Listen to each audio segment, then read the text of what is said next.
is up, Look everyone? who's here. Look who made it. Look who's back. Back in black.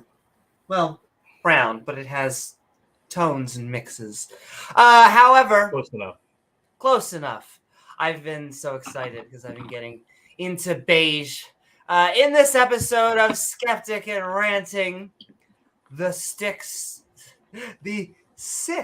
stages of evolution. We have a workout program for you to get to evolution.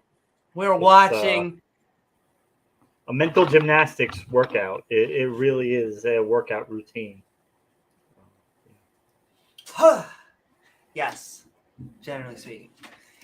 Because we're watching a video from the channel Studio 215 Official. This is a new one. This is the official. I was going to say, James, you know what that implies, right? There's a non-official Studio 215 out there. Well, there used to be a guy, an old YouTuber, who had an account called Ken Hovind Official. Now you won't be able to find that account anymore. I heard. Is he a YouTuber? Not anymore. No, not anymore. That's weird.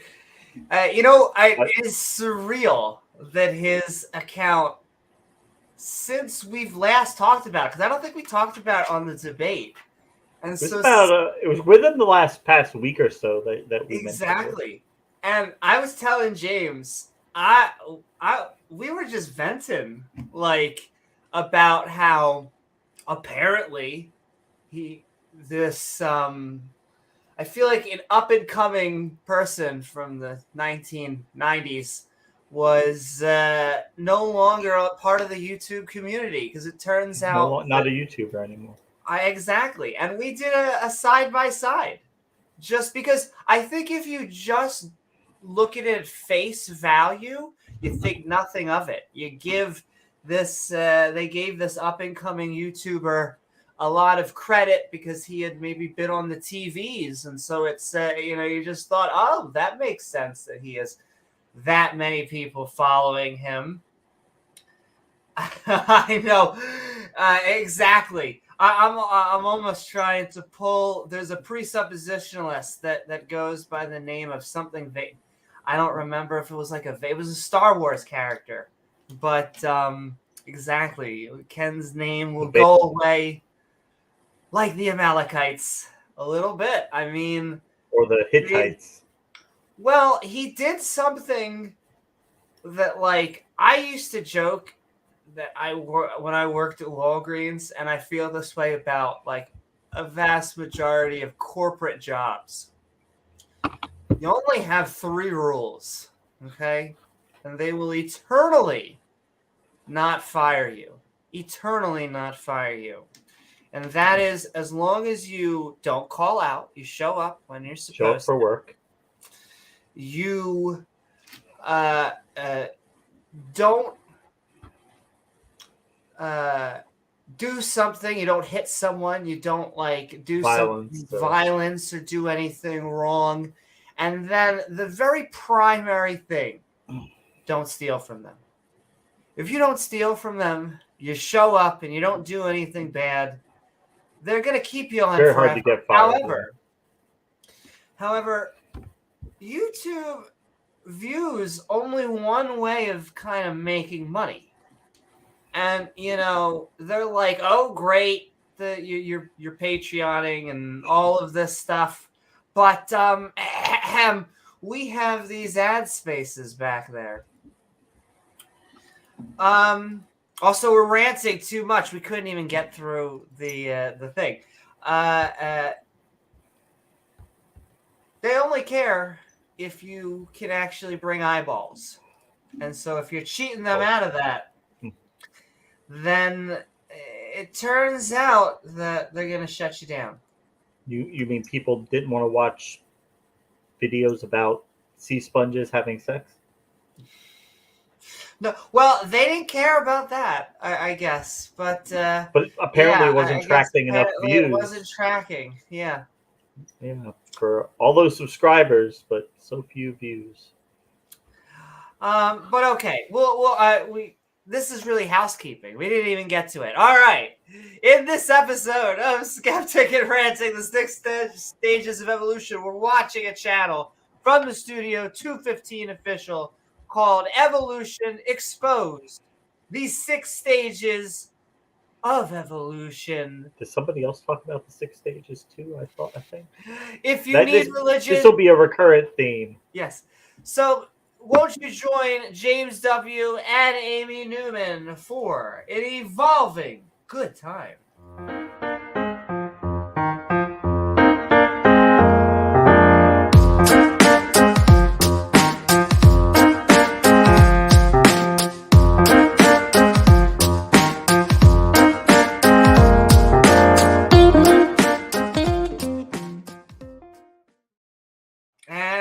Now we can do housekeeping because we've at least opened up the topic. The only reason we're talking about this, yes, that's right. We have our producer, always looks happy to be on camera.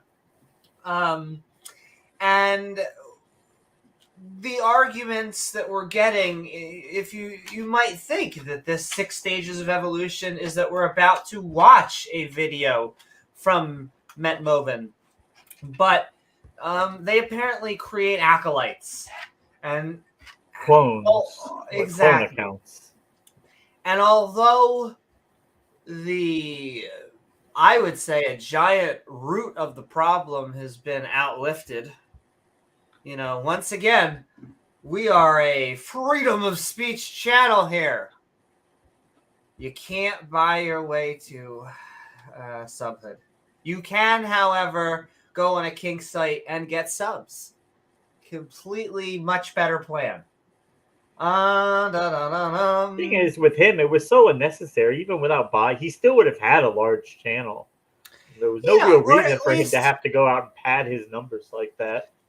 It not only that, but it does not behoove anyone, because you can't. The only way to actually have a good, proper channel is to have a community, is to actually have people who will come out and watch your stuff. And so if you just have, if it says 100,000 and you only have 1,000, well, 1,000, your viewership is going to look like it should for 1,000. And so only, So if you have 12,000, but you really have like 2,000, and you can't get more than like 15 people on a stream, I will say, and I think that is the fear of many of the acolytes that praise him. I think that it's not a good route to lead to this type of thing. Now, like Brett Keane has said, there are atheists, I'm sure, who have done it, as he's pointed out, though.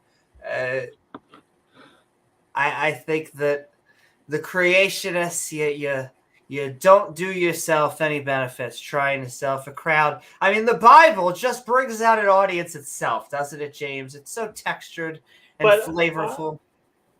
I mean, it's like, again, it goes back to that objective Christian morality that,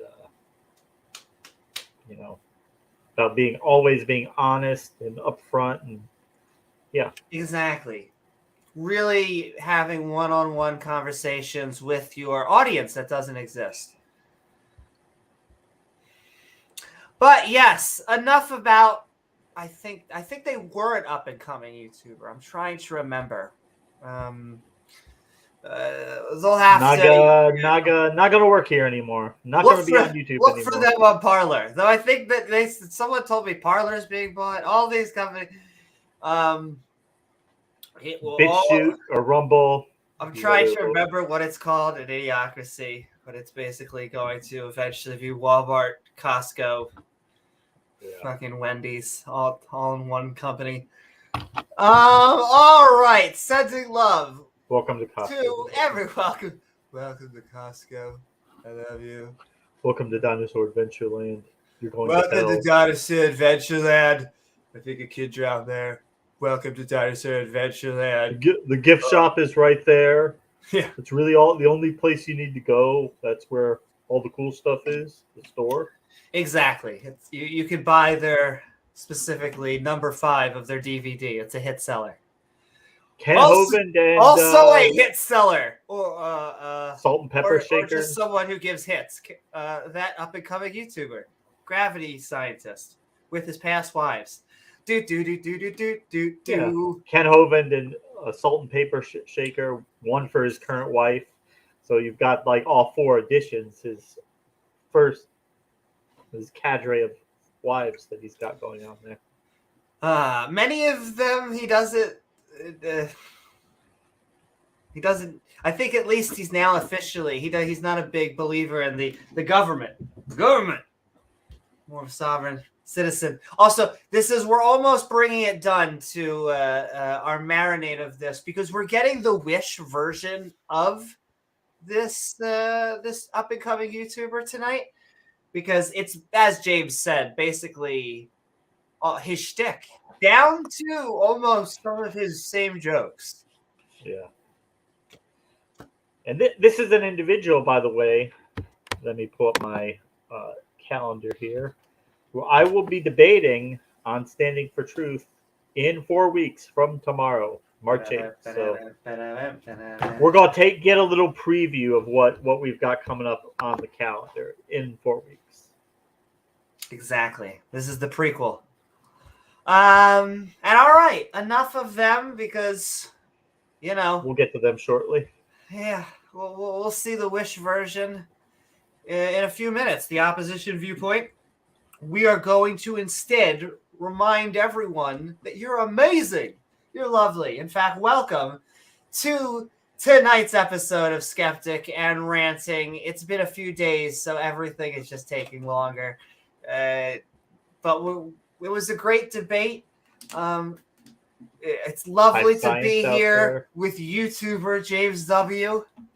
Nice to see you, YouTuber Amy Newman. It feels good, James. And I'm being told now we're also being put on Pornhub. YouTuber Titan Uranus out there in chat. Good to see you. Well, exactly. That is what we're trying to say. Uranus. Welcome, one and all. If you enjoy the show, please do not forget to 5 Science. Like, follow, subscribe, because we get to say hi to you. Because, what's up? well, I will say, X Music. I was supposed to debate this up and coming YouTuber. I think they're Ryder. Ryder. You can see my gears are running. We'll see if he continues to do. He doesn't really have a platform anymore except for there. So, what's up, Will? You should all be checking out Will Stewart 365. Especially if you like the Tottenham Hotspur content. Where's my ball?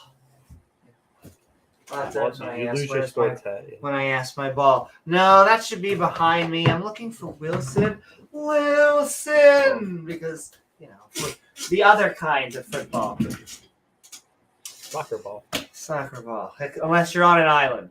And then you have a new best friend. Hey. Though more evidence right there than God, ladies and gentlemen. Speaking of which, we are sending love to Bree, because YouTuber Hive Science. YouTuber Hive Science. Is that it's like a marketing ploy? I guess you gotta sell yourself somehow. It's just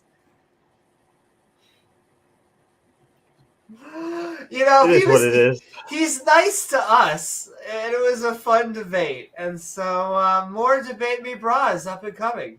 Sending love to Peebo and Beamsy, and who YouTuber Ultimate Judeo-Christian. And then the world-renowned philanthropists, both Beamsy and Peebo. Definitely. They travel with Iron Man, specifically. And so, welcome. Found some Springfield. Made a couple appearances on the Wait, what is this? James. Yeah, we found a clown in the chat. YouTuber Rebel Nazarene. Also, slow cooker. Just want to put that out there. Just makes a steak really nice, shirtless. I found the 666 stages of evolution. Cool scientific discovery, right? Oh, yeah. Oh, yeah. I don't get it. Oh, I'll try to remember that, Duchess. James, we are going to go to comedy class right now. Now, a joke has a setup. It oftentimes has kind of like a bridge in between and then a punchline. You could even just say a setup and a punchline. And, yeah. Oh, you can even break that up into premise, setup, punchline. There we go. Yes. Not bridge. But I'm just looking down there, and, like, I don't see, like...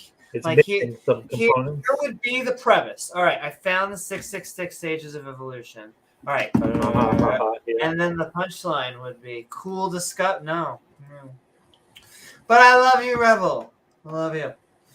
Don't say his name more than 3 times, Mr. Batman, Mr. Batman, Mr. Batman.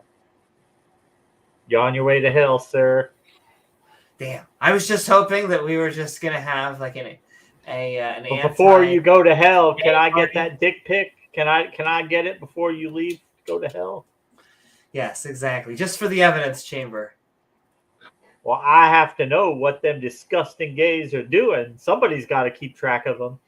Exactly. I have to make his browser history continues to keep sacrifice to monitor their evil activities. Beamsy says, you could say there was a lot of weight in that debate, almost making it a mass debate. I would say so myself. What's up, Goth Bosch? Oh, yes. And that's interesting. You say spiritual evolution. It's just this whole stages of evolution is kind of like a shtick because they want to try and nullify the one thing that they're saying at the end. And so it's always like a bunch of other shit that they just want to talk about. And then that on top. What about trans that you were? I just like showing your name, Lucy, because it has bows on them. I know that it's something bad. Not bad. I feel bad saying, well, what about... Oh, what's up, Lucy? They're so amazing. We love transgenders or biologicals. I like saying it like that. James, you're a biologicals. Am I? Yes. It sounds better, I think, than the word cis, because a cis, to me, it sounds like you got to pop. Though I understand why people say the word cis.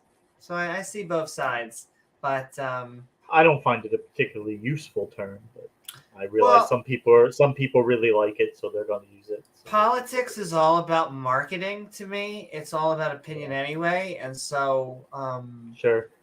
I think why I oddly think woke is worth retaking back a third time. I'm slowly being convinced of that. Not once again to cancel people, but just to, I guess, be politically active. But, yeah, in other words, vote, ladies and gentlemen. That's the real thing. And okay, if you continuing onward. Yeah. Oh, well, I would say you should vote, but I would never force you. Going back to I don't think that... Oh, yeah, that sounds good. Oh, baby. But yes, I think that when people vote, I just think that the fundies vote in stronger margins. And so if you want to counter a lot of these religious policies, and not to mention our true battle ahead of us, because the Jews and the Christians and all of that, they are slowly but surely almost done secularizing. We have to, tear Islam's political leanings apart. Not the Muslims. We need to not be prejudiced, and we need to be kind to them. But if Islam wants to tie itself to politics, then we need to point out why that's a bad idea. If religion is not true and you want to tie your political system to religion, well, Don't sound like a smart notion to me. Take a sip. Take a sip.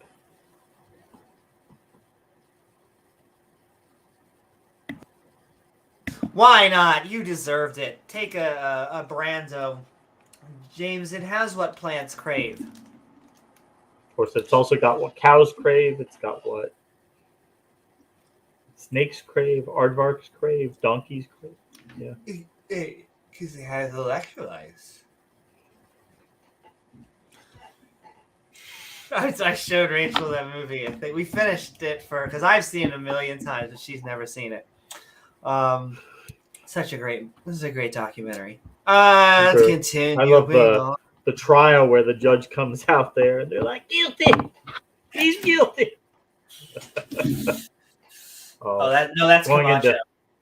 Going into Congress, shooting machine guns. President Once again, I'll keep on saying it. Would take Camacho over certain presidents, though. Which president do you think I'm talking about? You'll probably do know, but that doesn't matter because I love everybody. Yes, Herbert Hoover. Specifically, we are sending love. We're about to get into the opposition. We swear to you. Here we go.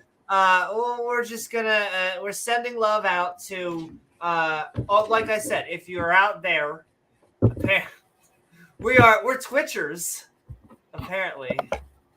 So go to Twitch at twitch.tv/ABNewmanSkeptic. Boom. So you can join our Twitchosphere. We're also at LinkedIn at Amy Newman porn linked. I don't know. Actually, I'm on LinkedIn, but I'm not streaming onto it. We're not streaming on LinkedIn. It would be such a random thing, and I have like 7 people on there.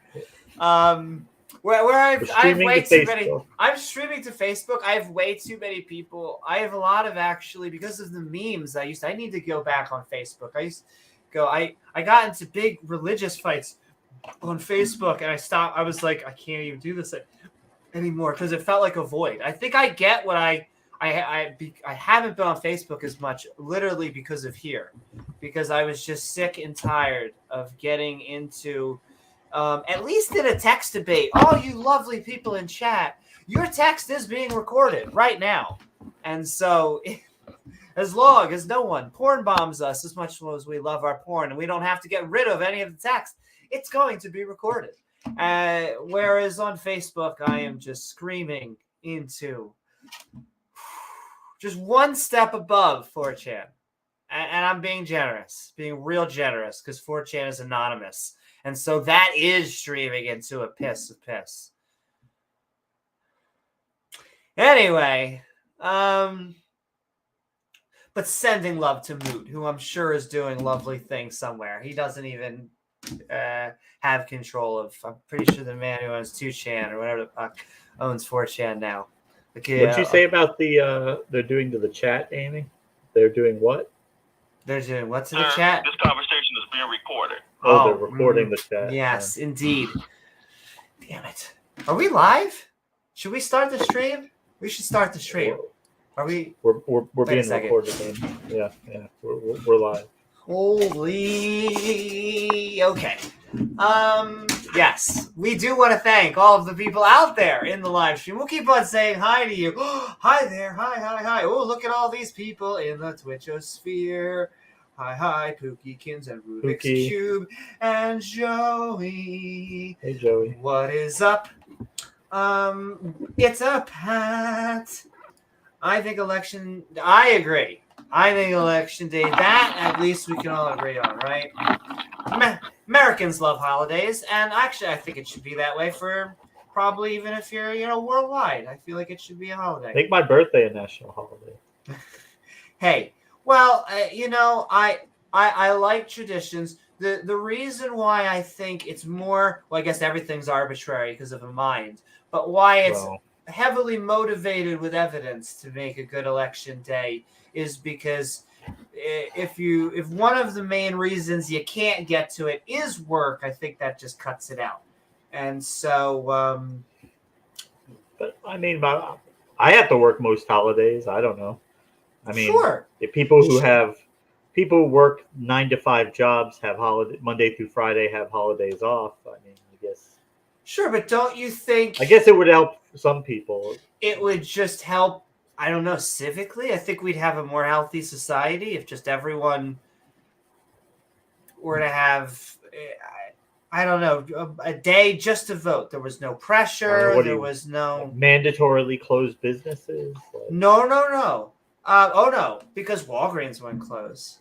Walgreens. That's what I mean. You'd have to force them to close so that their people. No, but I mean, most states have laws that the employees should be given time to leave to go vote if they're scheduled to work during the election time. I don't know how well that's enforced. It's probably not well enforced. Sure. But you would agree there's no one coming with a gun that says you have to make Christmas a day off, but you like having Christmas off probably, even though we're atheists. And like, I feel like at least... I mean, I haven't always... Some places I've worked were open Christmas. Oh, I mean, the Walgreens, the one, I call them the Borg. I shouldn't even name check because they'll probably find me and reabsorb me. But like, they'll make you work. They will have you close open on New Year's. Close open is which you probably know, but for the audience is basically they'll have you close at 12 o'clock. Come back in the morning. And if you work at a lot of these the dollar stores or what the hell, pharmacies or all this, they close at 12 and they open at 6. What do you want me to do? Teleport? Like, hopefully you don't live more than like 10 minutes away. If you live 30 minutes away, I mean, you don't get what's sleep. The point of even going home? You might as well just stay there. Exactly. And so, I mean, it's about, I guess, making it a tradition. I don't think, like I said, I don't think you could force, because there's going to be jobs. There's going to be jobs like you're going to make the nurses and the doctors at the ER go home. No, but I still think that we should promote a culture where it's just easier to vote. We have such low voter turnout. I don't know. As long as my guiding principle is still freedom. More freedom, good. As long as you're not using freedom to take away other people's freedom. That also sometimes happens, which I try to watch out for. Politics. It's politics, yeah. Exactly. Sending love to both sets. We have channel members and Patreons, and now both of them are listed below. You can find our Patreons and our channel members in that lovely description for giving us credit. I almost wanted to give people, like, I was going to put Girl Deck and have people that are both in that category. Okay, chat, tell me, especially if you're in any of these categories, would you actually want that? Because when I was typing it out, it felt weird. It was like, I'm putting these people in the Girl Deck, and it just was like... which would mean you are a channel member and a Patreon. You're part of the Girl Deck. But isolated, I felt like that sounded... I mean, there's nothing wrong with being a little homoerotic, but I guess Patreon and channel members, you tell me. Do you think there should be a Girl Deck, which is really just in there? Because you are listed out there, and we're always looking for feedback. Anyway, continuing forward. Rainbows. Sorry, democracy sausage, not freedom sausage. Freedom sausage. Democracy sausage. And it also sounds gay, I mean.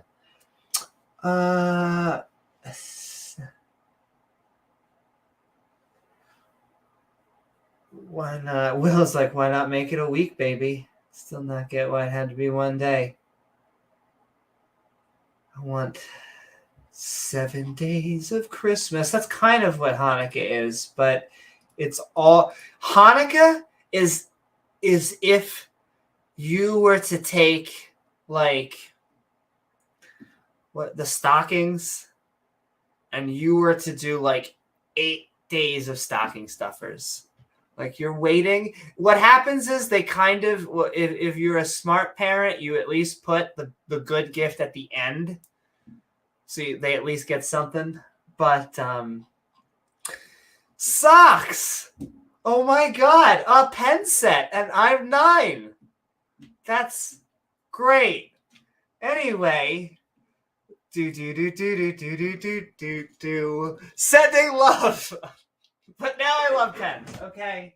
Depreciation. It's like appreciating the wood. I got Larry David in the back of my head. You appreciate the pen. I appreciate all pens, even when you add an S to I it. have a picture of Chris Farley circa 1996. Oh, I miss Beverly Hills Chris. Ninja.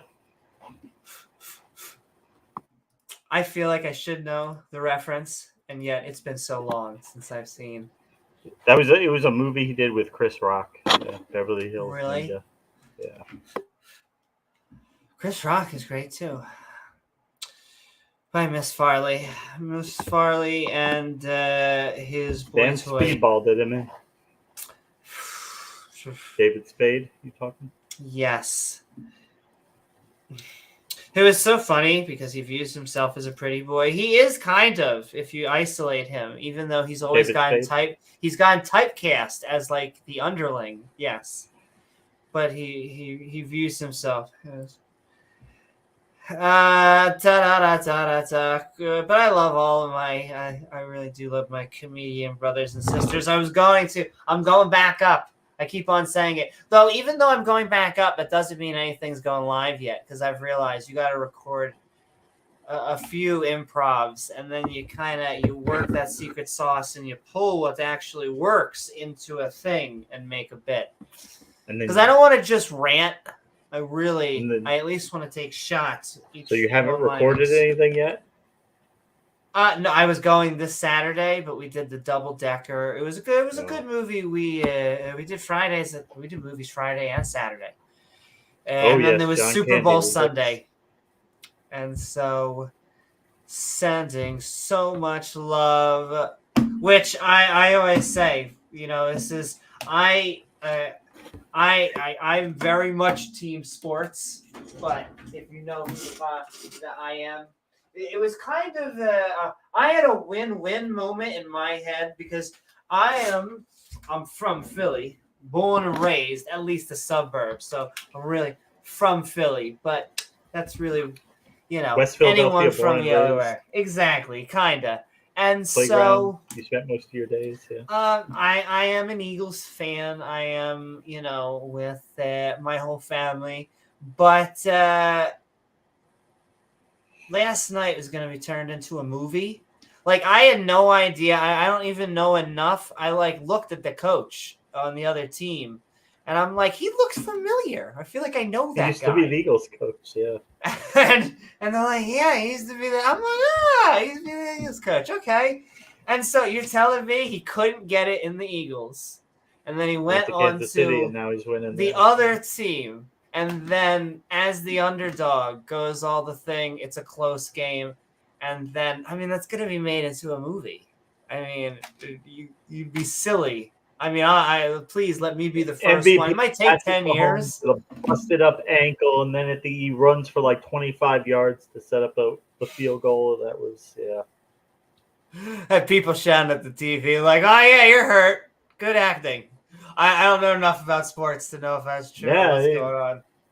He probably was, but he wanted it that bad. Meanwhile, my quarterback, a butterfly flies into him, and he was in concussion protocol. You can't take any hit without getting. No, he needs to go to WWE school. Learn how to take a hit. You can't have a concussion every time somebody hits you in football. I once have I heard that I was trying to translate it into a fighting breaks out at a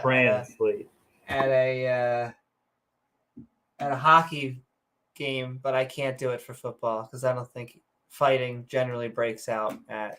That'd be interesting though. There's already enough, I guess, damage going on.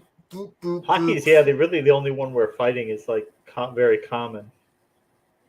Yeah. And baseball, how often do you have like the dugouts empty? Oh, it happens a few times a year, but I'm just hoping that that Philly rioted last night. I'm just teasing. We riot if we win. If we lose, we will boo you if we like you, mother. I love Philly. I really do. It's a weird brotherly love. It's opposite of New York. It's very subtle. It's you think it sounds similar. It's in New York, everyone has you're all equal, which I kind of like, but it's like this equal hate. It's like, look at this motherfucker over here. Where in Philly, we accept everybody for the balls that they got because look at this motherfucker over here. It's a little bit subtle, a little bit different. But hey, I'm sending love. Like I said, I should be sad. I'm sad for my family and the Flegels, the flying Flegels. Sir. However, I'm excited for whatever movie director gets that one. So good luck. Not going to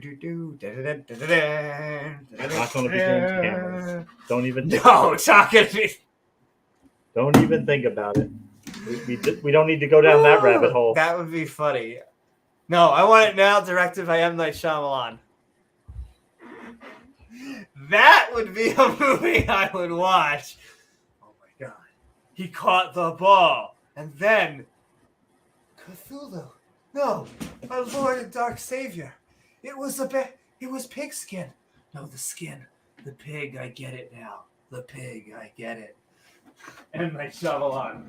All right. Anyway, the game was actually taking place on the dark side of the moon. Exactly. All the spectators were AI. Exactly. And if the real players were, and they didn't make it in time, replaced by aliens. Yeah. Yes, and so everyone just explodes. Okay, we are sending love, I swear, to our super chatters. People send in super chats. It happens. We send in so much love. It's what gets us all of this amazingness, I guess, on the girl deck level. And then it also sending love to all of our Patreons at patreon.com/Amy Newman. One of the best ways to help us support the channel. Goes right through any of those algorithms. Though I'm still sending love to YouTubes. They get a lot of hate. They do. Poor YouTube. So it's this poor $1 billion. But they're holding us down.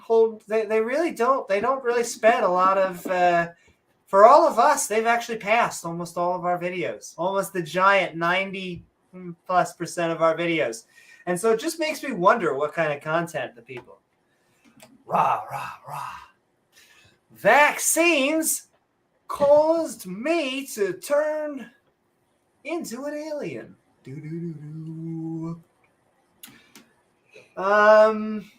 Yes, all right, enough of that. We'll just do our shout outs. I keep on saying enough and going on. It's time. Our body's ready. Sending love to Dale Pastel. We're just looking for a little bit of empirical evidence, if you could find it. In fact, I'm going to show, we're going to do this to show extra dual, because you have our vocal. There's so many tiers of shout outs and all this. We have seeing people on the screen, and then we have in the description, and then we love you, Dale Pastel. You're amazing. Thanks, we're looking for empirical evidence. Chris Disciple reminding us that Christians and theists are part of the Skeptic and Ranting community. As long as you're skeptical towards beliefs, that's really all it takes. A little bit of doubt. And sending love to James Wolfe. Woo woo. Thanks, James. Because we howl at the moon. We have a worldwide audience, and I like it. Atheism is spreading wherever there is technology, because they're always like, religion's up and coming here. And it's like, yes, wherever their number one priority is getting clean water. So here in Flint, there's probably Probably religion. Once that information highway gets opened up, religion just Yes. goes Well, up, exactly. No, dies. well, I mean, right now, Islam is really up and coming in, Sudan. Developing countries. Yeah. Developing. But as soon as they get the internet and they start getting online access and challenging their beliefs, what happens is slowly but surely they start to secularize. Sending love, Senator Cato. Sending love to James, Wolfe, and Dale, and Chris, and last, certainly not least of at least this lovely tier, amazing human beings who are sending us so much support. We are sending love to Rachel Holen. Rachel. The lovely, fabulous, and amazing, reminding us Goldie. that, yes. Well, first of all, slavery. The fact that we only get this from really Christians, Muslims, Pretty Jews, for the most part, are like, yeah, we know, we're embarrassed by it. The other religions, well, unless you're an Orthodox, then you're probably still defending it. Please stop. 10% of the religion, like 90% of them. Yeah. The curly frogs, like no, they go after it. And probably thanks, Ben atheist. Shapiro. Oh my God, the conservative Jews, they get to dress fashionably, and they still have to wear kippah. If you have a dress code for your God, like first of all, that's adorable. Second of all, yes, it doesn't matter what the religion or the gender. It could be a hijab. Underwear. It could be a kippah. Mormon underwear. It's just if you have a dress code for a deity, it's a little awkward. That's all I'm saying. Oh, but Yahweh, he had such fun designing their uniforms in the Old Testament for the high priests and everything, and don't take his fun away. And they're very specific. You could think we're just being edgelords, but they had to be like white with gold trim. Chapter and chapter after chapter describing the uniforms. Because that makes kind of being sense. A fashionista. He was kind of getting his Tim Gunn going there, like take his priest down to Project Runway. Well, maybe he just suck at Michael Sodom and Gomorrah because he was jealous. Yeah. Suck at Michael Kors. You don't like my uniforms, Michael Kors? Well, fuck you. Untold story is that God's ex was actually in Sodom, which is making it like a really long workaround for why he wanted to nuke the place.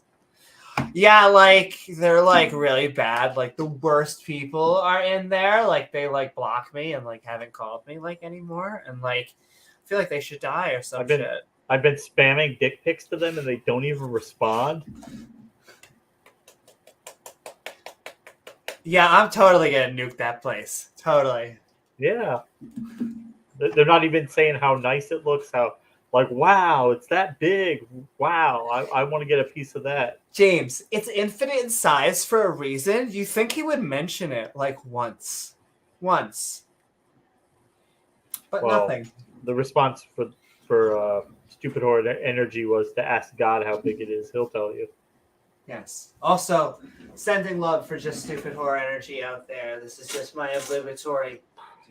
Who may be God. We haven't seen evidence that she's not. Yes, she may be a goddess. That may be true.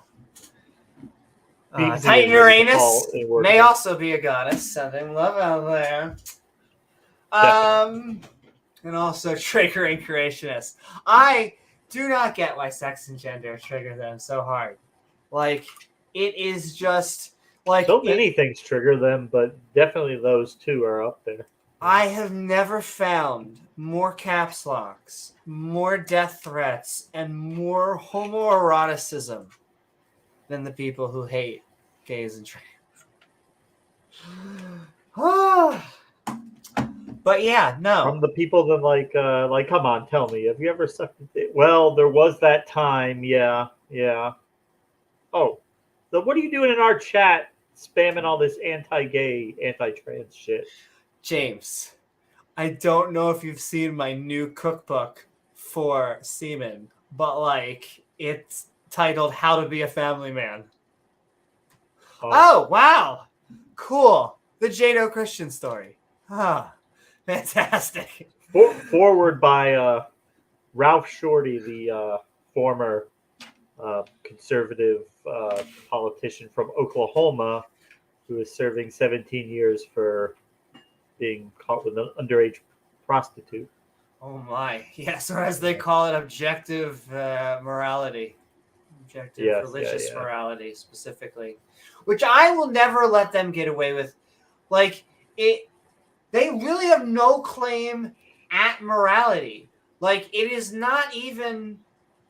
Well, at least if they would say it is his subjective opinion, but they have the galls to say that it's an objective opinion based on a mind. Right.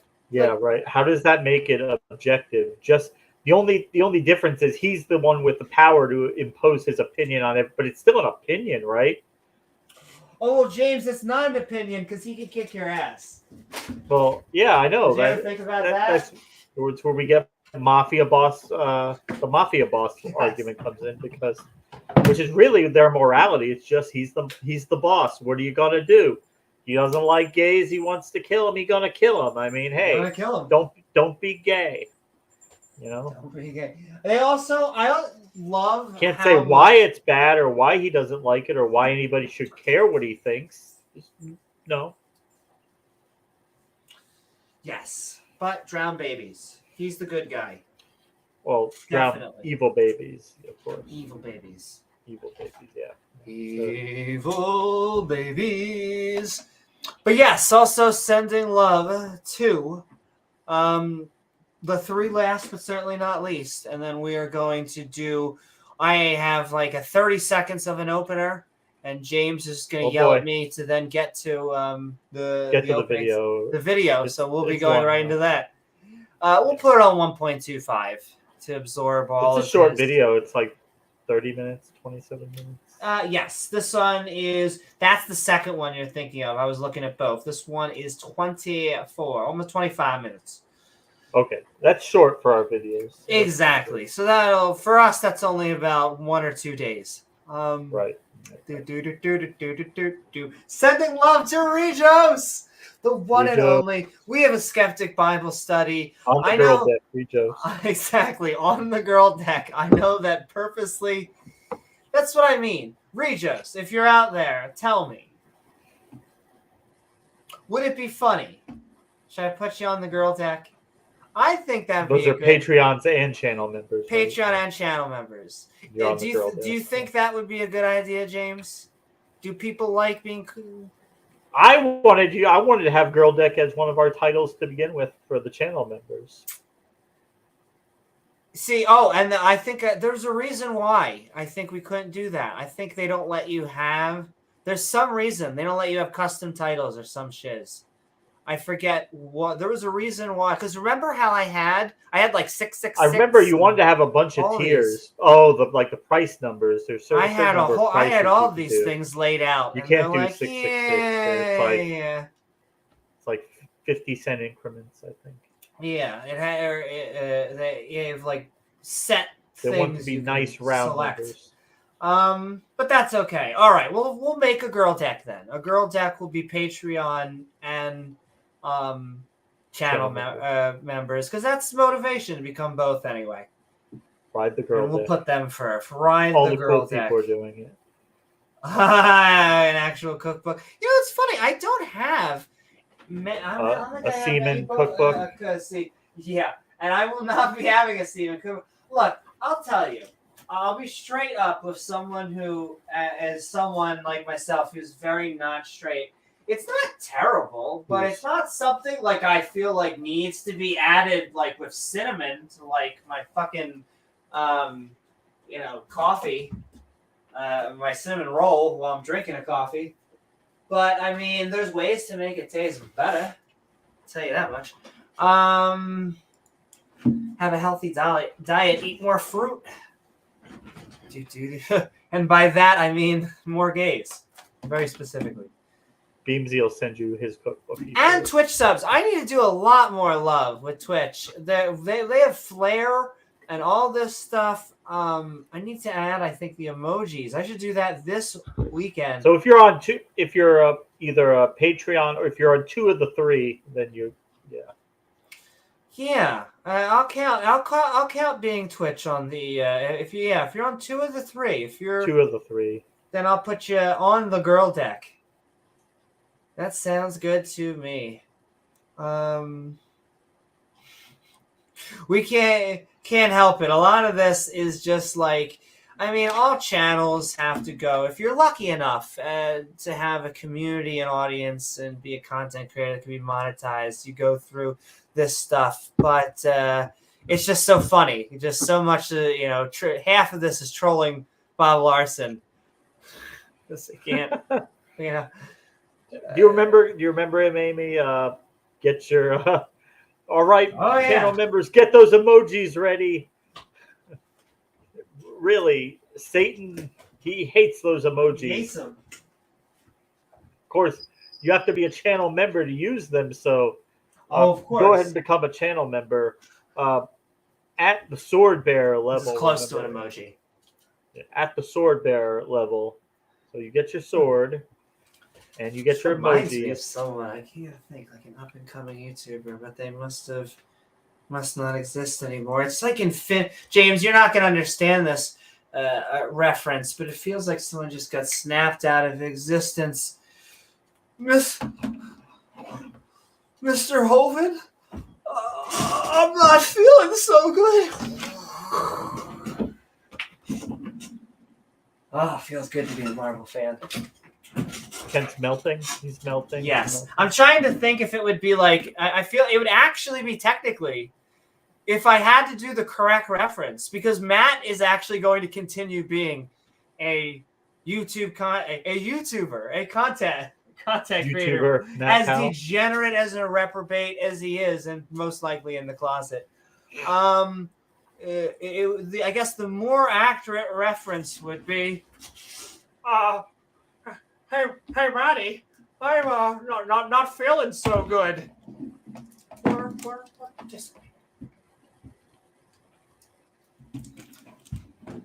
Yeah, not quite. Oh, Florida, I got these tiny spiders that outside, like the little tiny like crab spiders, like maybe the size of a dime. Also, other things I have the size of a dime. Drugs. Which ones? All of them. I'm just kidding, TOS. Well, there's a lot of them. There is a lot of them. It was hard getting all Fred of them. Herbert. And yet I somehow were able to acquire all of them. Both legal, illegal. The ones that are both. Kimball has a soundboard for a guy named Fred Herbert. One of the things he says is, "I've got drugs for sale." I've got drugs. I sent him the number for the LAPD narcotics. So he would, but he called him with Ed Pal instead. I should get a really fake badge, something that says something stupid. Leader police or something. Yes, James lives in the YOLO state. Well, you only live once, motherfucker. Hey. Woo! And all right, with that, do not go in there. Do not go in there. No, we can definitely jump over this thing while on fire. We can do it.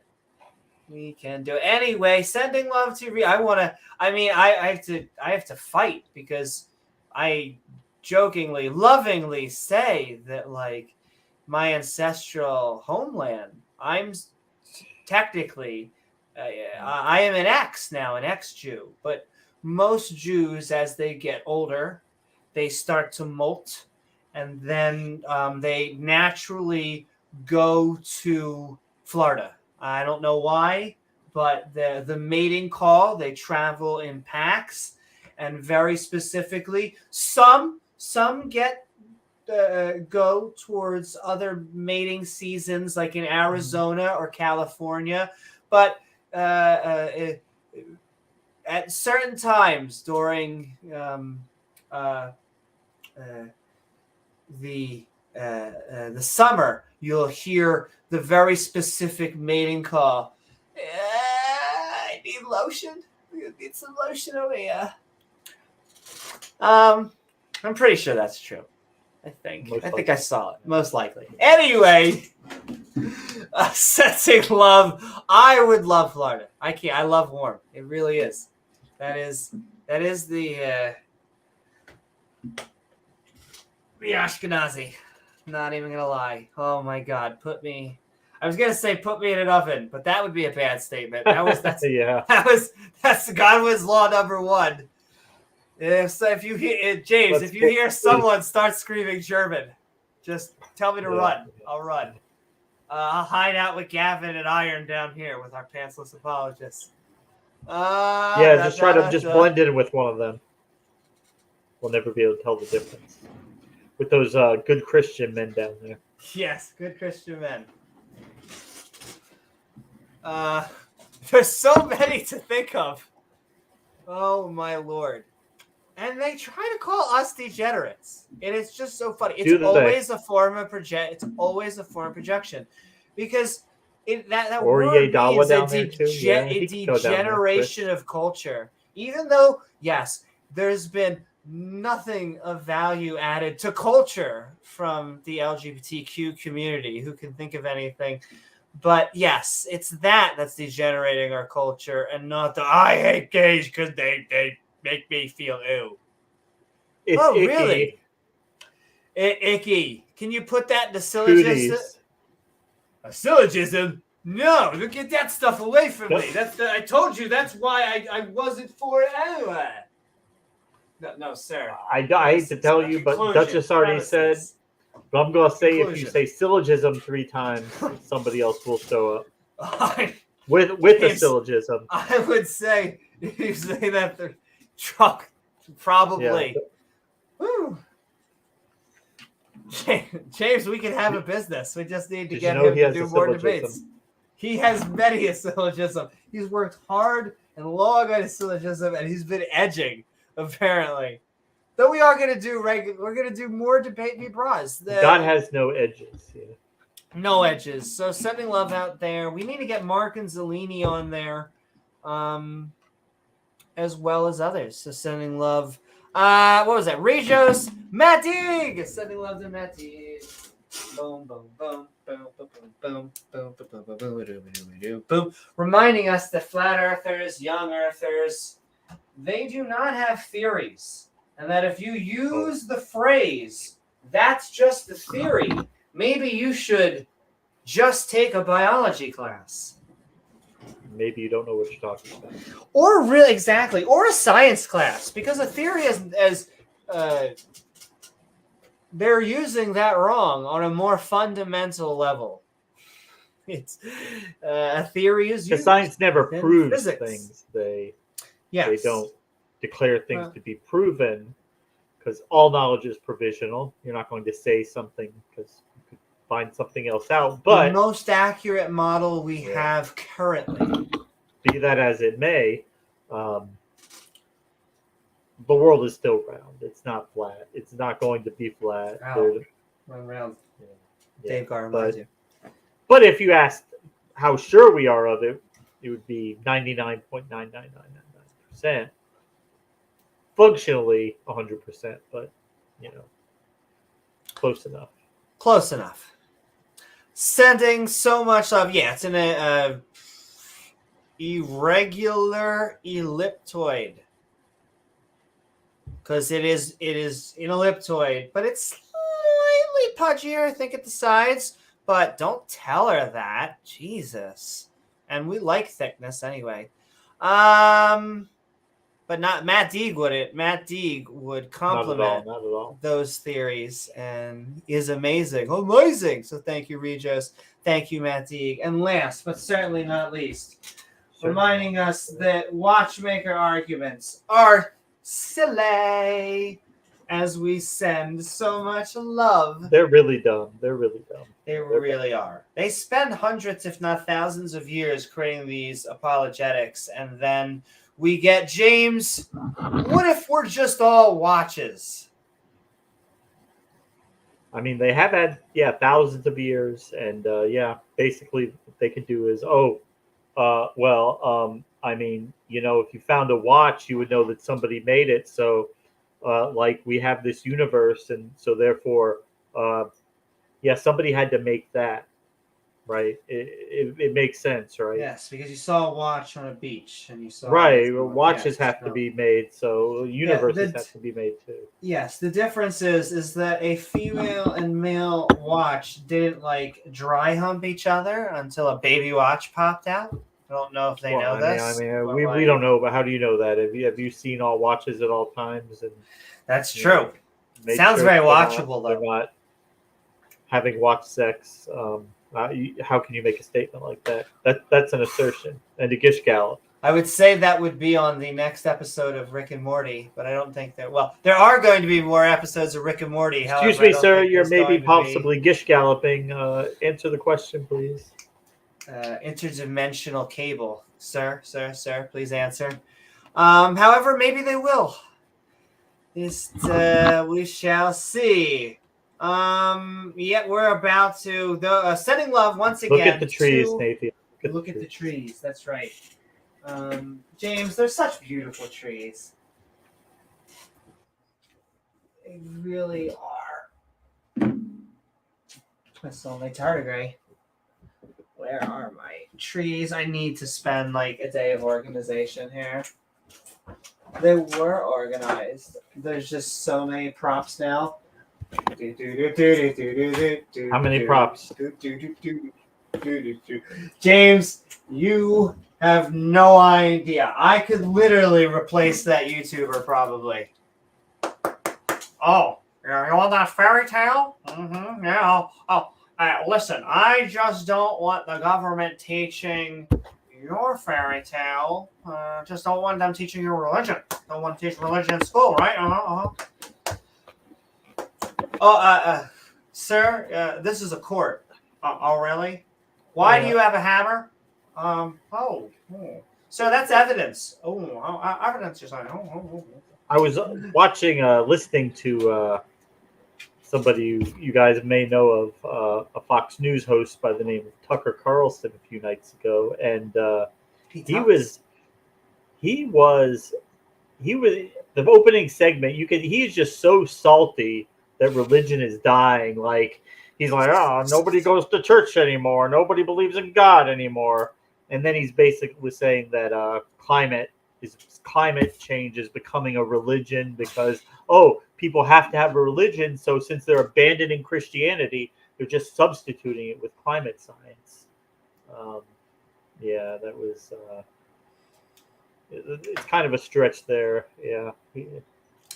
Kind of. Well, that's what happens is when they realize that they're losing ground on something, especially with that type of word, I think they get frustrated that they really do believe in a fairy tale. Like we don't get it at all. Nobody's going to church anymore. People don't believe in God anymore. They don't worship.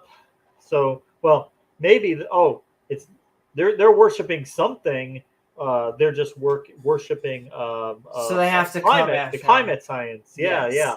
So instead of like the Book of Revelations, they have like this climate catastrophe that's going to happen that they're promoting. And we get told everything replaces. We get told that global warming replaces our God. We get told that time is our God. We get told that we put ourselves as gods. Anything under the book Smokey said that you worship your genitals as God. Oh my God! Send them. What's funny is I saw Will Kincaid the other day.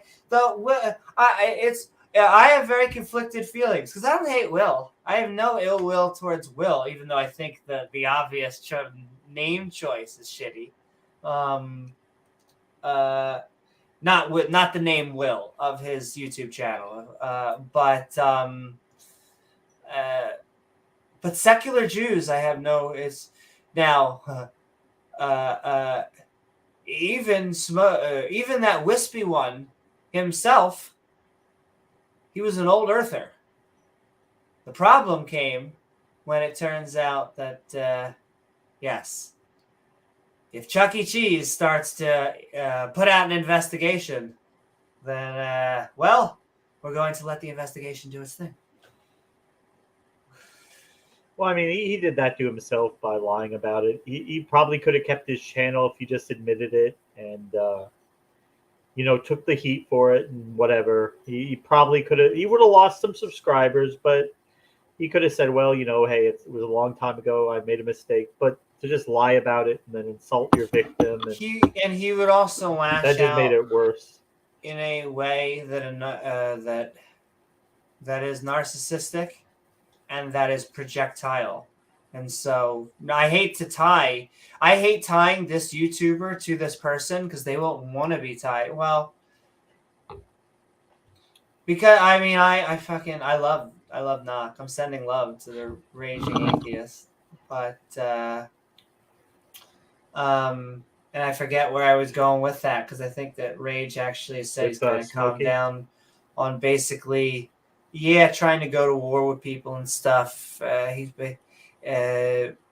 enjoyed a lot of his content though. Send love to you out there, Knock. I think it's funny because of all of them. That is why we have our Gilbert video. Gilbert contract, excuse me. Why we have signed a contract with Gilbert. I like to think that out of a bad situation, good things can happen. Hey. Mm-hmm. And it was thanks to the Patreon channel members and Super Chat. It was literally thanks to you out there. The only reason, one and only reason. So I want to thank you all. I want to keep on thanking you all for allowing us to do what we do. Exactly. Hey, I'm going to keep on sending the love. It really is a privilege to have people to address and to talk to and people that listen to our ranting and raving. And our skeptic and ranting. Our skeptic ranting and raving. And I am going to sneak away just really quickly 1 second, and then we're going to do my intro, and we're going into it. All right. Do your thing, and then come right back. Come right back. But we are skeptic and ranting on the 6 stages of evolution, and we apparently only have, James, we only have the Wish versions of Cat left. Yeah, he'll be sorely missed, but this is a guy that I'll be debating in March. So I think it's time we take a look at some content. It'll be debate prep for me, but give you guys a preview of what we're going to be talking about. He's a guy who has watched lots of other YouTubers' content out there. He seems like a really sweet, nice, well-meaning person, but I think he's watched a lot of content from some other YouTubers, and I think we're going to see that reflected in the video, unfortunately, today. I don't think it's going to be a lot of new material, but a new face saying the same old stuff that they've been saying for a long time. But it should be pretty, I think it'll be interesting. I liked watching the video. I thought it was funny. And I know Amy did too. So then we are coming back later in the week. We are talking about coming back Wednesday night for an after show. There is a modern day debate with a guy named Aaron Ra going on Wednesday night. So we'll probably go come back and do an after show after that debate, which will always be good. It is the same guy who debated Matt Dillahunty a week or so ago, week and a half ago. And he was limping away from that debate. Yeah, Matt kind of did a number on him. And now it's going up against Aaron Ra this week. So what can you say about the guy? He is a glutton for punishment because he's going to have a rough debate. Yeah. And it's last time we did that.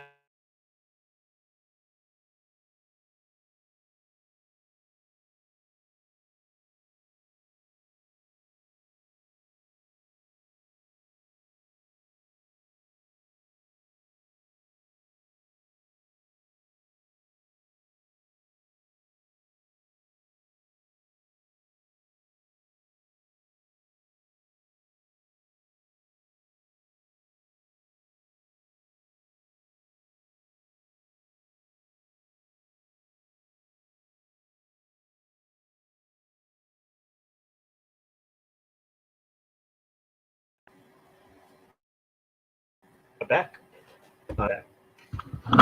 Yeah.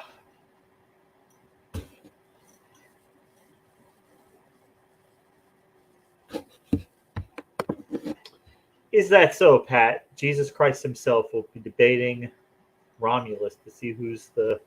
We'll have a dick measuring contest with the other gods. Amazing. Yeah. Of course, if you... That's the question, if you even think Jesus was real for him to be able to have that debate. But and that's right, Norfolk. That's what we keep seeing. Religion is it's striking out. You know why it's striking out is it just doesn't have anything to offer anybody anymore. Really, it just what do you actually get out of it? What do you get out of waking up at the crack of dawn on fucking Sunday and taking your ass to a church where they're going to want you to give money? So the pastor, who probably lives in a nicer house than you, probably drives a nicer car than you, can talk to you about a book that has actually no relevance to your actual life. No wonder religion is striking out. It just doesn't have anything to offer. It's not worth people's time. It's not worth the money. And any effect that it has is entirely placebo effect. People who say, "Oh, religion changed my life," and I used to be this horrible person until I found God. Yeah. Anyway, welcome back, Amy. Thank you. We are about to be going. It's on the way out, Hill Hugger. It's dying in the West, but what you see, what religion does to stay around and stay relevant is, like biological organisms, religion evolves. Now, if Christianity had stayed static with, let's say, like the 1970 position, yeah, it would be completely dead.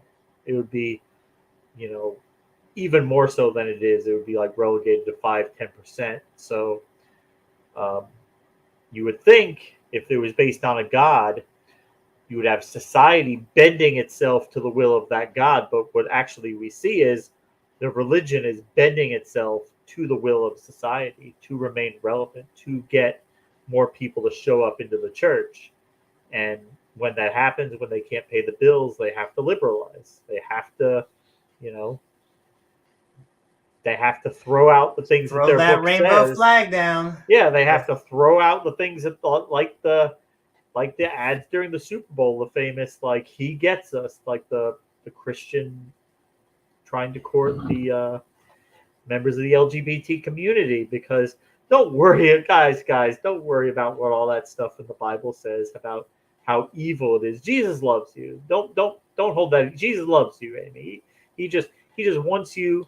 You can go, you can be trans, you can be bisexual. You just go to church, pay money, and you'll go to heaven. On your knees for Jesus. Right. You can do everything you want to do. Just believe in him, pay your tithes to the church, and you can go to heaven. It doesn't matter anymore. Which also sounds like the beginning of Scientology. No, just keep on believing what you believe, and then once you're in, you believe that everything exactly to this text, and if you don't, you're going to burn. Burn. By the way, we signed you for a 800 billion year contract. Well, and we have to do a Scientology episode. I was just watching a podcast on them with Jim Jeffries. And yes, if you sign on to Sea Org, you need to sign on to 1 billion years of contract. Just like, what Gilbert has signed with us, of course. Congressman Luna. I have not heard anything about it. I have not. However, I'm putting it up there. Is that the one congressman who lied about all the things? Luna? That's I don't remember the name. Jesus. George Santos. The funny thing about George Santos is he has 4 first names, and so he can use Like, you can make an alias Is he and like an alias from an alias. Is he like a depending member of the on- royal family? He's got 4 first names. But that's why, like, I wish I was. Hold on one second, or at least it's close to that. So Congresswoman, Luna, he says. his name is George Anthony DeVolder Santos. So he could be George Santos. He could be Anthony DeVolder. He could be George DeVolder. He could be Anthony George Santos. Santos. Could be George. He could be Santos Anthony. Santos DeVolder. He could be whatever. Santana. James, the world is his oyster. And that's all. I mean, he lies about anything, but that's the kind of almost. It's almost so horrible. It's funny. It's one of those you laugh or cry situations. But again, that's politics. Politics. I'll say one more thing before I get into my opening statement, which should be very brief. That I was supposed to. And I ended up having to do something during that day, but I'm going to keep on doing more impromptu debate use because I want to not only summon Carrot Top and generate streams for that, but just because I think they'll be fun and entertaining. I see people like Skylar Fiction and others. I see Tom Rabbit out there. I almost want to go on Clubhouse and stuff. And then I am going to do 2 types. I'm about to launch a new show that I've had basically done for a while, but I've had it. It's called Creative and Comical. It's going to be both my mythic structure, so the premiere episode is how to write or make games and movies. But then I'm also going to do lives, I think. Creative and Comical. C&C. I'll show you the do. Let's see if I have. Do I have it set up? I don't have Creative and Comical set up. All right, but it will be. And then, at least in the StreamYards, I have the animations and the graphics and all that stuff. And then the lives. What I'm going to do is I've been wanting to like get more practice in certain things. Like, for example, 3D modeling. I have this running joke in my head that I feel like I can 3D model any object that isn't organic, like fairly fast. So like I could make this easily. I could make this easily, and this and this and all sorts of this. It's when you start becoming human. It's when this is hard. You start noticing fleshy things become much harder because those have to be oftentimes molded. It's oftentimes a different program. Different between. Well, it's like the T-1000. He could make knives, but he couldn't make a gun. Well, sure, and I'll tell it's just really complicated weird. Things with lots of moving parts. I'll tell you, I could make I agree 100% with the example, but I'll also say I could make a sword, I could make a gun. All of those are, but you're right. It is the more complex. We're like the fleshy movie things are hard because it looks too pure, weird. A lot of different pieces interacting together. And we're used to sharp edges with our objects. If I could 3D model, I'd make a busty anime girl. Yes. Of course, God doesn't have edges, so you can't 3D model him. Yes. He's not organic, but he's also not real. So, but he's infinite in size. Yeah. He still doesn't understand that concept that if you're infinite in size, he would have to be everything everywhere because that's messed up, Pat. He's infinite in size. Where does he stop? No, he can't stop. He always has to be everywhere at every place all the time. It makes, in my opinion, consciousness completely incomprehensible. I like the whole, at least as far as we can tell, unless you're on drugs, is that time goes literally into the future, and the only time you can disrupt that is by passing out and then waking up again further into the future. It only goes one direction, like the band. Now, the rate is variable due to gravity or motion, but Oh, sure. Well, how fast? Yes. How or you're how being strong the pulled. gravity. Yes, exactly. And so, yeah, we're sending love. We're ready. Oh, and so yes, it'll be two things. I will what the live will be. I will 3D model whatever anyone in the audience wants, and then at the same time, I will be doing counter apologetics. So anyone who comes on to debate God, I will debate God, or any other conspiracy theory or whatever. So it'll be those two things because. We gotta stay on concept here. We can't help ourselves, or else Gizmo will come for our heads. And so with that, we are going into it. We are talking the 6 stages of evolution.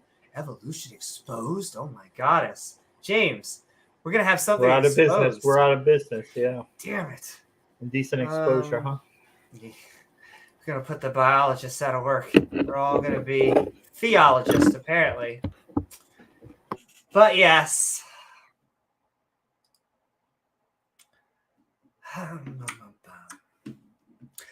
The 6 stages of evolution. Step 1. Populations of genes mutate, sometimes randomly, other times because of their habitat. Then a selection pressure, like sex or the environment, causes diversification among species. Step 2 to 6. Debate with creationists on whether they'll ever have evidence for their own claims. Though I have a similar step-by-step stage guide on the emotions of not accepting modern biology. I think I am the first one to ever think of this. Denial, anger, bargaining, depression, and of course, acceptance. Because we know we've had common ancestry for a few hundred years now. We understand how we're living, multicellular, backboned, mammalian sapiens, with us sharing some clades with other organisms, and others separating off as the branches go further and further away. This isn't hard. She said, or he. In fact, it's a middle school level science. The talent for the young earth creationist isn't about doing science. They're not in the business of submitting evidence for peer review. Instead, they went backwards. They have a conclusion. Oh, and now, what the hell do we have to shove in there to make people believe us? And let me tell you, normally... I got something for you, sir. Oh, exactly. Normally, it ain't anything fun or any orifice worth talking about. It's simply, Oh,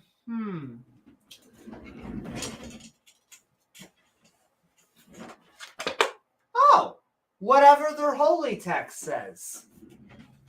A book said thing. Darn be it if that was thousands of years ago. Book says you gone to hell, sir. Have fun. Prepare to perish. Suck my D, sir. I mean, oh, damn it. Still trying to get over that one. Sorry. I'm perfectly straight now. I no longer have those fantasies anymore, sir. You're not going to tempt me, sir. You're not going to tempt me with your sin. It's happening. Anyway, yes, their holy book. Definitely. It said so many a thing. Even if, hundreds, thousands of years ago, before we knew what an effing germ was. So, the 6 stages of evolution. This sounds like something made up in a meth lab. And not the good Breaking Bad kind, but like the 1970s car bomb kind. The meth Ted Haggard would smoke before he had sex with his gay prostitute. Yes, interns, roommates, believers in Christ. Science denial, nor attacks on science will ever prove a god. You can call it intelligent design, creationism, Jesus in space. It's never going to disprove that we evolved, and humans, like all life, will continue to evolve for as long as we exist. Thank you. Well, you can just keep evolving in hell, sir. We'll see how that works out for you. Repent and perish. And you just keep evolving in hell forever. I'll be up in heaven sucking Jesus off while you burning. Oh my. Well, that sounds pretty hot. Well, we're about to get hotter, apparently, because we have a video from the channel. Opening graphic. I know. Oh, my goodness. Richard Dawkins with devil horns in hell and monkeys on the... Yeah. That is, I guess that's where he thinks that Richard is going, and they always get offended. I'm going to keep on saying this. Imagine being one of the smartest organisms on Earth, literally, not just the 1 percentile, the one of the 1 percentile, and because we basically are able to put clothes on, and we went to the moon, like they look at like someone just slightly not as intelligent or differently intelligently as them, and they're like, fucking idiots, fucking monkeys. They just go around. The only reason, by the way, they act like the flinging, the stuff, is because of captivity, or at least a lot of that type of. They probably don't do that much in the wild. Yeah. Yes, and so. But by the way, humans can often do that in captivity. No, too, I know. Everything that they look down on. If you look at trying to think if it's a straw man, just the way that they look down on other sapiens, it hurts me because they are really our brothers and sisters. If you have a cat and a dog, they're already our babies. They are, our little fur babies. If you can't empathize with something else that has 99% DNA, or 98% DNA. Jesus. How much closer do you want? Because it has hair? You should see my in-laws. I haven't met them. But yes, sending love. We are talking the 6 stages of evolution. We will keep on saying hi to you if you keep on tagging us. You can send us super chats, and we will also lovingly read them up on there while we're doing the video. And we're gonna have fun. Get those emojis ready. Bird. Oh, it's so imagine emoji. Could you imagine? my final question: do you think he believes it? I understand that, like, it's one thing, but do you think that Bob he Larson? believes Bob Larson thinks that emojis will No, cast out a he's demon? just trying to sell. He's trying to sell channel memberships. Okay, He's a but it's he's 100% that, right? It's not like it's not even like a 50. No, I think he knows his whole act is bullshit. He's a con There's man. no logic there. Literally, he's a con man. What's an emoji? An emoji. Okay. Oh, that's great. Okay, tech guy. You tell those motherfuckers that they send them to that. That's how they send out the demons. That's right. Channel membership. He'll say, "Oh well, you guys might think Right. it sounds silly, but it's what it really is in the spiritual world, in the spiritual warfare. It's the people of God coming together."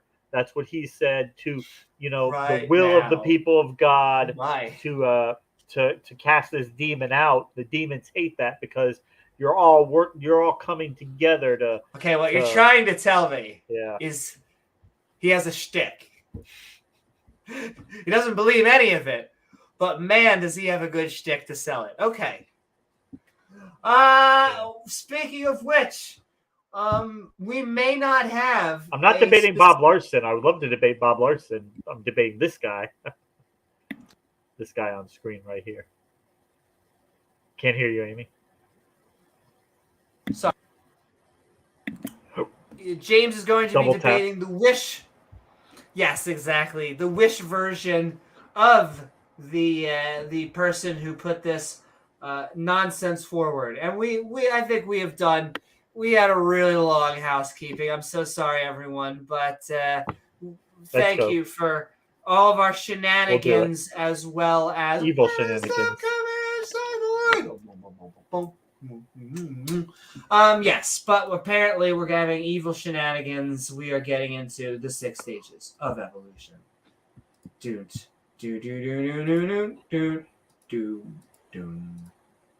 Hello, everybody, and welcome to the studio. Today's video series is going to be a new one called Evolution Exposed. In today's video, we're going to be focusing on I feel exposed. On the 6 stages of evolution. I'm super excited for this, so let's play the intro, and then we'll get straight into the presentation.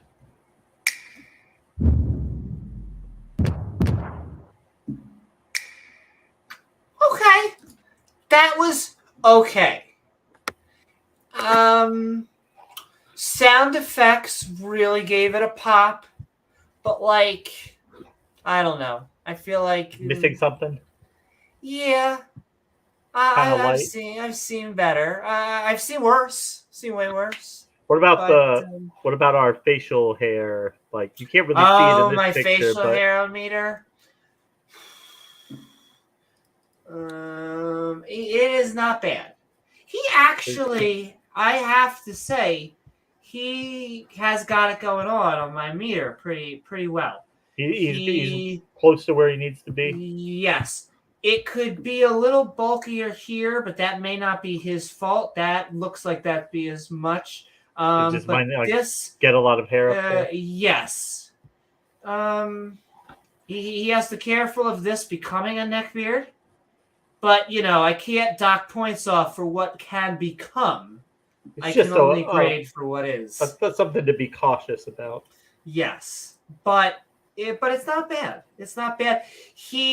I hate to say that he does, once again, a cat kind of looks like I don't know. I would almost say more so. This guy, he looks like he sells cars. I'm just going to put it out there. Yeah, I'm trying to hold back. And I don't mean that. He just looks like a guy who I could picture him having a Nissan dealership right here. A Ford right there. Sell you a nice used Nissan Rogue 2004. Yes, exactly. Basically, this baby 6,000 miles. Only 6,000 miles. It was ran by grandma. She only had to go to the market, and basically after a year or two, she croaked, and now it's for your advantage. Only 6,000 miles on it. It's a steal. What is up, Norfolk? What is up, everyone? Continuing, I'm going to keep on sending Beamsy and James Wolfe. We're about to go, and Nathiest and yo. He looks 10 years old. Sending love to X Music. 10 years old with a beard. Well, I'll tell you, though, if you remove the beard, he may just look 10 years old, though. That's the... I was about to say selling barbecue...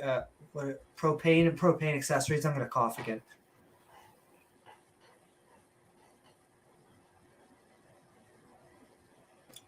Thank you. Sponsored by Air. Hill Hugger. Command Cyborg. Yo. What is up? Standing for truth. SFT. Sending love, SFT. We're going to... I know that a debate is still ongoing. I know of someone that may have the 6 stages of evolution on their mind. So, and they wear Hawaiian t-shirts. Are you debating Tom Malone? Memes you want some? I think he's making a reference to the person's looks. If he looks like somebody, I don't know. And with that, we're getting into it. 6 stages of evolution. We're having fun in the sun. We just judged his... I can't help it. Gizmo has trained me to have a producer's eye, and so that's just another meter. There you go. All right, guys, let's go ahead and get straight into the presentation. Now, I decided to put this in PowerPoint format so that we can stay on topic and I don't go down any rabbit trails. Otherwise, this video could turn into an hour-long video. Not at all. I just really need you to focus right now, okay? Focus, Newman. First thing I want to address is the 3 fundamental questions to life that everyone will... How did we get here? What is our purpose in life? What happened? Right off the bat. Yeah. So, I right off the bat, we're asking questions that science can't answer. Well, purpose to life, science can't answer that. What happens when we die? As far as we can tell scientifically, nothing. You just die. How did we get here? Well, we have a lot of good information on that. We don't know all of it, but I think we have a lot more than we did 5,000, 6,000 years ago. And I would argue I agree with everything you just said, and I would argue we actually, depending on the framing, we can answer these questions. Purpose to reproduce, yeah. Yeah. Well, how did we get here? And this guy fudges up basically all of these topics as we go forward. But how did we get here? Very specifically, well, I hate to talk like the birds and the bees argument, but like in a motel room with like a fifth of vodka, and you know, a little bit of rock and roll. And so after that happens, well, what happens besides our parents bumping uglies? Well, that keeps on going backwards. Different generations of animals. You go back past species, past sapien, mammal, backbone, multicellular, alive, and all the way to the first chemical processes. What is our purpose on life? Well, I hate to be a naturalist when it really comes to this topic, but like, it is to eat, to get rid of that, and to sometimes mate. And anything else, well, that's subjective, in my opinion. There's no grand ultimate purpose other than to just be alive to be alive. Well, the only reason we have purpose is because I think of ourselves and stuff. But like, there's no purpose to the universe. Like the rock doesn't have a purpose. Like it's weird to be like the rock has a purpose to be a rock. Where like I think you could make a solid argument for why we were summoned as conscious agents into being, and why it actually would take effort to get rid of us. Why it's actually hard for us, and why we don't want to, and why we shouldn't get rid of ourselves and live a happy life.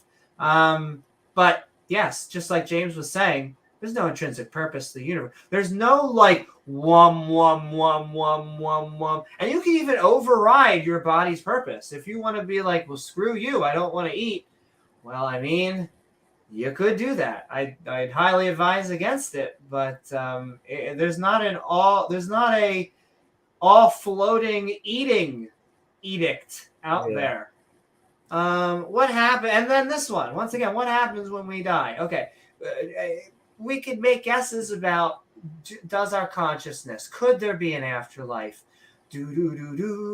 However, we do at least have a good, pretty idea what happens when you die. We decompose.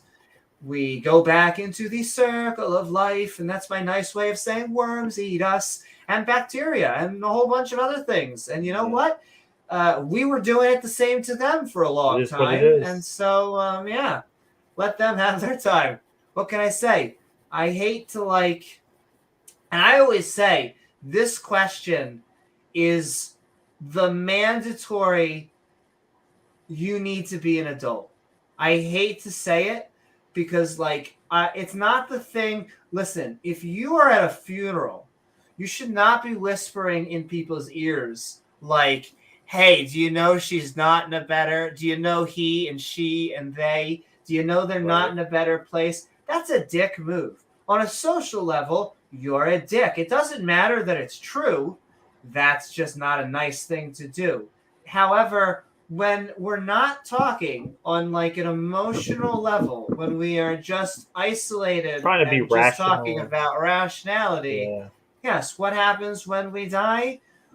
In the same thing, you go back to being what we weren't before. We go back before you existed, into not existence. You're the happiest way I can tell you is you become the food for something else.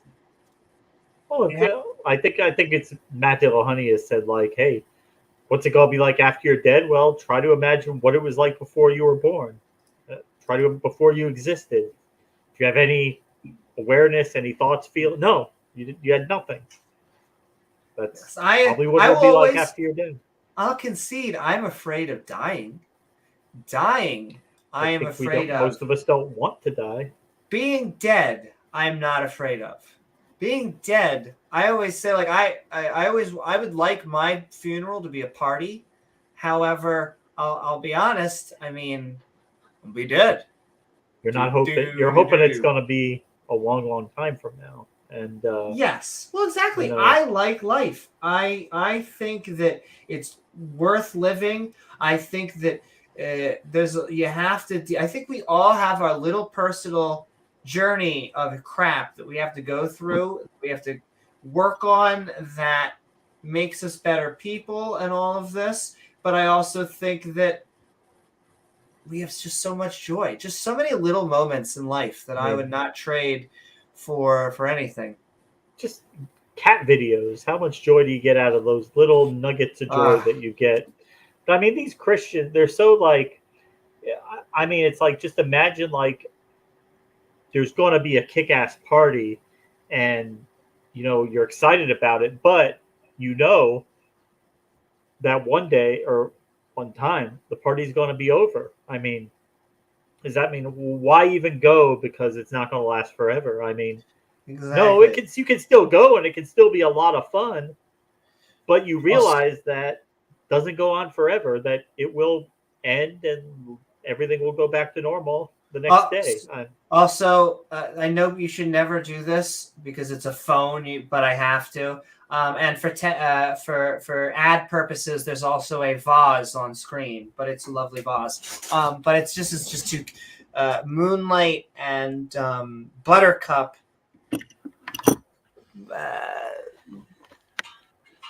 They are pawing at each other.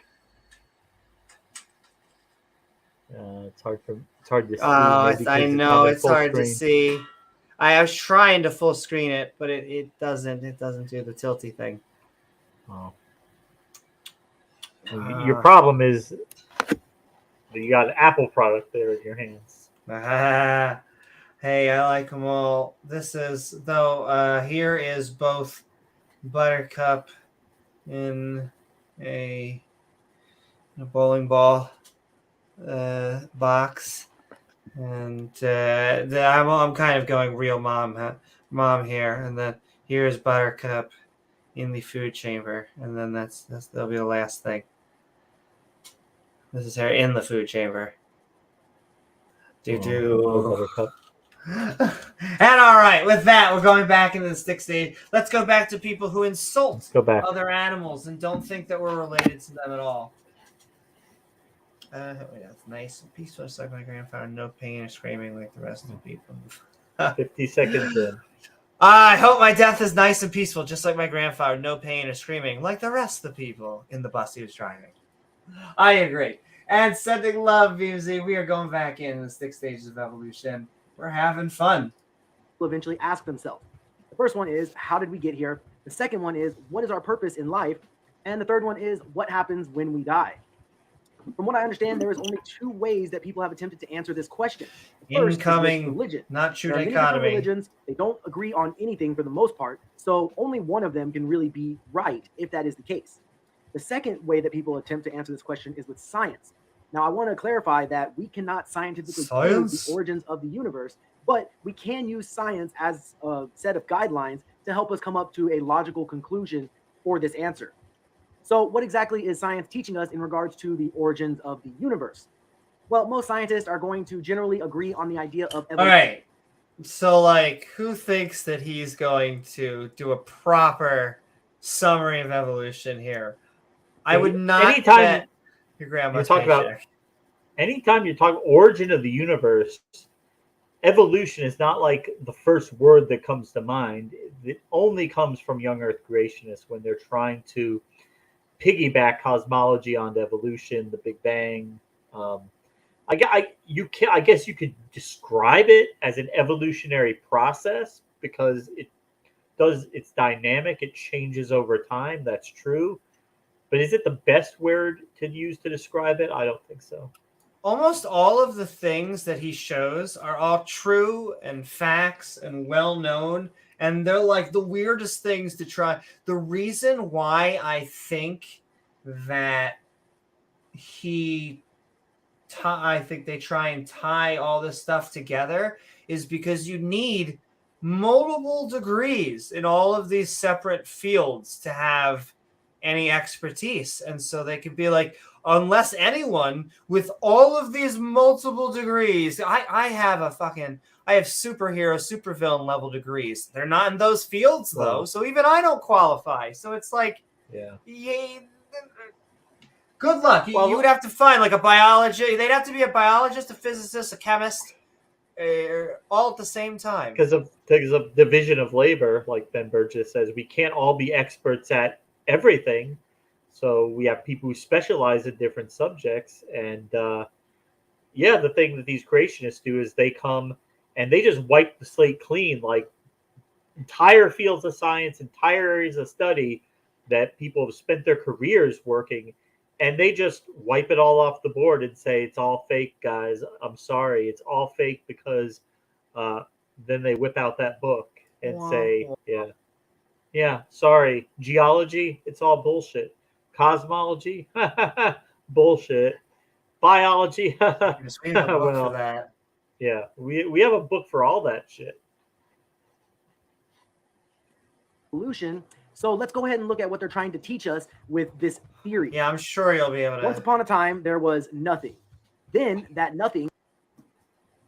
Right off the bat, yeah. Right off the bat.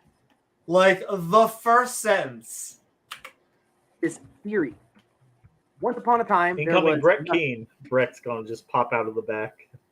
Hey, I'm sending love to Brett Keane. He has been, I would say, been doing the Lord's work, but we don't believe in the Lord. So I guess just being, it's hard to, people like the person who made the 6 stages of evolution, they are, they're narcissists. They are manipulators. And apparently, for the people that they have in their inner circle, they are charismatic. I just think it's always funny because to us, I think the atheist community, we're like, of course he's like, yeah, we've been making Ken Hovind gravity jokes for like how many years now? Like, Yeah. probably there's been people doing them for longer than we've been doing these streams. And so it's like, it's both funny and charming that they are all like, oh man. It's like realizing how much of a degenerate and a reprobate Matt Powell is. Like, I consistently get people that are like, but he tied Grandma's shoes. He's a nice young man. Don't that's you leave true. Matt Powell alone, Amy. But Come like, on. he had to lift his like white mask to like tie your shoes, and so like, I'm glad, He's Grandma, a nice young that man. you were. Yeah. Look at He's that a nice young boy. Matthew Powell. He's a nice young man. Look at him. He's a lovely. Who was he burning? Lovely lad. Oh, it's just so lovely that he's doing community service. So yes, it's both. I guess. So here we go. Like, they're stuck on this 1980s version of like the Big Bang. They don't really follow. Like, they're not really saying it was nothing anymore. They're not even really saying that the Big Bang is the absolute beginning of everything anymore. All they're really saying now is that there was a time when all the matter and energy was in one spot, and it began to expand from that. What happened before that, we don't know. What caused that to happen, we don't know. Could be It's also cyclical. not a nothing. It's a something. It's not a nothing. You would still have some type of quantum state, quantum vacuums. There would still be something. What exactly that is, we don't know. But I'll let Michio Kaku and Neil deGrasse Tyson do work on that, as opposed to the goat herders from the 1st century BC. Speaking of similarly goat herders from, do you think there would be? I've been trying to think of a funny way. Maybe make a Satan icon, because they already have an imp icon. Yeah, sure. No. Sure. But they're not. Oh, that's interesting. What's the talking say that made everyone call? That was, I think that was, I forget what that was. There was something he said that was not kind towards trans people last year. I try to push that to the edge of my side. Oh my. I try to remind myself that J.K. Rowling is, I've been thinking about her more and more because, I like Harry Potter. I own the books. I am trying very specifically to do what she did for wizards and witches. I'm trying to do for angels, because I can confidently say no one has made an angel story like mine, because the theists just refuse to see angels like anything else but these fucking mystical creatures. And so my sci-fi angels are going to, I guess, be coming out of the woods. Yeah. I love it though. What was my topic? Oh, somehow I got to my angels from J.K. Rowling. And my partner is playing the Harry Potter game. It looks good. I would play. I didn't play as many games as I used to. I should play, and yet I understand all the people who say they don't want to give her money. I'm conflicted because I know the designers tend to be more liberal. I know there's a transgender character in the game. But I guess my whole point of this is she's fucking transgender. Like, I just want to sit down. She writes under a pseudonym, under a male name. Okay? Now, she writes a lot of gay male fan fiction. The joke before she came out as being anti-trans was, oh my God, which character did she has come out gay this time?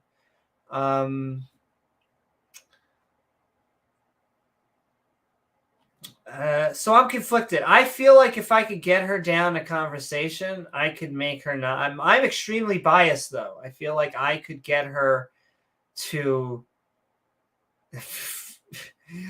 The other thing that annoys me about her, people like her and her situation, is they like use her, like the heavy fundy reactionaries use her, but like besides the trans thing, she's everything they hate. She identifies as a liberal, feminist, pro-gay, and I just think, this is my opinion, but I guess politics is everyone's opinion, she has gender issues herself. And so she just doesn't know how to deal with it. And so why else are you writing under a male pseudonym and writing all of this homoerotic fan fiction? James, it's just every time. Every time. Now I also understand people who refuse to buy the game and are even boycotting her because I think she's defending assholes.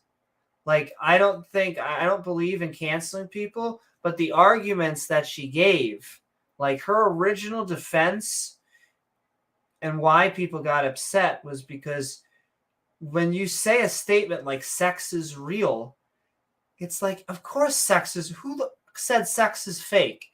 It's like you're the only person in the party and we're eating cheese puffs and you're like, sex is real. And we're like, yeah. The cheese tastes good, though. Do you want to go watch a movie? No, sex is real. Sex yeah? in the City? Sex in the City? It's just like, and then they're like, no, if you don't believe sex is... No one said that. No one... That's why it's transgender. No one thinks that they're chromosomes. Well, no, Amy, you think, Amy, that your chromosomes changed when you started dressing differently, right? Yes, I do. Every day. I actually, your body, very specifically, too, changed. I open my chromosomes every morning, and I'm like, what shoes should I wear today? Does it tell me? Well, yeah. So, you pump that hormone into each and every chromosome to make yourself into a woman every day. Exactly. Very specifically. And ever since I've been on hormones, I basically think that that I can give birth now. I'm pretty sure that's how it works. Well, I mean, pretty sure you keep trying. Eventually, it'll happen. Well, that James, that will is happen. A joke as old as time, but I feel like we should keep on trying. Keep on. You just keep on trying, Amy. It'll happen for you one day. Rachel, please help me. Or once again, we're also in an open relationship, so have Rachel and myself. Maybe you can get both of us pregnant. We'll both get tried. But okay, enough of that. We've been. It's more. Goldie's head would just explode like two trans women getting pregnant. If you ever see him, you both need to dress up as pregnant, like with a prosthetic belly. Sending love to James from Modern Day Debate, who I love. Sending love to the entire Modern Day Debate community, who is amazing and based. The last debate I modded, I forget who was on there, but someone, and it's a joke as old as time.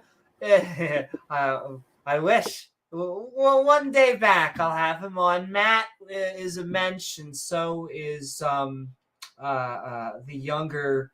Is it Cliff or is it Stuart? Yes, Stuart. It's the child. They're both.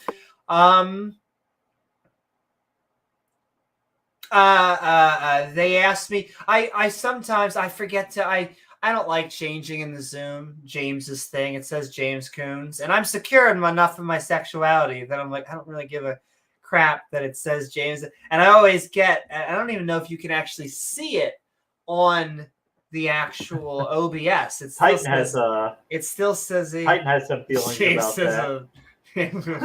Oh my! Hey, we all write our different fan fictions out there. And they were like, but if you are a debater, you can see through the Zoom call what the name is, and they're like, well, I don't know who this person is here. I just know that their name is James. And I was just like, I I hate to be the one to tell you, but he transitioned, and so here I am. There you And go. you could just see his face go, the horror and the blood draining. Like, man, you can send like 30 jokes. Just, I don't know why this one subject, it hits so close to home to them. Why being trans seems to trigger not James of Modern Day Debate, who is amazing and has been nothing but a mention, a supporter. You know what I think part of it is? You know what I think part of it is I think that there's probably been times where they have found somebody who is trans. Maybe they didn't know, they thought they're trans, and then they find out that the person's trans, 100%. And then they feel like, what, am I gay now? Am I gay now? I'm not gay. I can't be gay. I'm not gay. Ah! And they just rage because, it's got a conflict between their sexuality or maybe they're religious and they think it's absolutely evil to think that somebody of the opposite sex is attractive or the same sex is attractive. I'll also answer that. I just want to say this, and T-Jump, if he ever watches this, can tell me if I'm wrong. But I am conflicted of what I used to. He did go through this. I feel like they were just more like debates to debate kind of things, though maybe I'm biased. Though he has said in his like super straight, the super straight debates, and that you saw those all phased out, that he would date a trans person if they were cute enough, but that means that he's not super straight by the anti-trans. I don't think he was saying he's super straight. He was saying he was just defending the concept. Well, that's I guess what I mean by to defend. Though maybe I'm just talking about maybe so. I need to sending love to Titan. I'm probably gonna unban Sunflower only because I don't think that he's ever going to get a therapist. So how else are we ever going to get him a cute guy or like a cute sundress? Like, those are the only two options. And by the way, like, this is how it always goes on, like, this, and we'll continue. James can take us 5 hours to get through this video. This is how it always We're goes. at 2 minutes. It goes, the subject is like, did Jesus rise from the dead? And someone comes into the chat going, "You'll never be a woman. You never. Why is everyone talking? Why do gays have a gay voice?" And we're like, I don't know, because it's really hot. And they're like, well, something about bugs in your butt. No, that's not a thing. Remember the monkeypox thing? Well, the monkeypox. Yeah. Why are they telling gay people? They're telling gay people not to have sex. Yeah. Yeah. And so, I lost my. Then it always comes in with them saying something like something up your butt, and then it's always like, well, how come they're always obsessed with poop? And you're like, I'm sorry to all the people eating. And it's like, well, we don't actually think about that. And we're actually we tend to actually like, if you are, I guess, into butt sex, because newsflash, PSA, not all LGBTQ people are into butt sex, but the people who are into butt sex, they tend to like to clean back there because the whole point is about butt sex. It's not about, yes. And so after we're like, no, actually, gay marriage isn't about butt sex. In fact, lesbians don't always have things to put up your butt, though they can find them, let me tell you. Anything's a dildo if you're brave enough. And we've seen the evidence. Yes, exactly. Oh, my, have we. Sending love to all our sex workers out there. And I guess all the people that would shame people against sex work. The oldest job in history, James. Oldest job. Ted Haggard found that out the hard way. Yes, he did. Ted Haggard is completely heterosexual. And then after we dispel basically all of the stuff, all of the worms and the monkeypox and the butt sex and, that's right, and the doo-doo, basically on the topic of why Jesus came back from the dead, they're like, well, it might have been that in college I kind of wore a really cute skirt and got on my knees and kind of sucked 5 guys off in a row. And you're like, oh. And they're like, yeah, but like, I've been told by my pastor it's only gay on the 6th. Because of like, the your 7th pastor, day had to rest. Is your pastor Jesse Lee Peterson? Yes. It's not gay. It's not gay. It's me. It's also not gay if men do it, because men are manly. Yes, exactly. Women can give oral sex to men. No, James. no. Why would you have a woman do a man's job? Women can't do that. Oh, heteros do have butt sex. I was going to say lesbians have butt sex. Exactly. Heteros have butt sex. In fact, this podcast would just like to endorse butt sex. I think we could all come together right now under a butt, I feel like. Two men having is actually 2 men having butt sex. That's straight. A man and a woman in a porn, that's gay porn.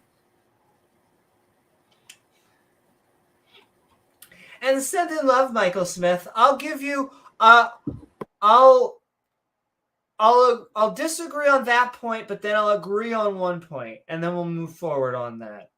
In that he's saying that they are very friendly. I don't think the media was always friendly to us. I'll tell you that much. It's just like how the tides have turned. I think that it's kind of because the media at least has caught up, in my opinion, with academia. And so they're going to give us a more fair bent than they used to when they were putting electrodes on our head. I will say that there is once again, this is a politically correct show. I coined this, but it's not there's no scientific.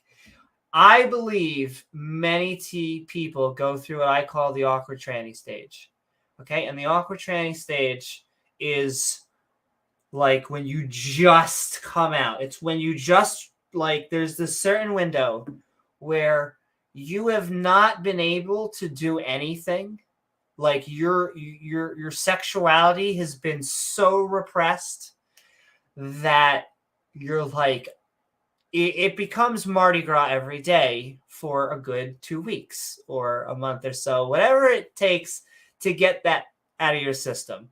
Some people could take whatever they need, but I feel like it's also something that happens not just in transgenders, although I use that term. I feel like it happens at an accelerated rate, but maybe a slower sloped rate with puberty.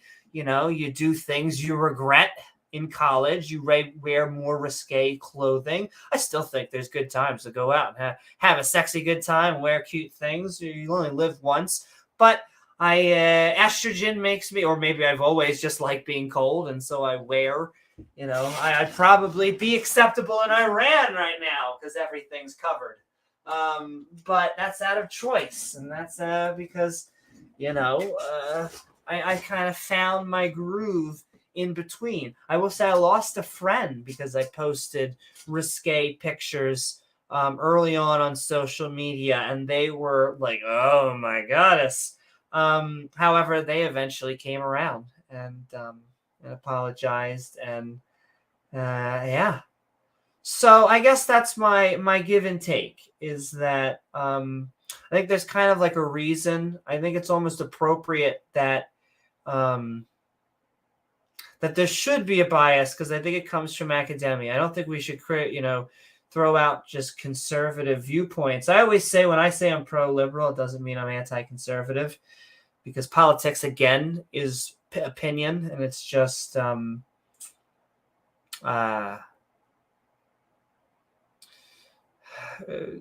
we're making this up as we go along, folks. Hopefully it's better educated opinions. But yeah, we'll continue forward as we talk about the 6 stages of evolution. That's right. Bring butt sex back to evolution. Then that nothing exploded, and that explosion somehow created everything in the universe. This is my hand. We're just gonna shove it through my face, right through my face. Yeah, he's really gonna do it. I go to I ran once.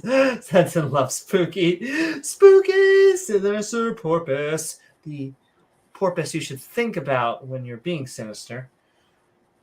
I haven't done things in college, but I went to college late. It's okay, Sinister. I just want you to know from the bottom of my heart that it's never too late to be a slut. Hey-oh! And hey, I feel like you should, everyone, I'm very sex positive. I think you should, there's a happy middle ground. I think you should explore your sexuality. I think you should practice safe sex. I'm a big proponent of safe sex until you have your long committed relationships. And then you can unwrap that and go to town. Now, when everything was created, the Earth was originally a hot, molten ball of rock. Then it rained on the... Also, I mean, I know we've only done, like... He's skipping so much. And just, but I know, literally, this was his thing. Big Bang somehow created everything Earth. in the universe. Now, our sun is a third-generation star, so before this solar system was here, there was another star, and before that, there was another star with another solar system. Then you go back probably a million years or so to the Big Bang. So our solar system did not come as a direct result of the Big Bang. We are way past that. The elements, there were no heavy elements in the early universe. It was basically hydrogen, helium, and tiny bit of lithium, almost nothing else. And we're all on the Atkins diet, very specifically. Yeah.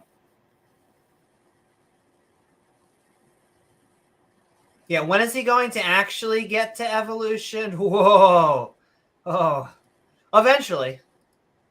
Now, when everything was created, the Earth was originally a hot... Oh, also, in the early universe, hydrogen, helium, a little bit... Or hydrogen, little bit of lithium. Helium, a little bit of lithium, yes. And then gravity pulled early hydrogen into the first stars. Those first stars began to live and die. The big ones making supernova, in those supernova explosions, forging all of the heavy elements. We are, as James said, a tier 3 of that. So, ba-doom. Because there was no heavy elements to make the rocky crust of the Earth. So you couldn't have planets. It was just stars, and then those had to make all these heavier elements, blast them out into space before gravity could cause them to collapse back into the first planets. Yes. And what a straw man. Holy moly. Hot, molten ball of rock. Then it rained on those rocks for millions of years, and eventually that created... Yes. It was too hot to have a water cycle, but then as we were able to the water have couldn't liquid exist water, as only a steam. It couldn't condense into water because the planet was too fucking hot. They've done videos like on this where they're like, "What you mean it rained for like thousands and thousands of years to make the oceans?" Well, yeah. Why is that so hard to believe? Doesn't it make more sense that it would just rain in like 40 days and everyone would just be dead? Yeah. Imagine all the water that's on the Earth in the atmosphere as gas. It's going to take a long time for all that to rain back down as rain. They're like, "Oh, that sounds strange to me." Well, it doesn't really matter how it sounds to you. You don't know anything about it. What is up, Bond? And yes, it sounds like he just has no idea what he's saying. Soup, as they like to call it. Or has never taken a biology class or a physics class. To cook for a while, and after it was done cooking, we got the first living organism. I always love how also they like to actual topics like primordial soup. They try and we come from. You think you come from a rock? You think we came from sludge? Look, here's a can of soup. I wrote primordial on it. It's a joke now, right? Yeah. Did from there, see that living vents. organism slowly transitioned into every living Transition? organism we see today. You were serious about that? Now that we all understand Yeah. the general idea of what Yeah. evolution You is, mean that sounds a lot crazier than some dude just did it. God just poofed everything out. Yeah. The poof model. It's fantastic. It's Right. brilliant. a deeper look at this. Maybe it'll A deeper sound look? a little bit How more deep? realistic when we get into the details. Oh my. There are 6 9 stages inches. to evolution. Here we go. Okay. I hope this isn't Incoming- copyrighted. You have to pay someone. Incoming Hoven chart. The 6 stages of evolution. Cosmic evolution, number 1. Oh, okay, I get it. He's going over the different power stones that Thanos collected. From The RuneScape. origin of time close from Marvel, but also from RuneScape. The origin of time, space, and matter, cosmic evolution. The other thing is, all of these things actually exist, and he's just They're like all putting true, evolution, yeah. As if that makes it an insult. Chemical Cosmic evolution. Evolution. That's the Big origin of Bang. all elements. Yeah, cosmic Chemical evolution. evolution. That's stellar nucleosynthesis. That's supernovas. That's neutron star collisions, mergers that create these elements. It's real. It happens. We've witnessed it. They've witnessed neutron stars merging and seen the elements that are created as a result of that happening. Yep. We've seen basically every generation, every phase of the star life cycle. But I can't Well- see. I want to see it all in a day. I want to Yes. watch. Yeah. Literally, that is what they're saying. Is if they don't see a star being It's not science. made, they don't see the billion-year life. They want someone to be a billion years old. Not even their Bible has someone. There's no one that's been 6,000 to 10,000 years old. So how do they know? They say, well, therefore it's not science, because if it's science, I should be able to sit outside, watch a cloud of gas coalesce into a star, go through its life cycle, then have a supernova, eject all these elements into space, if that's what happens. If I can't do that, then it's not science. It's a religion. And no, Natheist, he did not create this. He is not that original. This is Met Movin shtick from basically he borrowed it 1970. from his This benefactor, is basically what he does every debate. Is he'll say, "Well, you can't really talk to me about." We have to define the term first. Yeah, What are we you talking can't really about? talk about macro and micro evolution unless you can prove cosmic evolution and chemical evolution, and stellar evolution, organic evolution, and so those are all a hoax right down here. Now, of these 6 stages I just listed, the first 5 are purely speculation. See, you see what that? Once again, it's like they're setting you up. Like basically, he's like, I am just trying to just put a whole bunch on That's the right, stage XD. because I'm trying to show you that this is the only thing that I actually believe in, which is evolution. He believes in evolution. All of these are. He's basically saying he's trying to add this, but no. Variations within the same kind of animal. A word that does not exist. Or it exists, just not in the scientific literature. They don't use kind. It's not a scientific classification, or Oh, you're It's not a saying way it's of from grouping Tom animals. Malone, and it's where Kent got it from. Oh, you're saying this is like a Sith Lord type of thing? Being passed down apprentice. is that pastor from it was a Baptist church that Kent went to in, I think it was Illinois, where he got inspired by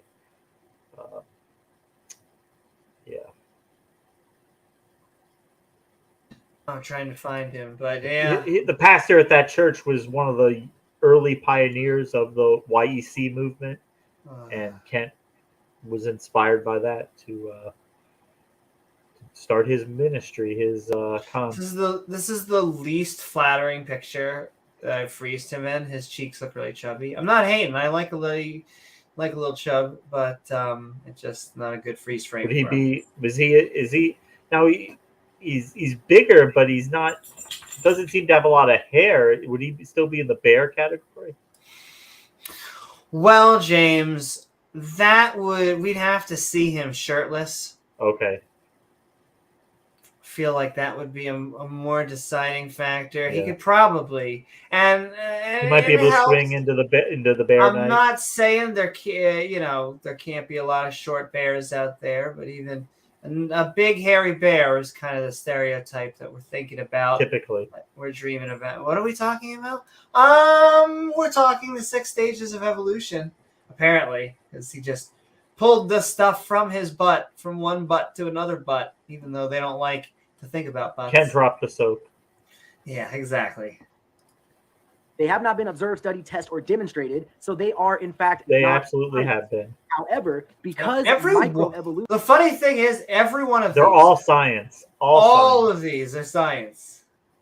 Now, is you know, observable we science. can't observe the beginning of the universe. No, we can infer a lot of information about it. Doesn't And mean we have know a everything. picture of the early universe.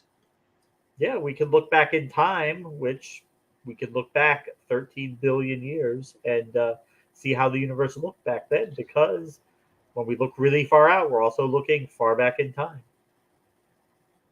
Also, very specifically, Porpoise, which stage of evolution is fatal? It's stage 4 evolution.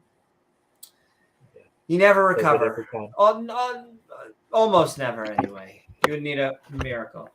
It's all that organic palm juice. People like to tag the other 5 into the reality of the last stage, but that's not the case. We'll get into that more when we get to the macro and micro evolution part of.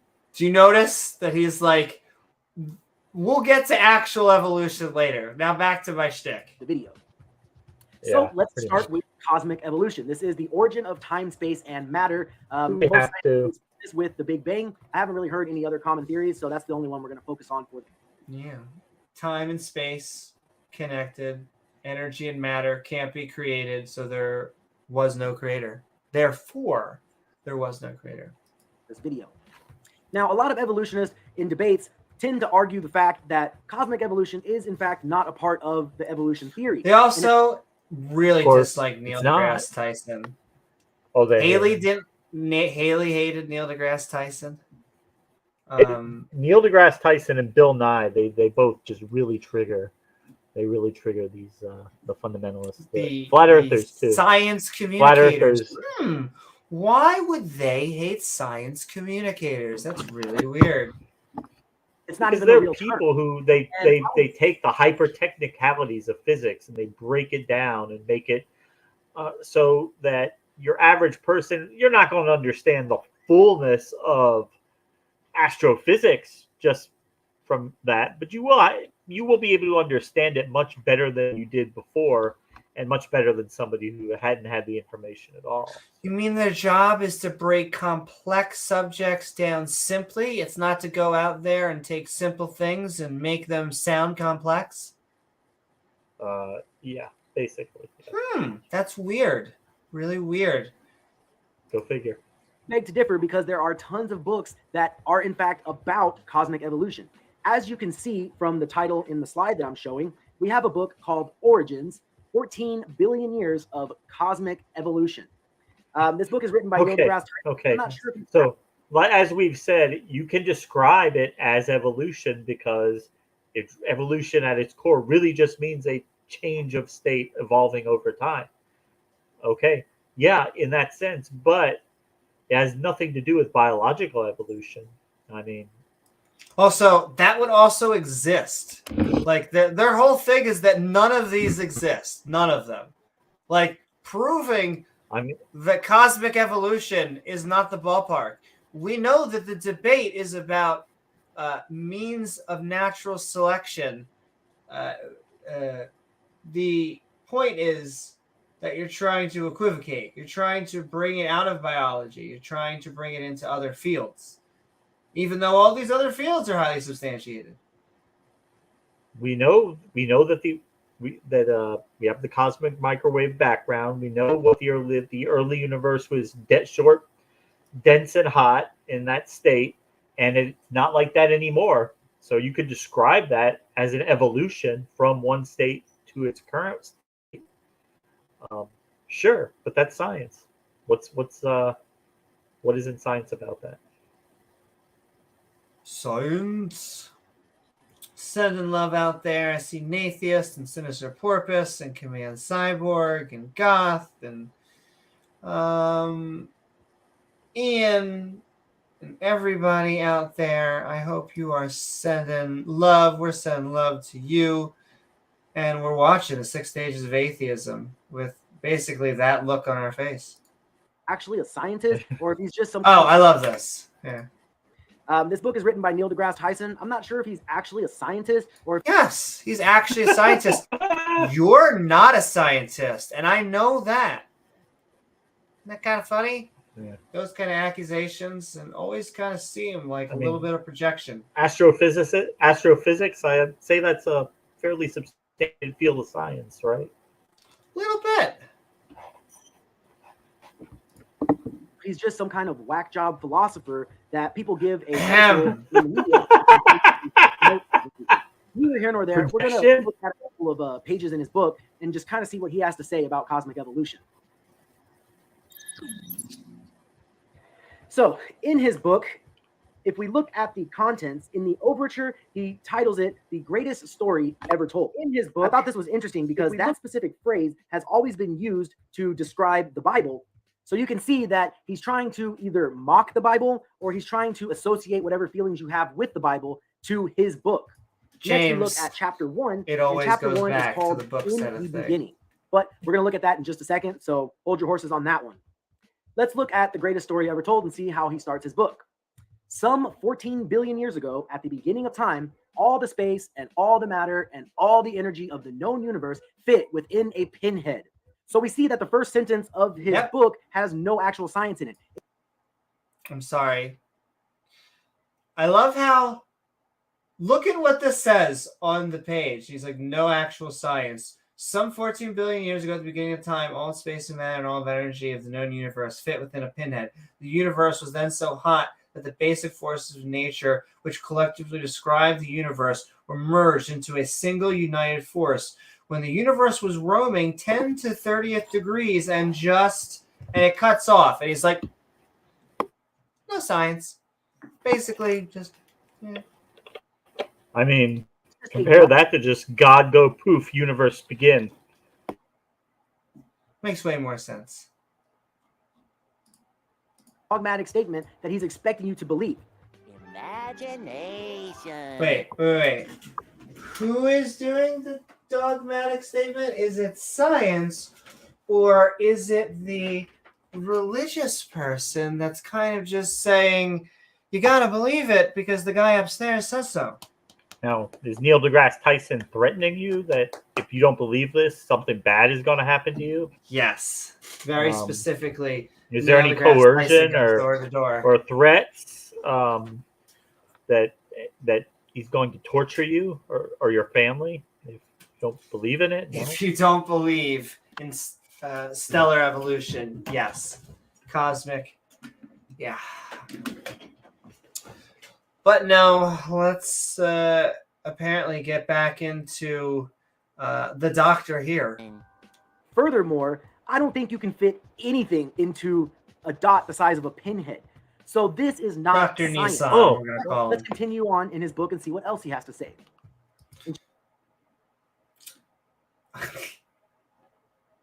Chapter 1, he says, in the beginning, there was physics. I'm sorry, Neil, but no. In the beginning, God. See, I'm sorry. Can you substantiate that? Yeah, can you give a little bit of evidence? Physics can't be the beginning because physics is a law in science. Why not? Laws don't just happen by chance, especially from an explosion. What he's trying to tell us you know this is how? that an explosion created order in the universe. And from every observable explosion we see in the world, explosions don't create order, they create chaos. But let's go ahead and look further into his book. Later on in the chapter, he says, throughout history, different cultures have produced creation myths that explain our origins as the result of cosmic forces shaping our destiny. These histories have helped us to ward off feelings of insignificance. I think it's kind of interesting how he words this, because essentially what he's saying is that if you believe in God, it's because you have no self-worth and you need something to make you feel significant. What's even funnier You just is bought into a false narrative. book title. Here is the title. It's in red letters, and it kind of blends into the background. Origins. And it's not that big of a font either.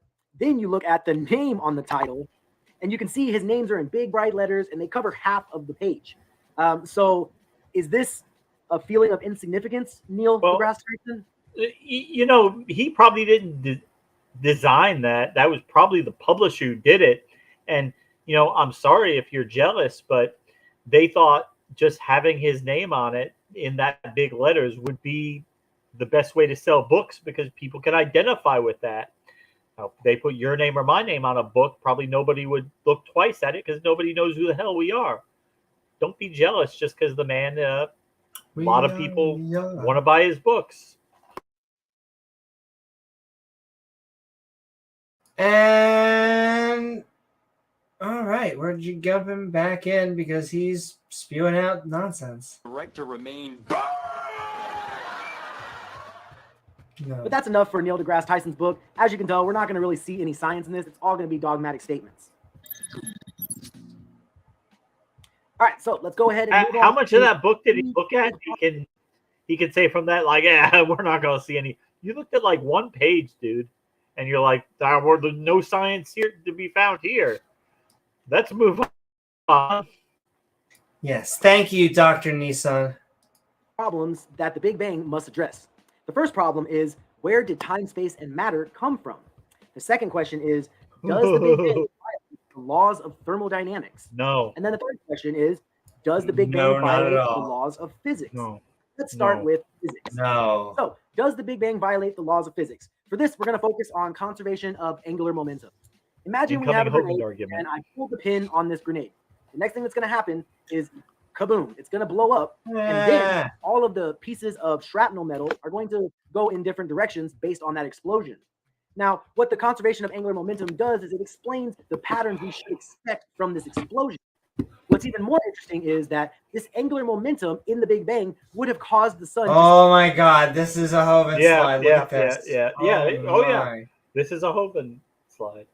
This argument is a Hoven, and his joke at the end is going to be a Hoven joke. spin very rapidly, but actually our sun spins very slowly, while the planets that move around it are the ones that are spinning rapidly. In fact, the sun has Are we spinning over that rapidly? 99% Takes of us- the mass of the solar system, yet it only produces 2% of the angular momentum. This pattern is directly opposite to the patterns predicted from the Big Bang. This quote is coming from a publication that is written by secular scientists, so this is not a creationist source. Let's look at another quote. This one is by Dr. Stuart Ross Taylor at Cambridge University. He said, "The ultimate origin of the solar system's angular momentum remains obscure." This is a fancy way of saying we have no idea how to explain this and teach the Big Bang, but we're going to teach the Big Bang anyway. Well, they have nothing to do with each Another thing I other. wanted to point out is that Why Venus would they and be an Uranus issue? actually rotate backwards from 6 of the other planets in our solar system. Uh-huh. This, to me, is again crazy. Like, argument a la our other planets are rotating differently. What the? What's up, Well, Claus? Like I was saying before, our solar system did not form as a direct result of the Big Bang. There were 2 previous solar systems here.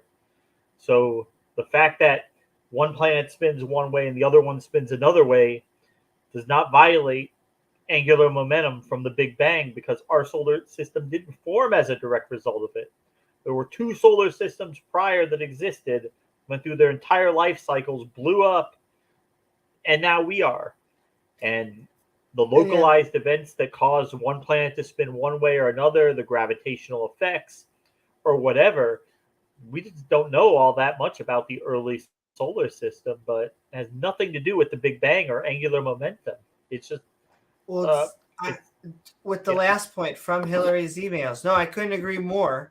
The grenade doesn't contain all of the matter, universe, and everything, including gravity.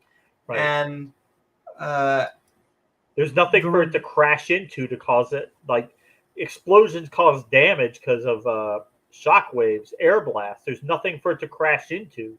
It's not damaging. It's an expansion event. there's nothing that says it has to go the same rotation as Earth. That is ridiculous. is a quote from another secular scientist, and he says that we have some theories about how the spin of Venus may I know, influence the shape Hillhugger. of the Earth. It's Unfortunately, harder. they don't really work. A much harder sell when it's not coming out of like a charismatic Southerner. So he's saying they have no explanation for this. On top of this, we know that 8 out of 91 moons in our solar system. Oh my god, just the most latest research known to. Well, okay, not man, they but- spin backwards. That's not going to change, but they're not spinning backwards. They're just spinning. Yeah, they're whatever spinning. direction gravity wants them to spin.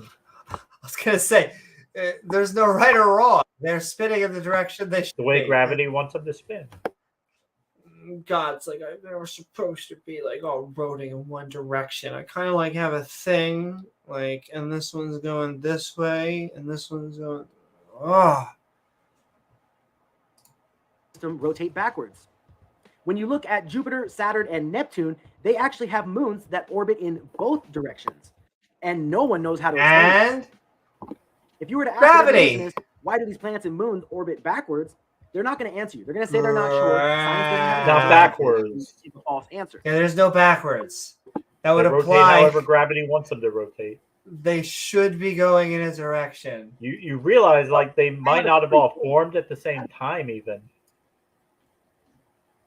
I believe that in the beginning, God created the heaven and the earth, and he made those planets and moons rotate backwards just to make evolution look stupid.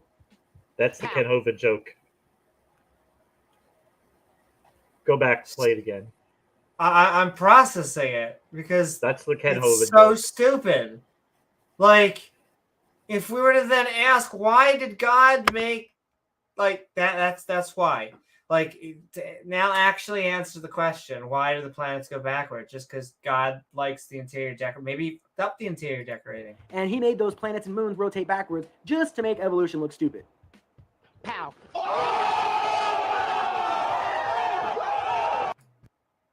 It really is. It's like, imagine taking like your church group's 1980s PowerPoint presentation and trying to make it hip.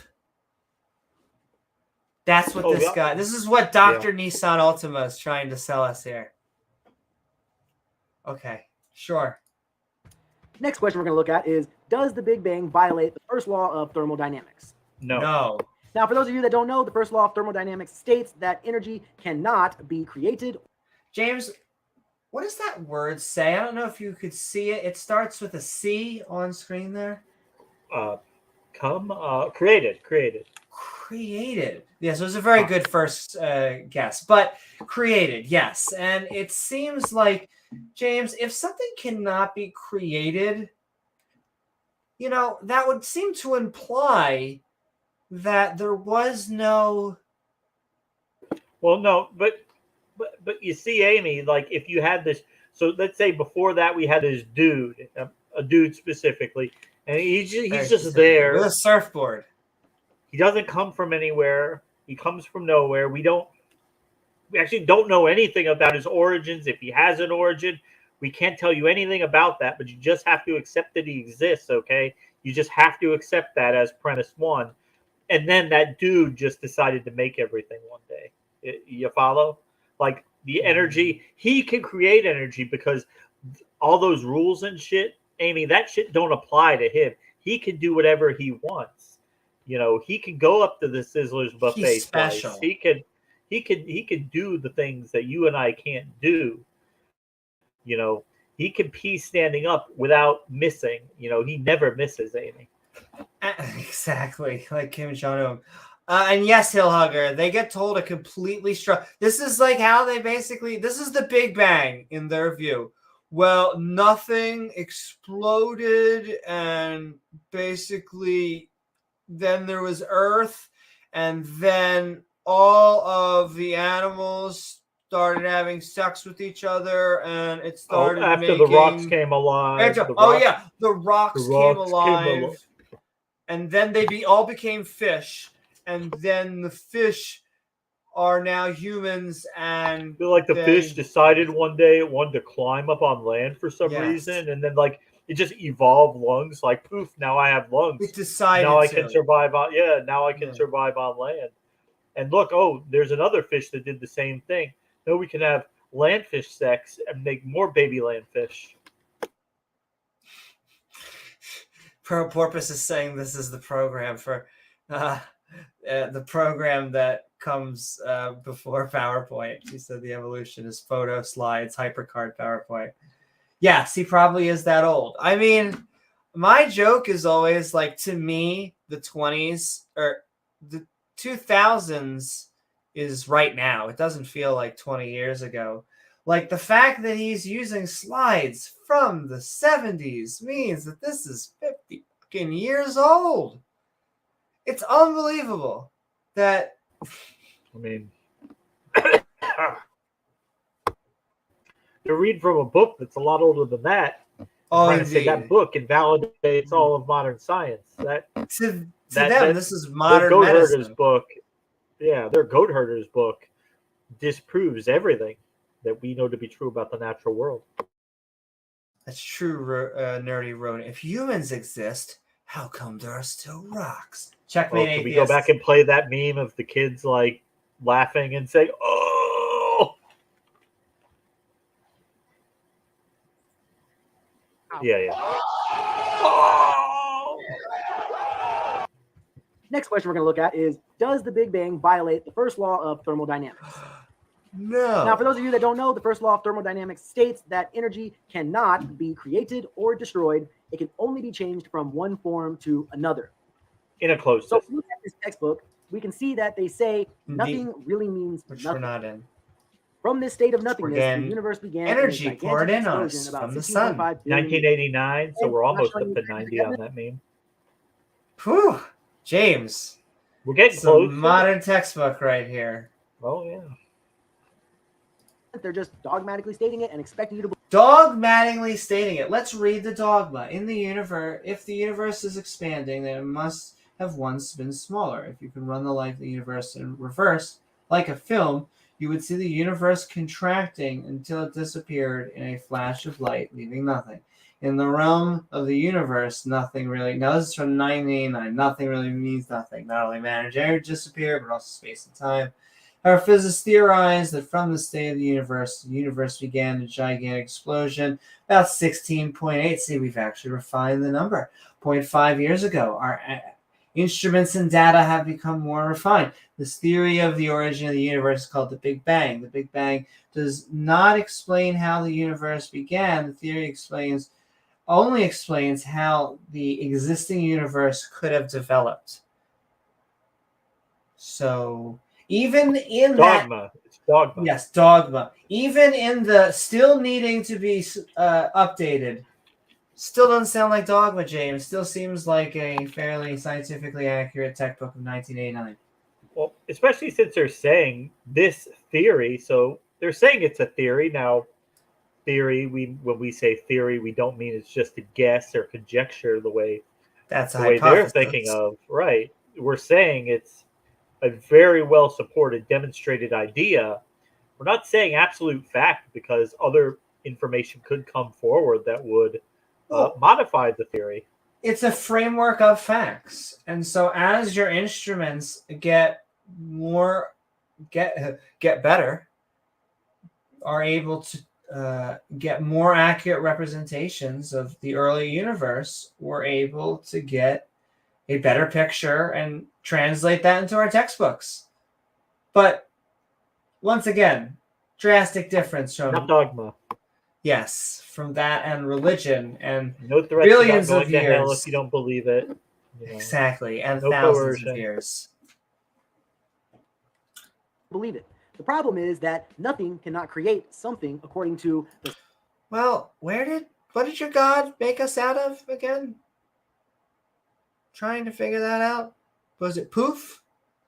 Oh, we have poof. Yeah. Sending so much love from Close Boulder. $5 super chat. Hands rubbing gives energy heat. Also Kamehameha. But yes, Absolutely. As student Dr. Ben was talking about the other day, ATP is often the reason, the currency of molecular, our cells, it's playing with energy and it generates heat. And just us rubbing our hands gives energy, gives off heat. It's a chemical reaction. Dun, dun, dun, dun, dun, dun, dun, dun. And I honestly, they should be fined a ticket every time they misuse the first or second law of thermodynamics. They'd be broke They would. They really would not have any. quickly. So sending so much love to Claus Balder. We are hands rubbing and giving ourselves energy and heat. I know this guy is blowing a lot of hot air up something. I'll tell you that. Dr. Nissan Ultima. The hot air over be here. blowing. Yeah, exactly. But not you, Claus. Thank you so very much for all the love. And we are sending that love straight back to you. Yes, they really do not understand energy conversion. Like all of these concepts that I don't think you and I have any PhD level understanding of. Right. However, nonetheless, like we all had middle school science, right? We know that a star is a big You get the gas basics. ball. You get the Right. basics, you know. Yes. And it hurts me. It pains me because I like to view us more in the realm of communication for that reason. Yeah. James and I are not in the lab every day. We have very different occupations that nonetheless, I like to think that we are both countering the bad information that this. You know who else is not in the yes, lab every day? This guy doing this video, okay? Except he's the one saying all the people that actually do go in the lab and do the science, they actually don't know what they're talking about. They're actually wrong. They don't know anything, Amy. They get it wrong every single time. Oh, exactly. But you know who got it right? You know who got it right, Amy? This particular tribe of goat herders, 1st century BC, they actually got it right. James, I think it's starting to make sense. These are the people who really know science, the goat herders. Right. When you want to know physics, would you go to Neil deGrasse Tyson, who puts his name on a book? I mean, how dare he have his name on a book? He must be some kind of narcissist. But would you go to him, or would you go to the 1st century BC goat herders for physics? Clearly, you probably want to go with the goat herders to learn your physics. Also, no offense, but he wrote the book, so like at least 50% of it, he can put his name whatever he wants. So I mean, don't know what to tell you. Look at these mathophiles. They say pi is an irrational number and it goes on forever. No. God says it's 3, just 3, not 3.1, just 3. Doesn't go on forever. It's not infinitely repeating or non-repeating. It's just 3 because God said so. And he would know because he's God. Exactly. He's massive in size. Infinite. Scientific laws of thermodynamics. So then how does nothing exploding and creating all of the energy in the universe? Yeah, okay. This is where I just die a little on the inside because this is just a failure of the American education system, parenting, technology. I'm not sure. Or just something has gone wrong. Or just the just how religious indoctrination works. Yes. Yeah, how religious indoctrination.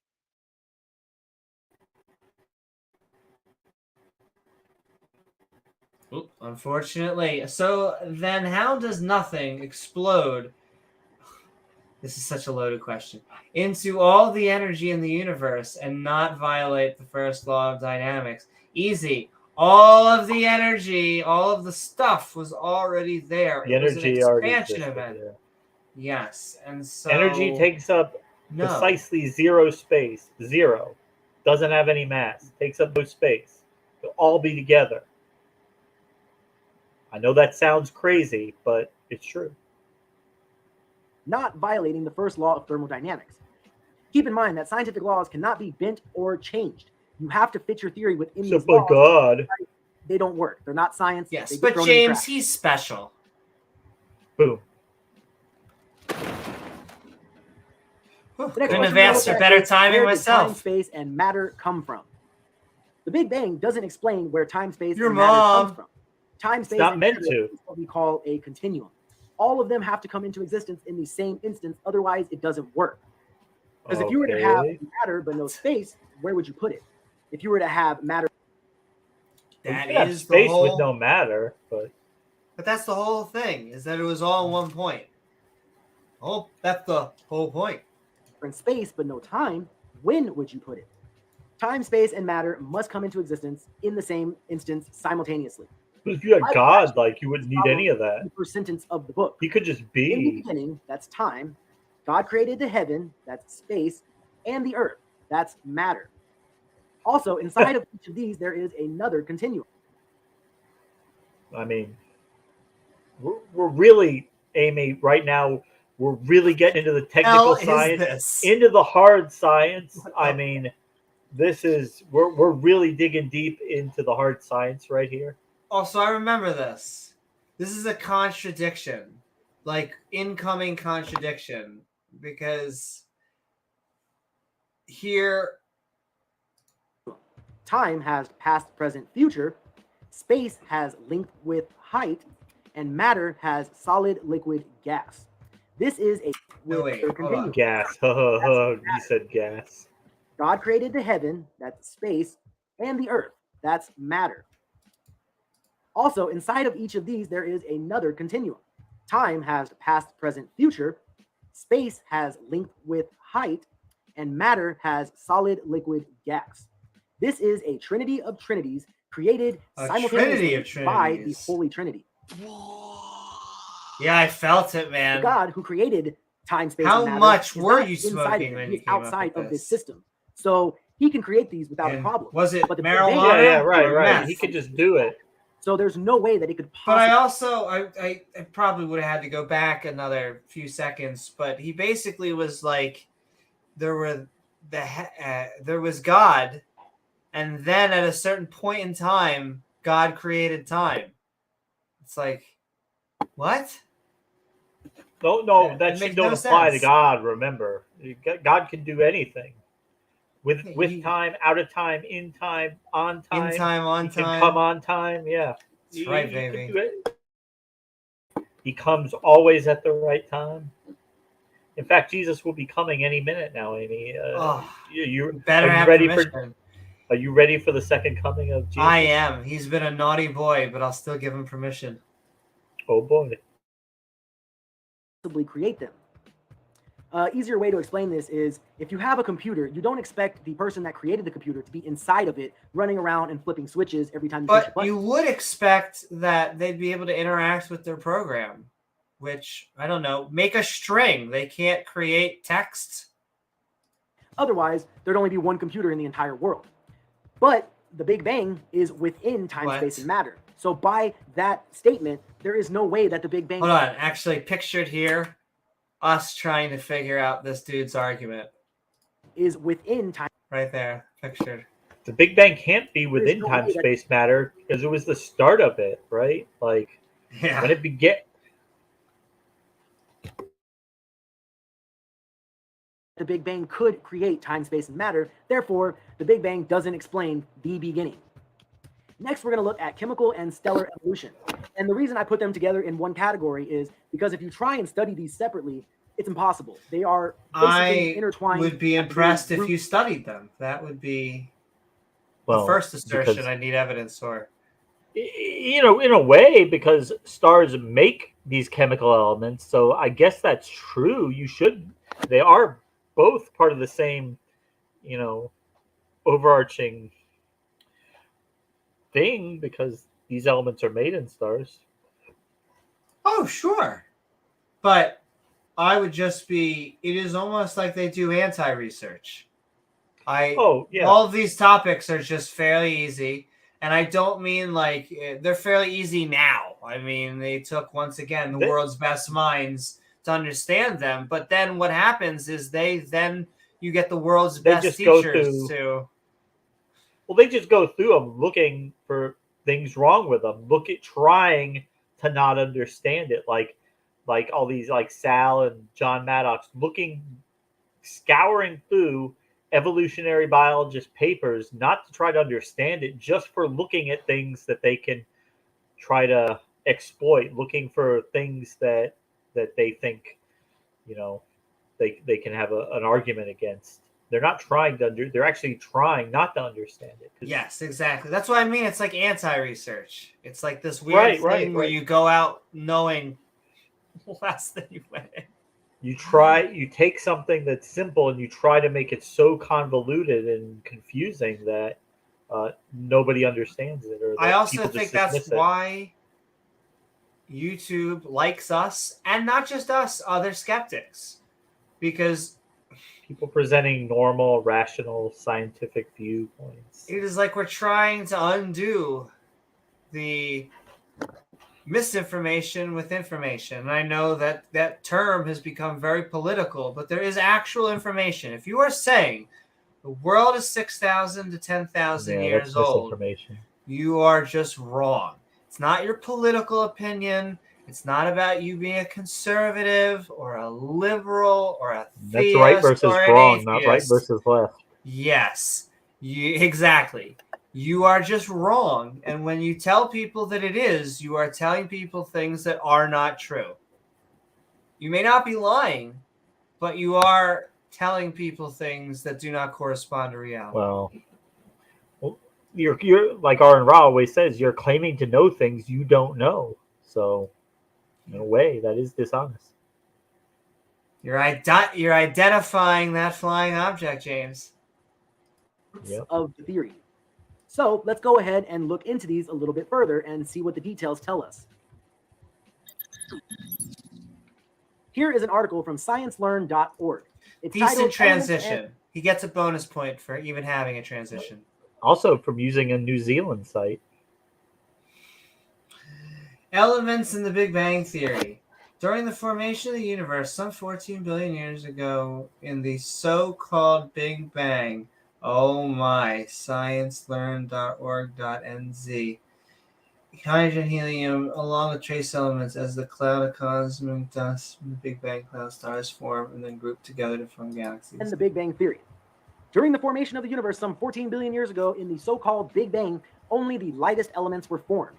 According to this article, during the Big Bang, four main elements were created: hydrogen, helium, lithium, and beryllium. Let me go ahead and circle those for you. Well, I mean, it was hydrogen and helium and tiny, tiny amounts of those last two. Yes, and even mostly of this, it's mostly just hydrogen. We were a hydrogen-dominated. I think we are still a hydrogen. Please correct me if I'm wrong. We still are. I think we're still, because we're still in the star formation stage of the universe. Well, we call ourselves old Earth and old universe just because these people are ridiculous. It is. And star formation will continue for another trillion years, if not more. We'll probably probably longer. Yeah, before they start to burn up all their fuel.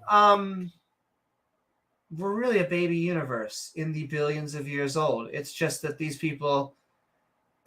I hate saying these people, like the young Earth creationists, cannot. Their universe. If our terms. universe is a baby, theirs is not even conceived yet. Well, that's what I mean. Exactly. Theirs is ridiculous. It's just ridiculous. This statement is pure speculation. This is not proven. But if we were to overlook that, the next step in this process is that we need to evolve. What is not proven is this book. This book saying the thing. Well, that is true, but it being corresponding once again to reality, not true.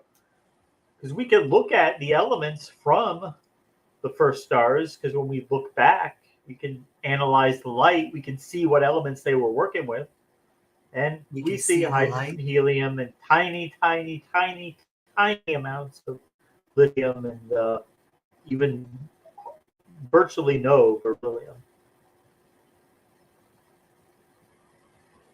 All the rest of the elements in the periodic table. This is chemical evolution. evolution says the rest of the elements were formed by stars. This is what we call stellar evolution. And again, this is also not. No. Stellar evolution, that would be the formation of stars from a nebula, from accretion forming into a star. Nucleosynthesis is completely different. It's the same concept, I guess, because stars make these elements through their lifetime, but stellar evolution is about the formation and life cycle of stars.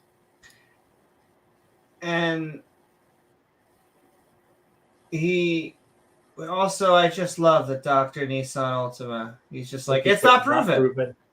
Yes, therefore not proven. We've seen all these stages at various points. We just don't see it all happen at once.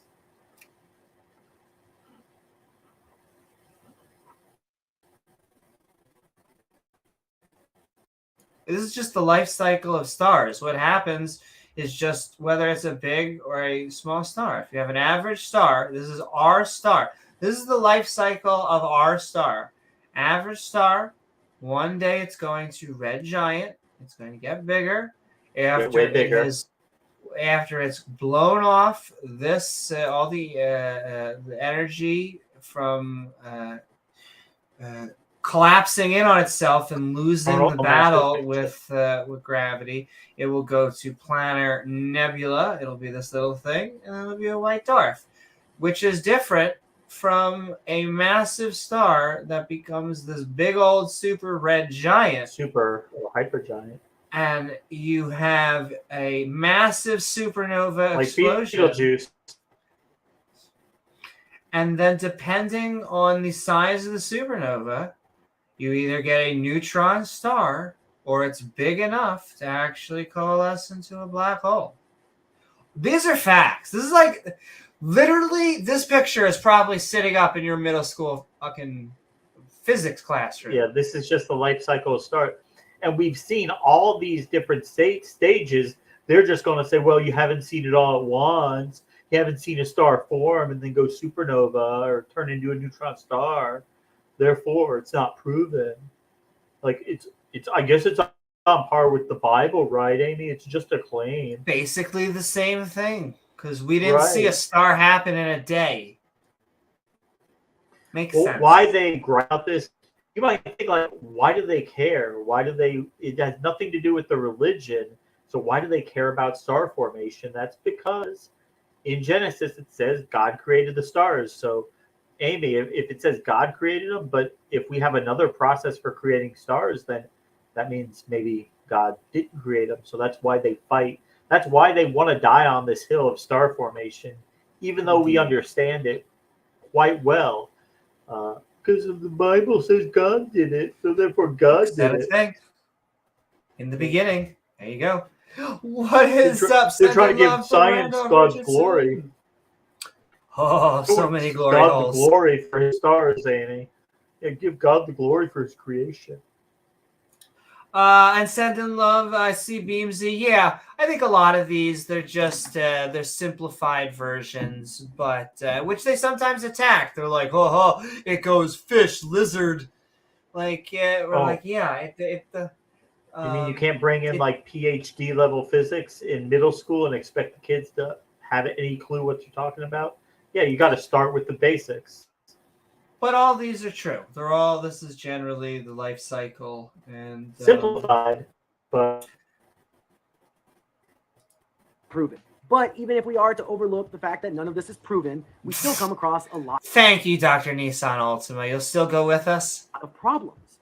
Essentially, chemical and stellar evolution must happen simultaneously. However, according to these charts, you need iron to form a star.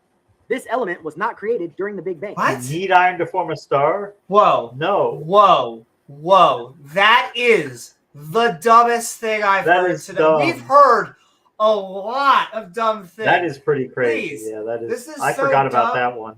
Please, chat. Help me out here. Iron is a star killer.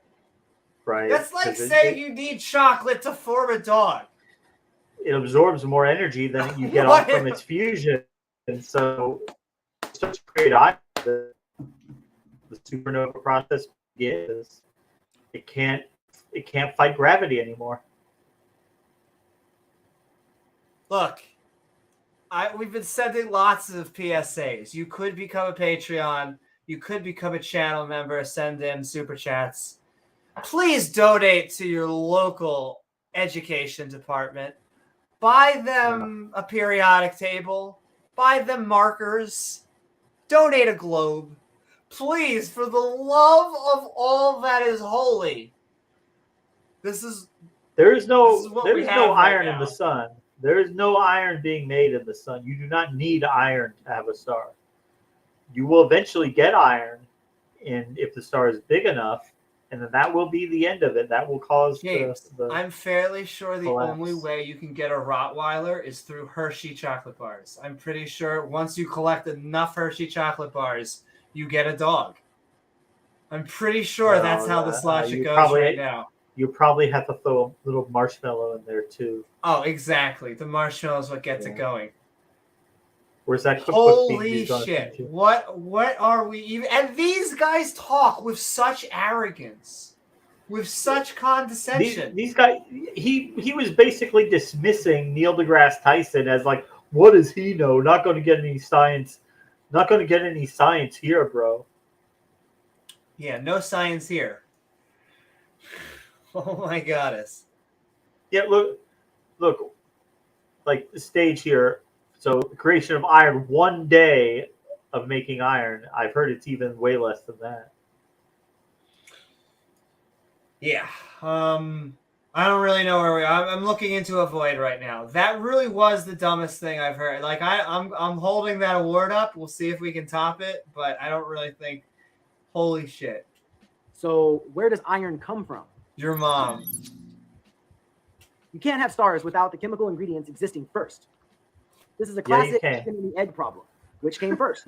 The star? God damn it. We get this shit, James. Don't we get this shit all the time? They come in. It's one of two ways. Either A, they're saying it friendly, in which I can let it go. Or they're saying it as if it's like a philosophical conundrum, as if people are in the lab right now trying to figure out if it was the chicken or the egg. Right. It was the egg, people. Egg is a mechanism. The chicken is a fairly new organism. The eggs have been around for a lot longer than chickens. Randolph says, do you think the presenter has heard of inflations? I do, but I don't want to fat shame anyone. Tip your waitress. Apparently, inlations are particles that may have been instrumental in the eruption of the Big Bang. Yes. I don't think he's heard of inflation theory. I don't think that if we could go over just very quickly what he thinks the Big Bang is, he thinks something came from nothing and then exploded like a grenade. Was the analogy that he used. I wish that I was making this up. Don't pull the pin, dude. Good band. Just put it. New Kids on the Block. Okay. Ours are the chemicals. After we somehow overcome this first iron problem, we come Not a problem at all. New iron problem. What iron problem? Oh my god, it's painful. To the iron thing. Back to the iron chariots. It's like he doesn't understand that they don't have iron to start with. They eventually fuse iron, and that's what causes them to literally it is the death he had that of the chart star. up. He thinks that's how. Oh, he must think that's how the stars are, like their entire time, like they have these layers. He doesn't understand that those form over millions of years of fusing these elements. Like what a star is a constant battle. It's a between gravity and the energy that it is producing. And when it runs out of energy, when it's starting to create iron and it no longer has the energy, what happens is that gravity wins that war. I don't... Collapses it down, yeah. Core collapse. I'm baffled, truly baffled. Not like having sex with Jesus baffled. That, but I'm pretty damn baffled. Problem. According to these charts that I'm about to show you, This is the process of a star's growth and what elements it would create. I'm going to go ahead and blow this slide up so you can look a little bit closer and get the details. Blow it up. Yeah, look at this. Some of these, and these aren't even the heavier ones. They're starting to get. No, he's just going up to iron. Yeah, he's not. Nickel, copper. So we get iron, silicon, sulfur, oxygen, magnesium, neon, carbon, helium, and hydrogen from a star. Oh, I thought those were just things you were blowing up your butt. But you have to have iron to start the star. No, you don't. No, you don't. Why does he keep saying you have to have iron to start the star? And he's repeating it. Like, this is painful. Okay. Over and over again. He keeps saying Over and it. over. Yeah, maybe you should have actually opened that Neil deGrasse Tyson book and actually read the thing. Yeah, instead read of a just page trying or to two. instead of just reading the first paragraph and mocking it. The elements on the periodic table. And none of these elements are higher than iron, as you can see from the circles. Yeah, no shit. You know why? Because once it forms iron, the star dies. That's why it can't form things heavier than iron until it has a fucking supernova. Yeah. I'm trying to... I'm struggling to get Dr. Nissan Ultima's whole point here. So the reason I bring that up is because basic observations go. show us we cannot use past iron very well.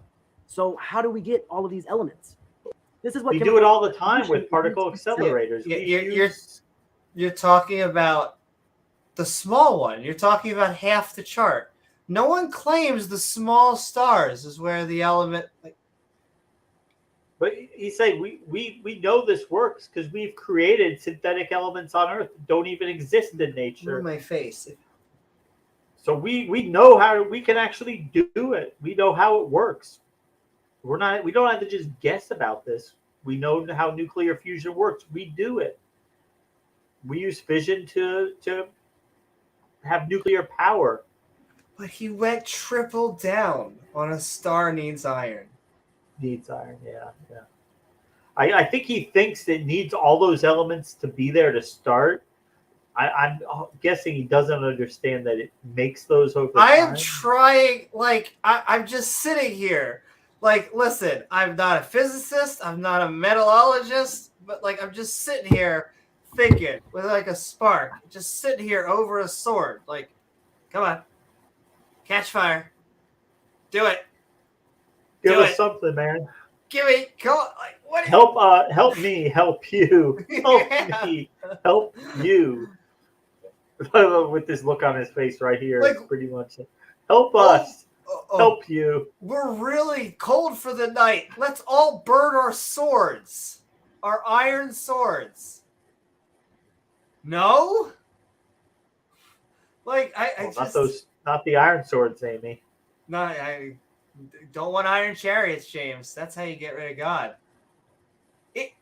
You and Rachel can cross different swords. Oh, we could definitely try. Have a good old time. Successful at to take us to the next stage. Evolution brings no answers for these issues. It only creates more problems. I think it's safe to say that the idea... As if evolution, biological evolution, I love this. Just think about this for a second. He is stating, and I know at this point we've probably done this to death and roasted him for it enough, but he is now saying that evolution offers no answers for why you need iron to create a star. Okay. Imagine why aren't we creationists? Why? Imagine thinking you could walk into the physics department or cosmology department of a university and just tell the professors yo, all this shit you're teaching is bullshit because you need iron to make a star. Yeah. Where's your iron? Come on. Yeah. No, all you guys get the fuck out of here. You're all dumb. You don't know what you're talking about. I have debunked all your shit. I just did it because you need iron to make a star. James, they didn't have Dr. Nissan Ultima. And all the professors they shrug their shoulders. They throw their hands up. I guess we're all out of a job. I guess, yeah. I guess we don't know anything. Maybe they can convert this into a I actually theology have classroom. a different theory, and that is at the heart of all stars is an Iron Maiden. Little bit different. Okay. Of evolution falls apart in the first 3 stages, but we're going to keep looking and see if maybe there's a piece of the puzzle we're missing. Next, we're going to look at organic evolution, also known as abiogenesis. What's funny about this is that if you watch debates on creation, because it is a separate thing, he's about to cry about it. Right. But Right. evolution exists it's like a force of nature. It exists as long as living organisms are alive. There will be forces grinding down on us, having selective pressures on adaptations. But that has nothing to do, or it's not the same thing as the initial events that cause life. That cause inorganic compounds to become organic compounds to eventually become alive. Sun are light. God is light. Stars Roman are nails were made of iron. killed Yeah. by iron. God Iron can't chariots defeat here. iron chariots. Roman nails were made of iron. We're seeing a pattern. Wherein Jesus, prior to his death, iron defeats God. Checkmate. Right, I gotta step out for a second, Amy. Just keep them entertained. Do some dancing. But yes, I mean, it is ridiculous. Iron seems to be the bane of apparently the Christian theology. We are, however, talking about the 6 stages of evolution from Evolution Exposed. By the way, this is Evolution Exposed number 1, and there already is a number 2. Just so much wisdom, he had to pack it into a second video. So we're probably going to have to pack it into a second video. versus evolution, as soon as you mention abiogenesis, the evolutionists will start crying hysterically and claiming that abiogenesis is not a part of evolution. It's completely different. It's a different school of Yeah, study. it is. And I don't care. But that's not crying. That's just like pointing out a fact. So maybe you should cry about it? I don't know. What you want to say about it. Organic evolution or abiogenesis is the most crucial step. It's the biggest question we have in the theory. This is the idea that life formed from non-living material. This has never been observed, tested, or replicated. In fact, as of today, We need to go zoom in on all of the flasks. Then it's going to be. Also, sending love to Randolph and his fantastic and lovely, though as he said, I feel like I can call it my own. I'm at home now on the panel, the lovely Theist Helpline. We've been having a lot of fun every fortnight, every other week. Come join us on Randolph Richardson, hosted by Taco, as well as T-Jump, J.O. Warren, Xerxes, as well as the lovely Ix. We have Peter. We have so many fabulous people on there, and I'm proud to call myself one of them. all experiments have failed miserably, and no one in the science community can even agree on a possible idea to how this is possible. Wait, next we look the at Miller-Urey experiments were successful, at least showing that organic compounds can begin to come from inorganic material. We still need a lot more experimentation and are at the frontier of understanding abiogenesis. However, that doesn't mean we know nothing or that it points towards a supernatural or even non-natural explanation. macroevolution. Macroevolution is supposed to be the process of changing from one kind of animal to another, but again, this has never been observed. In fact, all observations show us that this will never happen no matter how. That's not what evolution is, because based on the nested hierarchy, you will always be the organism of the parent clade. We're never going to stop being primates. We're never going to stop being mammals. We're never going to stop having backbones. We're never going to stop being multicellular. And, well, we will stop being alive, but the species will not. We're always going to be all of these things. If we diversify one time. You know, if there were two groups of humans that went to two planets and they mutated further, you could get two different species. They would still all be those groups. They would still always be sapient, still always be mammals, the whole roster. How much time is involved?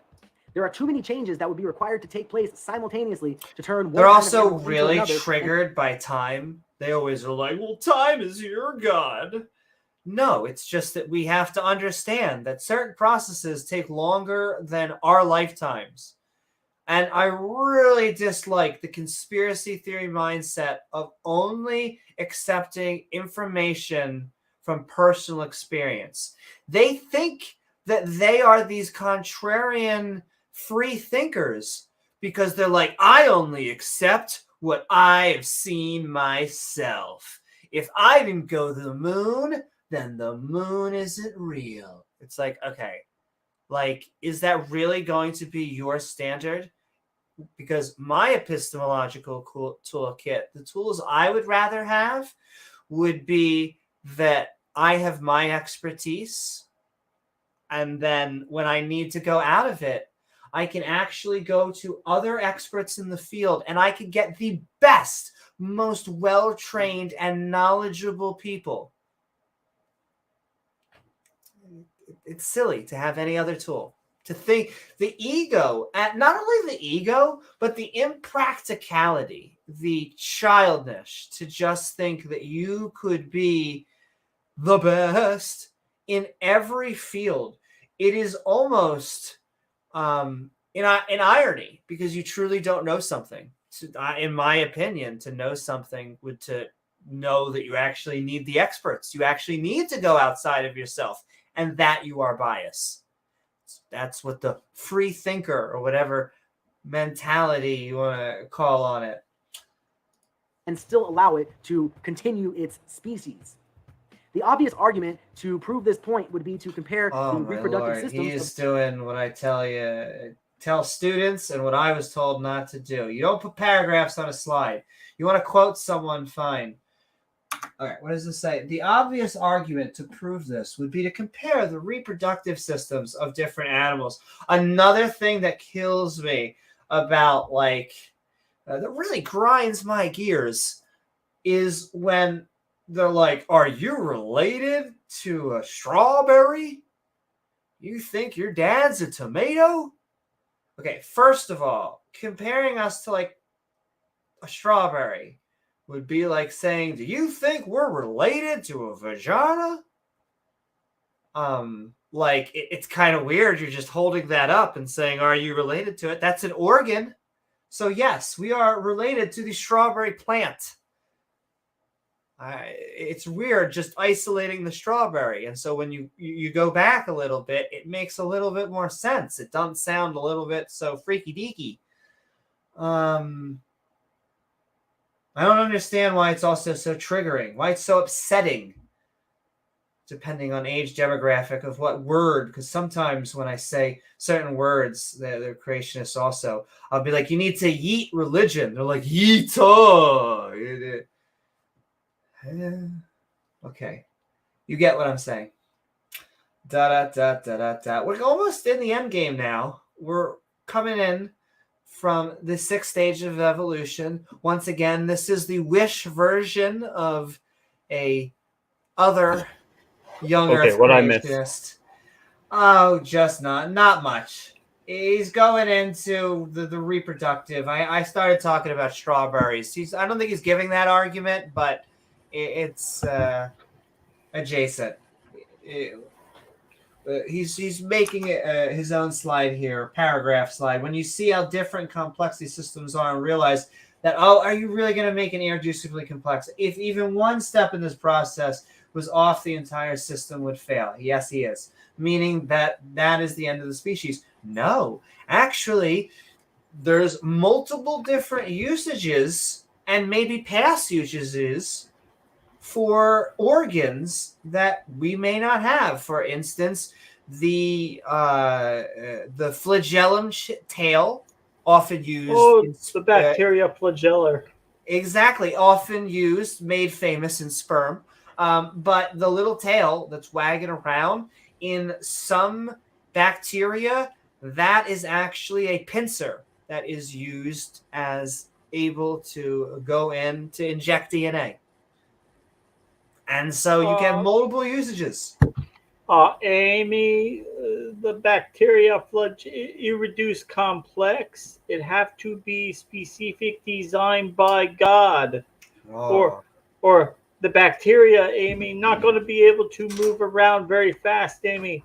The bacteria going to die, and then no one will get sick from that bacteria. It's true. It's true. It says it right here on the codon chart. It won't be able to make people sick, and God wants bacteria to make people sick to punish them for their bad things they think. That's got to be God's plan, right? So he makes specific design flagellars so bacteria can make lots of people sick. This has become such a problem. Shroud of Turin is real. Different animals. When you see how different and complex these systems can be, you realize that really if even one step in this process was off, the entire systems would fail. And that would have you noticed that we're almost at the end of the video and he hasn't talked about evolution yet? Like the whole video. Warmer, but warmer. Evolutionists have come up with the insane rescue device that they call the law of monophyly. There are several major issues with this idea. The first one is that none of this has been observed. There's no evidence to back this up. It is pure speculation. The second is that this quote-unquote he basically just says facts, and then he goes, and this isn't true. Cares? No, Dr. Nissan Altima, go publish in peer review. Claims that in the future, animals will never create a new kind of animal, but in the past, they did. The no. On this process in debates, when they get tired of trying to... If mutations happen, whether randomly or because of a habitat or environment, they will then be selected on by a said pressure like the environment or sex or something else. Explain the impossible. Artificial selection. The law of monophyly as if that automatically solves the problem and you're going to leave them alone on the topic. No, it doesn't answer anything. It's obvious this is not a scientific law, first off. And then it's very obvious that this is nothing more than a rescue device that was created solely for the purpose of digging. Even when we call things laws, they still don't they don't accept science. They don't accept Hubble's law, which is one of the pillars of Big Bang cosmology. So it's like, who cares what we call it? You're not going to accept it. If it conflicts with their Bible. When they can no longer trick you into believing their dogma. Well, it's funny you should. I mean, see, George, they're onto us. Let's get out of here. Yeah, imagine showing that to like PhD biologists and like suck at science. I just debunked all your shit. This dog and pony show is over, yo. Yahweh taking over. Let Yahweh take the wheel. In science class. I find it deeply insulting to the scientific process. Oh, we find this deeply insulting too. Now we're actually starting to talk about observable science. Microevolution. You can't deny it. Because we see it every day. You can't deny it. So it's real science, but we just close our eyes and we pretend that's all that happens. We don't connect the dots. We don't put two and two together. Literally minute 20 of a 24-minute video. And he's like, so let's talk about evolution. It's been the longest Foursquare commercial that I have ever seen. God damn it. In kind. This is actually observable and can be tested. What's up, but it always has limitations. Probably be uploading your video in the original gene pool of that soon. organism. I got a whole list of things I want to upload. Got to upload more Randolphs. There's actually going to be some big changes I would like to do to enhance the channel. I would like to go back. Gizmo wants me, I think, to do timestamps again, and then I want to start cutting up videos and clips and start pasting them and a whole bunch of more stuff. Start writing, like taking timestamp notes down as we go. Yes, well, and it becomes a little bit easier when I cut it up because then you could just go open mic. Okay, the open mic here. So it has to go from the open mic to outros. Right. It has to here. Or we have a call. It's this. It helps. And so I'll go back to doing them. I used to do them while we were in the after shows. But then our after shows sometimes are so late that I'm like, little loopy. But yeah. Okay. Let me tell you. I'll tell you, empathy, respect. Would you be up for a debate between Randolph and yourself on euthanasia? You're up for just having a conversation with that because Randolph is a lovely gentleman. But if you'd like to debate me, brah, we are looking for more debates. Same goes for any Randolph theist. is an accomplished debater. I would even say he's a master debater. Some have said that, yeah. Some said. Yeah. But let's go into the end Now, game. he is in your category. He has had the honor of debating pantsless Christian apologists. He is. Gavin, did you like debating? Oh, Gavin says yes. He kind of moaned while he said it. Made me do the same. Oh, he's really getting back in there deep, huh? He has the motion and the lotion. Yeah. He's going to have a sore throat tomorrow, I'll tell you that. All right, we got one. How about you, Randolph? We're going to do what, euthanasia debate? We don't normally do a whole bunch of politics, but we're up for it. We just want to get more debates out there. And we also, we're eventually going to have more religious debates as well. And we're finally talking about evolution. New genetic information added. In fact, most variations we see are the removal of genetic information, or they're the activation of previously dormant DNA. Every variation we observe. Now, why would God make dormant DNA? Variety, so this will never lead us to the macroevolutionary a little weird. stage. And that's the way the cookie crumbles. Microevolution really is a poor name for this Suck process. at science. I would love that, Stilette. I would be willing to do consciousness souls, and I would also be willing to mod those. And so, sounds good to me. You're a warm souling. Yeah, thank you. Hey, when I'm used those things soul. Metaphorically, I like it. It's only when it becomes literal that I become, skeptical. As it doesn't enforce the idea of evolution in any way. Oh, and they don't like that because that means evolution is true. The long and short of it is he believes in evolution. It took him all this time to say he believes in evolution. They just want to pretend that lots of microevolution cannot accumulate over time and cannot go very far. They want to say that, you can keep changing the words to the story, but eventually the story will still stay the same. You can keep changing the words, but the entire story will not change. It'll stay the same. How that works, it doesn't work. And I'm seeing, so Randolph, it looks like he wants to bring experts on and have a panel discussion. That would be cool. My question to you, James, are you pro, or should I not ask, pro or anti? I probably have to take like a moderate position on it. It's not something I feel strongly about. I think if people are, suffering and they're in the later stages, I think the humanitarian thing to do would be to allow an option, because if people are going to, if there is suffering, I think it'd probably be better than having somebody, make a noose and hang themselves or shoot themselves or something. I think there should be some way to do it, but the exact details of it, I don't know, but I'm probably in like a moderate position. I'm probably similar. And I'm going to also send love out there, empathy, if you would like to do religious debates. Because we're looking for more That's really our bread and butter, yeah. Now, if you want to debate abortion, I'm glad that you joined. Sure. We are looking for more debates. So I'll ask empathy if you want. I know there are people that may also take the other side on that. I have a liberal with a nuance to give to conservatives because I think we can eventually end it. But that would mean that I probably want to mod it. So I'm up for modding. and we're going back in. Or form. But they intentionally named it microevolution. Oh, empathy's pro euthanasia, but he would take the composition. Those are, I don't know, those aren't very good. The best way to explain this is that You're pro. Okay. Where people And debate sounds just good. to take the And position. yeah, I'm up for that. I'm sure there's plenty of subjects we can get. You can find something where you can debate something you really believe in.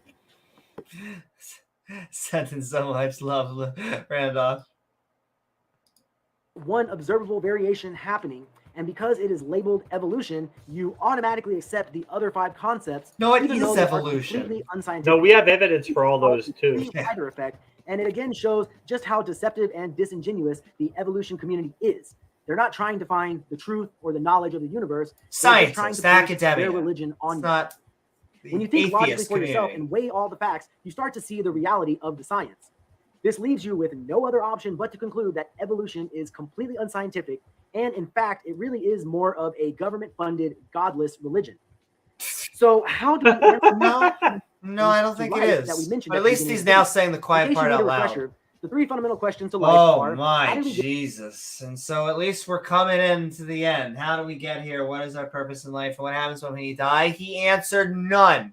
None of those, and he gave butchered, half-assed scientific arguments that he couldn't properly explain. I told you this would be a doozy, Amy. This is My. yeah. get here? It's like a parrot escaped Dinosaur Adventureland that had been there for 6 it's stages. just, it's just mindlessly repeating the things Kent has been saying. The Wish version. And what happens when we die? Since science will never be That's able to it. observe, study, test, and demonstrate the creation of the universe, Oh, he we are uses only left to rely on Judeo-Christian. religion to answer this question. I love What's that interesting word. is that when you start researching religion, you'll find that only the Judeo-Christian religion provides an absolute beginning in describing the origins of the universe. Does it now? Genesis 1:1 starts by saying, "In the beginning, God created the heaven and the earth." Okay. Oh, there you All go. the religions appear What to else start did you, with James? The book it said it. I already mean, present. Or some religions don't even mention the origins at all. But why is this? yeah, maybe they don't pretend they Well, I have a know. theory that provides They one don't possible- pretend they know something they don't know. That's more honest, right? Yo, he's It's a also step in the right bored direction. Xenoing us. Do you notice that like he puts the crazy, like the really crazy stuff at the end?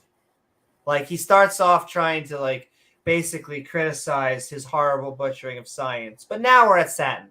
We've finally become 50% softer. Definitely. Oh, I know. They use that as a PR term. They like grab a hold. The Christians grab a hold of like Ben Shapiro, and they're like, "Look, we're minorities too." He wears a kippah. Yeah, he wears a kippah. Yeah, but you're really just trying to step on other minorities. Now, what we love about Ben Shapiro is that but what he really needs to do is stop being Jewish, throw the kippah off, and become a Christian. Then we'll agree with him completely. But for right now, I mean, don't get me wrong. He's going to hell when he dies. That man is going to be tortured forever for rejecting Jesus. But, he's a cool dude, right? Yeah, but they like using him now while he's semi on their side. Right. He's a good guy. Yeah. Sup, Purple? Hey, Purple. Only one God. That means all of the other religions are written, Come influenced, on, or Satan. inspired directly by Satan as a means There of you deception go. from We the one got true to God. it. Oh, But he made up all these other religions. Universe, and does that explain which religion is right? James, you need to understand. All the other ones are fake, but the religion that Dr. Nissan Ultima follows, that's real. You see, Amy, the thing about all those other religions is they're all wrong. Because that's not true. Because Jesus was clear, that the apostles were very clear, that Jesus was very clear, that he was God, right? Unlike Tom Cruise, who's going clear. Scientology. So if Jesus was God, how can all these other gods? They can't be gods. So ours has to be right because the others are wrong. It makes sense.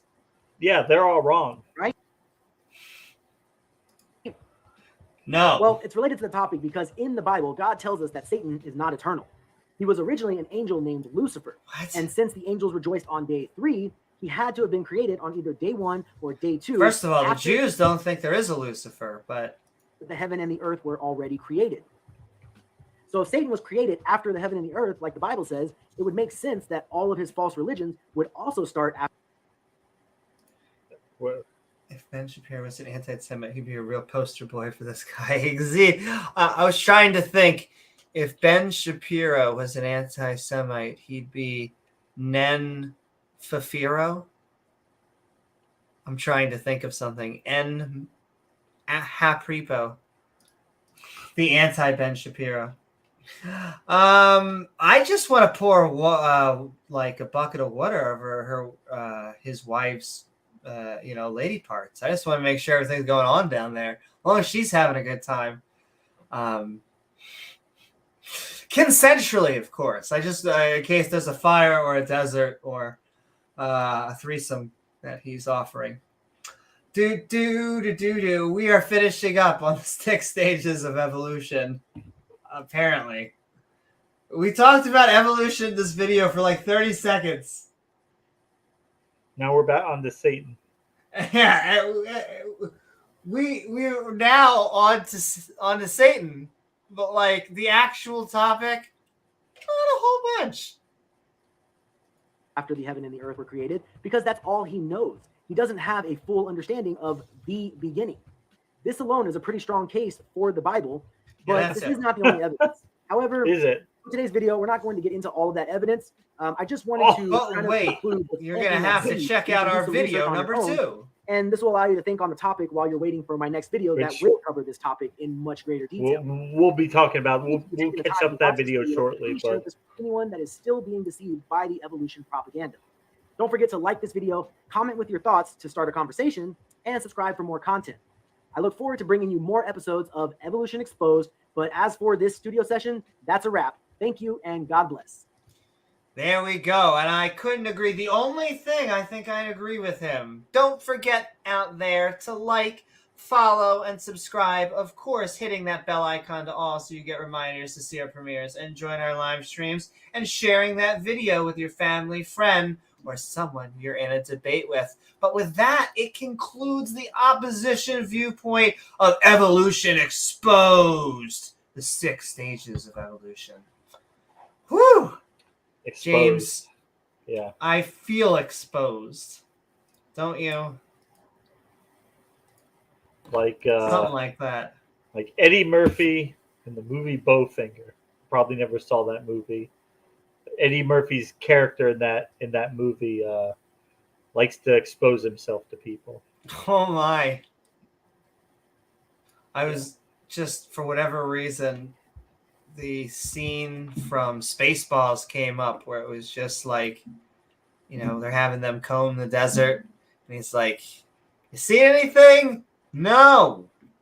Have you seen Moving up anything? Not Plaid yet. Speed. How about you? Never seen shit. Yeah, Plaid Speed. I once had someone. I now know that because I once had in one of my political debates. I once had someone ask about Plaid Speed, and I didn't know the joke. It went over my head, even though I love Spaceballs. Now I remember it. Oh, there's on the upcoming Theist helpline on 2023 February 19th. I will be introducing a new question about the Christian God's omni capabilities. So far, a few Christians like my question.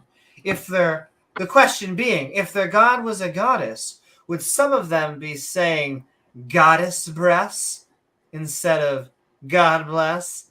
I will say I've been thinking about this because I have a fake religion in my speaking of which, I have been working on my angel story. I finally finished up another chapter, and I'm doing another villain, and he is this shadowy figure that pulls people down into darkness so that they become shadow monsters themselves. And right. one of the first people that he does this to is a street preacher that is preaching the doomsday of one of their religions. But my Trinity, I feel like I fixed. I have basically a father, a mother, and a spirit. That makes way more sense. You have a father and a mother. Way more sense. Your spiritual father, your heavenly father. Yes. Well, and then I see in this religion, they have a spiritual mother. They have both. Well, you need to get with Goldie and talk about your relationship with your father. Yeah, I know. And all these things, they bring up the most random stuff. Did you like to have a terrible relationship with your father? You never like spend any time with him? You never talked to him? Yeah. James, were you popular in high school? What's your net worth? What's your net worth? What's your net worth? Bling bling, y'all. What is your max on the bench press? I bet you couldn't even bench the bar. It's just so random. But yeah, I mean, how much are you working with down there? I mean, he can check. They can all check. Sometimes they gotta pay for it, but they can at least ask. And with that, I think we're going to be sending the StreamYard link in for the open mic. It is, we'll go for at least an hour-ish, because we're already past my 3-minute diatribe. And so we're going to be pinning that StreamYard link. Atheist, theist, liberal, or conservative, come as you are. However, I will say we always love the people who disagree with us. That's the spice. Of course, this is the Skeptic and Ranting community, so if you agree with us, come on as well. Let's see. So what is up, Zeleni? He says, these are Christo-pagans who interpret the Trinity as 3 Canaanite gods, El Shea and Yahweh, Father, Son. Or there are Christo-pagans. Interesting. It's kind of cool. Well, that's students. Kind of how the Judaism evolved. Yeah, see a good transition. Good. Yeah, we already got Beamsy backstage, so we're about to transition. I'm going to keep on saying it. Seems to trigger them. Into the open mic. Beamsy is transitioning. Yes, he is into that ass. But who wouldn't? I mean, really. And then I will smack that ass. Fall to your knees and worship him. That's right, James. Anything? I don't think we have anything else. I think just getting a little warmed up for the debate I have versus this Nissan sales. I was gonna say, do you think you can handle this level of intellectual prowess and capability? I don't have my soundboard ready. You think you can handle that? Think you can handle that? And I feel bad. I don't mean to ad hominem the guy. I mean, I'm sure that he seems like many other subjects, he'd be a decent human being, good guy to know, and people can have wisdom and intelligence in a wide variety of subjects. It's just religion. They turn that skeptic modulator off.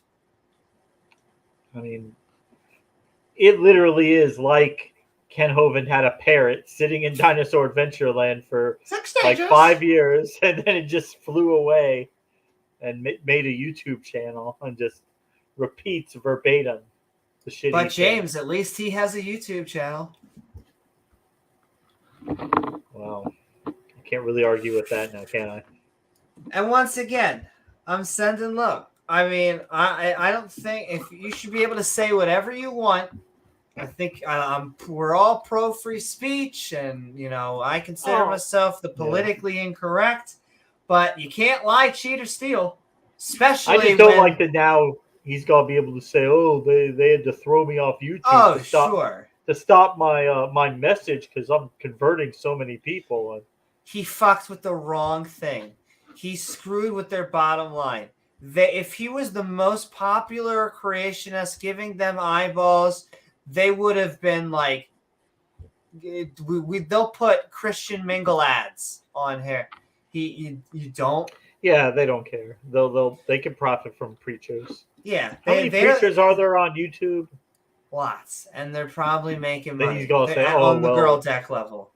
it's the evolution thing they don't care about because I'm crushing evolution." Oh, sure you are, Kent. Sure you are. As I like to point out to him, there are lots of Christian churches out there that affirm LGBT identity people. They have no issue with them, no problem with them. They don't care. It has no effect on them. They don't care. They're totally fine with it. But how many accredited academic institutions, Amy, teach young Earth creationism? 0. Now, Not unless even, you not are, even one. yeah. Now, I'm sure there's probably some Christian whatever school that is teaching in theology class. But In theology class. Yes, in an actual academic biology, The science accredited class. biology course, Yeah. in science, no. No. Yeah. Let that sink in and think about who's winning this battle. Okay. The battle of the bitches, witches, Mitches, pitches. I had nothing to rhyme with. I'm just making things up, folks. We're out of ideas brought to you by I'm all out of Dr. faith. Nissan Ultima. I'm all out of faith. We're going into the open mic, and we got Beamsy. We are Skeptic and Ranting on these 6 stages of evolution.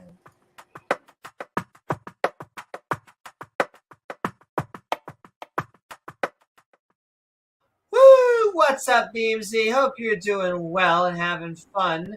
What are your thoughts about the video, the topic, anything to talk about today? I'm still waiting for them to bring up the evolution of interpretive dance and the evolution of metal music through the ages. Maybe even the evolution of the bikini. That would actually be a very good interest to add on to their theories of evolution. With a spin-off, who wears short shorts? I wear short shorts. So you mean if you lined up a skateboard and cars in a parking lot, then that means that the skateboard evolved into a car. Brilliant. No, but it did evolve.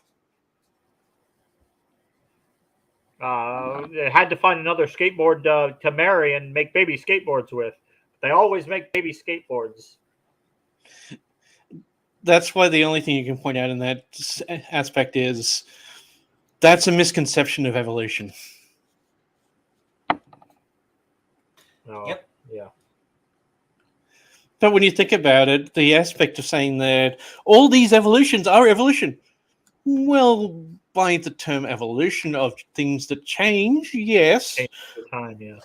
Yeah, in the same way that the bikini has evolved, in the same way that our society has evolved. Well, we could say... Like the most clearest example I always like to give is the evolution of language, how if you read something from English maybe 100 years ago, you'll be able to understand it. There might be a few words here or there that are used differently than we're accustomed to, or words you're not familiar with, but you'll be able to understand it. Now, you try to read English from 1,500 years ago, you're not going to be able to understand anything.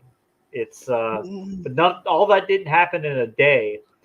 We just go from Old English to Middle English, and then one day they said, okay, tomorrow we switch over to modern English. And then everyone spoke. It happened very slowly, gradually, over a long time. Excuse you, fallen Ness. That pick. Gesundheit. Yeah. Very well spoken, James. Yeah. Sorry, I had to translate, didn't I? Woo-hoo! And all right, Absolutely, thank you so Beamsy, very much, absolutely, Beamsy. And oh my, I will say we already have some spice. What is up? The King of Schlock says, none of that is correct. Oh my. Well, feel free to come on down. I will say, I can pin things in Twitch now. Boom, boom. Can you handle that now? Oh, I think so. Yeah, it's just a misconception of the aspect of presenting what you mean by evolution, and that's why when you debate someone like Kent Hoven, you have to keep saying the theory of biological evolution. And the King of Schlock, so there's a StreamYard link. It's basically a web browser link. You just join the web browser, and it's like you're joining live. I'll send it right in there. You give us your information. Your social security number. Yeah. Credit card. Mother's maiden name. What your favorite ice cream flavor is. Your second child's middle name. But besides that, we are actually Skeptic and Ranting on the 6 stages of evolution. In all honesty, I think that Tom Malone brought that up simply because he's aware of the sheer amount of knowledge you need to actually answer all 6 points he brings up, covers so many fields of study. Exactly. I mean, that's kind of... I feel like he brings up all of these subjects because he's like, damn it, if I just talk about biology, that means a biologist could corner me. But if I bring up like 8 fields, well, they can't have 8 doctorates on there. But imagine that to think that you could just wipe away entire fields of science, multiple fields of science, just by saying, no, none of that's true. I just debunked you. I just debunked physics because screw physics. We've got the Bible. That's better. Well, when you come to cosmic evolution, it's 3 different fields within astrophysics that you need to actually go, because time is an extra dimension. The aspect of space fits within space-time, and matter is closer to nuclear synthesis, so you'd need a nuclear scientist for that. And theoretical astrophysicists are the ones that actually look into the event of the Big Bang, and then astrophysics are the ones that actually understand what happens after it. Chemical evolution is both nuclear synthesis, stellar nuclear synthesis, and atomic fusion and fission. We got King of Schlock in the back there. Woo-hoo, yeah. And we got Zeleni. And all right, we are technically in the joining stage, so we're going to give everybody their opening statement, but we're going one by one. Well, it's the King and Schlock. Welcome. We are Skeptic and Ranting on the 6 stages of evolution. What are your thoughts? Well, I kind of came in late, and I'm still trying to figure out if this is satirical or if this. So bring me up to speed a little bit. And of course, sure. We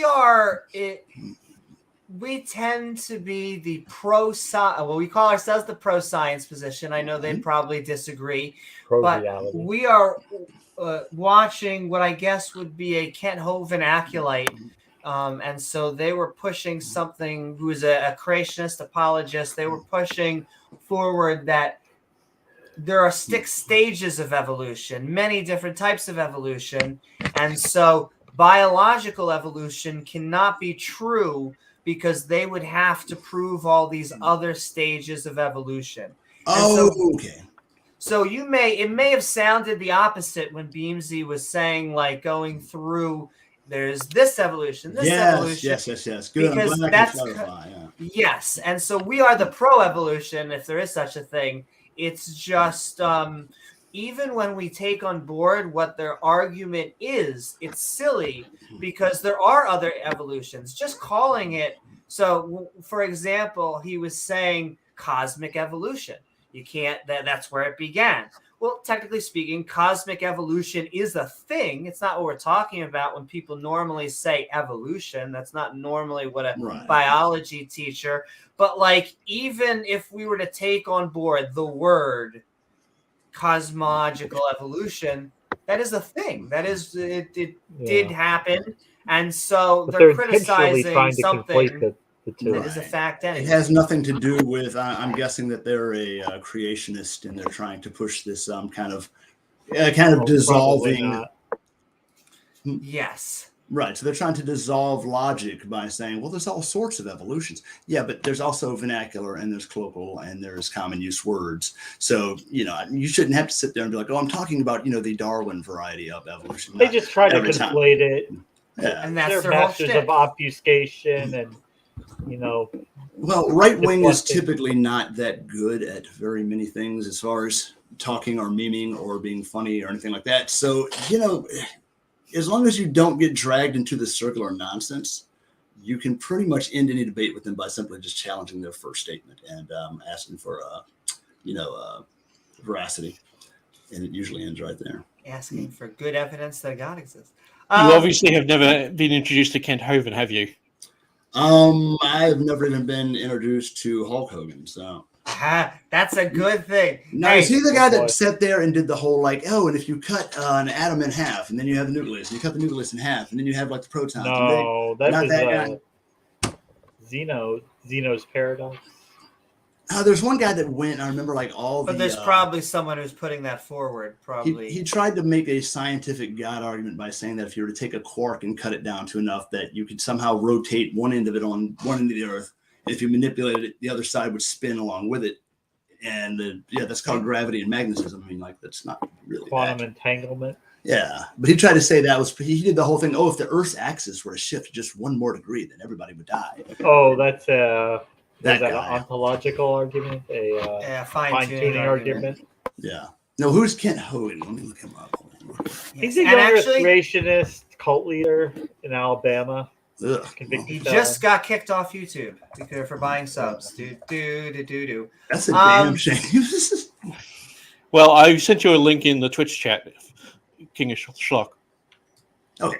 And I am, while you're doing that, I'm actually going to add Zeleni. We're going to get a Christian on. Okay. He's a reasonable Christian. Oh, yeah. Oh, we love. There's someone I didn't want to. Yes. Zeleni. We are, in fact, skeptic and ranting on the 6 stages of evolution. Hope you're doing well. What are your thoughts about the video, the topic, or anything we talked about tonight? Hello. I don't know. It seems that can you see like my avatar picture? I can't see it. It seems not to work. It's just a generic icon. Yeah. But no icon. Never mind. No, it doesn't matter. No, I just wanted to. Can't really talk. Just wanted to like give a quick comment to give maybe 2 of my favorite quotes that represent, as you said, like some reasonable Christianity. And they're both from early Middle Ages, so it's not like there's some liberals, from the 20th century. So the first quote is from Saint Augustine. Everyone in the West knows Saint Augustine who knows about Christianity. And the quote goes like this. It's from a book called The Literal Interpretation of Genesis, or a booklet that he wrote. And it goes like this: it not unfrequently happens that something about nature may be known with great certainty by reason and experience, even by someone who is not a Christian. And he gives a comment: it is too disgraceful and ruinous and greatly to be avoided that the non-Christian should hear a Christian speaking so idiotically on these matters, as if in accord with Christian scriptures, that the non-Christian might say he could scarcely keep from laughing when he heard how totally in error the Christian was. And I mean, he goes in that booklet about how if the plain reading of Genesis is in contradiction with, as he says, the perception of our rational faculties, then the Genesis account is to be interpreted allegorically, and the rational perception to be accepted as facts. And he posits like what some conservatives today would say like a quote unquote a liberal view, that God could have revealed the scientifically accurate facts, but like he didn't consider that important for salvation. So like you have scientifically inaccurate facts in the scriptures. And the other quote, maybe I'm even fonder, because like Saint Augustine, I really like that guy. But this is from a book in the 4th century by a guy called Gregory of Nazianzus. People in the West don't really know him, but he was super important. Like he's one of the main theological authorities of Christianity. He presided over the Second Ecumenical Council that like finished the Nicene Creed and define the Trinity, etc. He was one of the main theologians in defining the Trinity. And he includes in this book a quote that goes like this. He says, who has understanding will suppose that the first day existed without the sky, and that the first 3 days and the evening and the mornings existed without the sun and the moon and the stars? Who is so foolish to suppose that God, like some farmer, planted the garden in Eden towards the east and planted it a tree of life, a visible and touchable tree, so that one tasting the fruit by the bodily teeth could obtain immortality? And again, who is so foolish to suppose that one could be a partaker of good and evil by chewing on what was taken from a tree? Or that God was set to walk in the paradise and Adam to hide himself under a tree? I do not suppose that anyone doubts that these things figuratively indicate certain truths, the history having taken place in appearance and not literally. So like this is one of the main Christian authorities in like the 4th century scoffing at the idea of taking Genesis literally. I think he's like rolling in his grave now, or like face palming in heaven, however you want to interpret that. But seeing today's Christians and their approach to Genesis, yeah, that's all that I want to say. I can't really participate in the convo later. Welcome on board, Zeleni. And also, we are getting that debate with Mark. I keep on saying, but now we got our other debate done. So now, oh yeah, about that, you have to respond there in the Discord chat where me and Mark are and James, like about the date and time. So, what are you Eastern? Are you or not East? Where are you? What's your I'm in Eastern Europe, but European time zone. But like in that chat, you can read it later. I calculated your time zone and Mark's and mine, and like found 2 available like times basically that we are all awake. Like, gotcha. So Then we may be doing it this upcoming week. Great. Woo-hoo. Great. And on that note, we'll keep on. We're Skeptic and Ranting on the 6 stages of evolution. The floor is all yours, all of you gentlemen. I feel like we need somebody in here to be more of an antagonist. I mean, we all agree. I think we're all kind of chilling. It happens once in a while. It's hard to suss out these fundamentalists. The problem is most of the Ken Hovind supporters at the moment would be doing the bring back Ken Hovind streams at the moment, like Praise is doing at the moment. I think they're crying right now.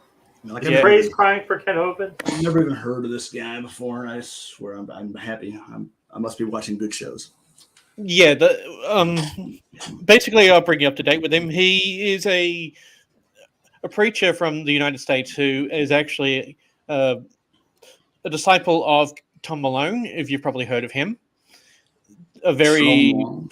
Tom Malone. I don't know any of these wackadoos y'all are talking about. Yeah, Tom Malone is one of the real Texas far right wackadoo. He made a adventure park in Florida called Dinosaur Adventureland. Oh, is that the idiot thing with the ark and everything? Or is that him? No, that's Ken Ham. Close, Lord. very close. Very close, though. Basically, the rival amusement park thing. Yeah, these are it's like Ken Ham and version. Ken Hovind, not in the same camp, because Ken Ham has made the Answers in Genesis, whereas in Ken Hovind is a bit further on than that. He's a bit more crazy. He made a Florida adventure park called Dinosaur Adventureland. Hey, Beamsy, how's it feel to say a group or a person more crazy than Answers in Genesis? It's not by much. It's just that I think Answers in Genesis is more dangerous because they've got more money. Sure, got that funding. But they're both fundies, but Ken Hovind was arrested in 2002, was it? He was arrested for tax evasion. For structuring transactions and willfully refusing to withhold FICA taxes from his employees. Yeah, he was arrested for tax fraud and put in jail for 9 years. He got out recently, and he's tried to restart his Dinosaur Adventureland again, but this time in not Florida. It's the next state over, Mississippi. Alabama would be the next one over. That's it. Thank you. It is Alabama. He is very much now getting into. He started getting into the YouTube and pushing his ideals. Oh my God, this guy was born in 1953. How's he going to get into the YouTube? I mean, come on now. What's he going to get on there and do? He does have a decent sized following because of his cult compound. He allows people to come on and work there, and he's a bit iffy with his safety because he believes in the aspect that he's a sovereign citizen. Oh God, Jesus, that is a whole case study in insanity in its own right. That documentary I linked you in the Twitch chat, if you watch that, it's about an hour and a half. It'll explain everything, and it'll just show you how bad of a person he is. I mean, we've got a lot. I mean, we've got the Westboro Baptist Church, which is pretty goddamn top tier evil. We have, I mean, of course, like Alex Jones. You've got the quartering. There's a lot of bad out there right now. So trying to stack it in any kind of to tear it up is pretty hard. Let's see, Dinosaur Adventureland. Why did Chud suck at coming up with any kind of names? Dinosaur Adventureland. That's the best that they could come up with, like nothing else other than that. Not like anything to play off of Jurassic Park or just Dinosaur Adventureland. Because he wants that link of dinosaurs, because children get the curiosity towards dinosaurs, and it allows you to lever into it. But wouldn't it be adults buying the tickets? I mean, it's something you could do better than just. I mean, that's the best he could come up with. Dinosaur Adventureland. That's why they're still posting minion memes in like 2024. It's I swear they don't evolve. Talking about evolution, they don't evolve. Just you should see his son. He's almost as bad. Well, where does everybody stand? I guess. Zeleni's out of here. Have a good night, babe. Where's everybody kind of at? I suppose on your as far as where you follow the, I guess, political spectrum of where we're all at, so we can see how compatible we all are. I'm more apolitical. I sort of sit in the middle. I've got some aspects of the right wing, some aspects of the left wing, but I don't agree with either side because I think both sides have gone too far. Well, also, I'm sorry. We really aren't a politically focused channel. We tend to stay focused on like the science and religion, theology aspects of it. But respect, yeah, just like it's just one of those things you can usually pair one.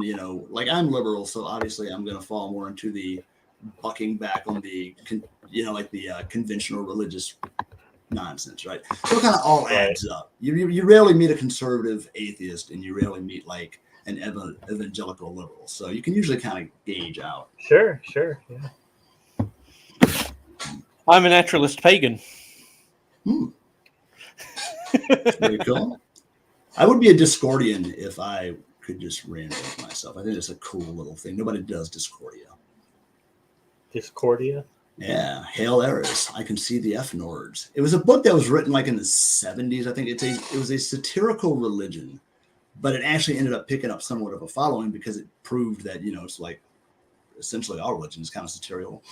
So yeah, it's ridiculous, but it's also structured enough to where it functions. Yeah, the book is called, let's see here.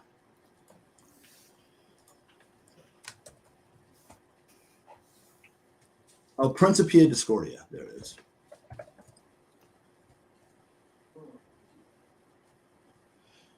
If you want an interesting religion to get into, I can recommend a book. What's the religion? Aidentology. What is it? Aidentology. ADEN? ADONITOLOGY. Okay, there we go. Let's see here. Aidentology means the followers of this religion worship big curvy women's butts. I'm already the Pope. Shit, you got me, man. No, you are not the Pope. I'm ordained, so I would know if you were the Pope. Worships that ass. Take me to church. Shoot, that is okay. I will. Then no problem there. Okay, I will. I'll be the altar boy. I'll be whatever you want. There you go. There's the book if you're interested. It does exist. It is a real religion, and you can actually get it. You can be ordained like I am. Are you an ordained minister, Beamsy? Yeah, I'm ordained into aidentology. It's the same Praise thing as that dudism. Of course. May the curves be upon you. All hell. It's just a good laugh to have it. I try and not use it seriously, but sometimes it's fun to use it when people just go too far off the beaten track. Look, I have never turned down the opportunity to bow down in front of a big old BBW goth girl. So you know what? I have practiced that. But when it comes down to it, my actual religion is I'm a Celt. So I've got some strange aspects of what I believe in, but it doesn't exist within reality. Right. That's why I don't really. Atheist. Yeah, functionally, I am an atheist. I call myself a 99% atheist, only because I'm from New Orleans and my grandfather was from Sicily, and so it was like double dose of Catholicism growing up. So I went to Catholic school for like 8 years. So I'm at a point now where it's like I can intellectually observe it and say, like, yes, atheism makes 100% sense in every which way.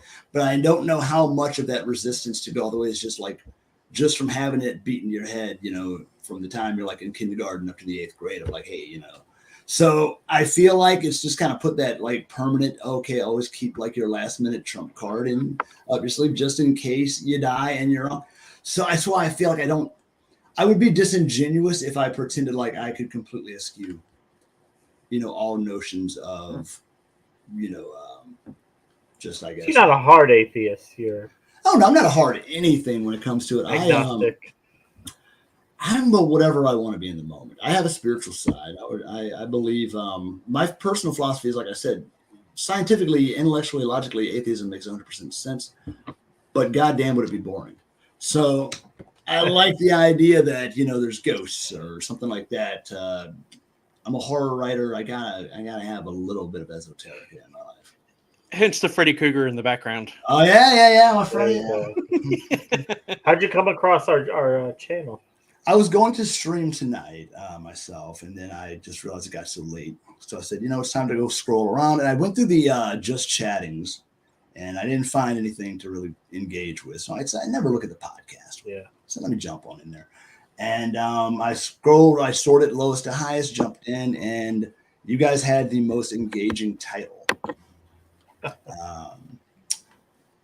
Oh, look at that. Look. Look at it. Oh, you got a cat too. I got two of them. He's a fixture on the show. He helps us out a lot. Beautiful. Well, I definitely followed y'all's channel, so I appreciate it. We're growing on Twitch. I see that.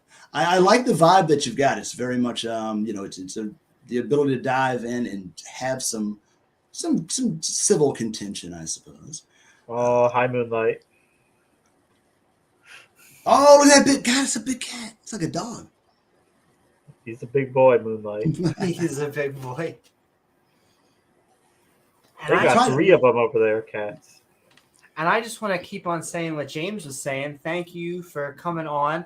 I'm glad you liked the title. I think this was James's pick from our video. Yeah, I've enjoyed the entire. I love the guy I'm debating next month. So I thought we'd take a look at some of his content. James, if you want, there's a question I gave to Amy. Did you try giving that to Ken Hoven? I'll send it to you in the chat here. It will stump him. He praises setting us up a debate for us sometime next month with Kent. Not praise, standing for truth. How do you actually effectively debate someone that uses, supernatural, folklore as part of their? You troll them, you fuck with them. Yeah, that's all you can do. Fuck with them, yeah.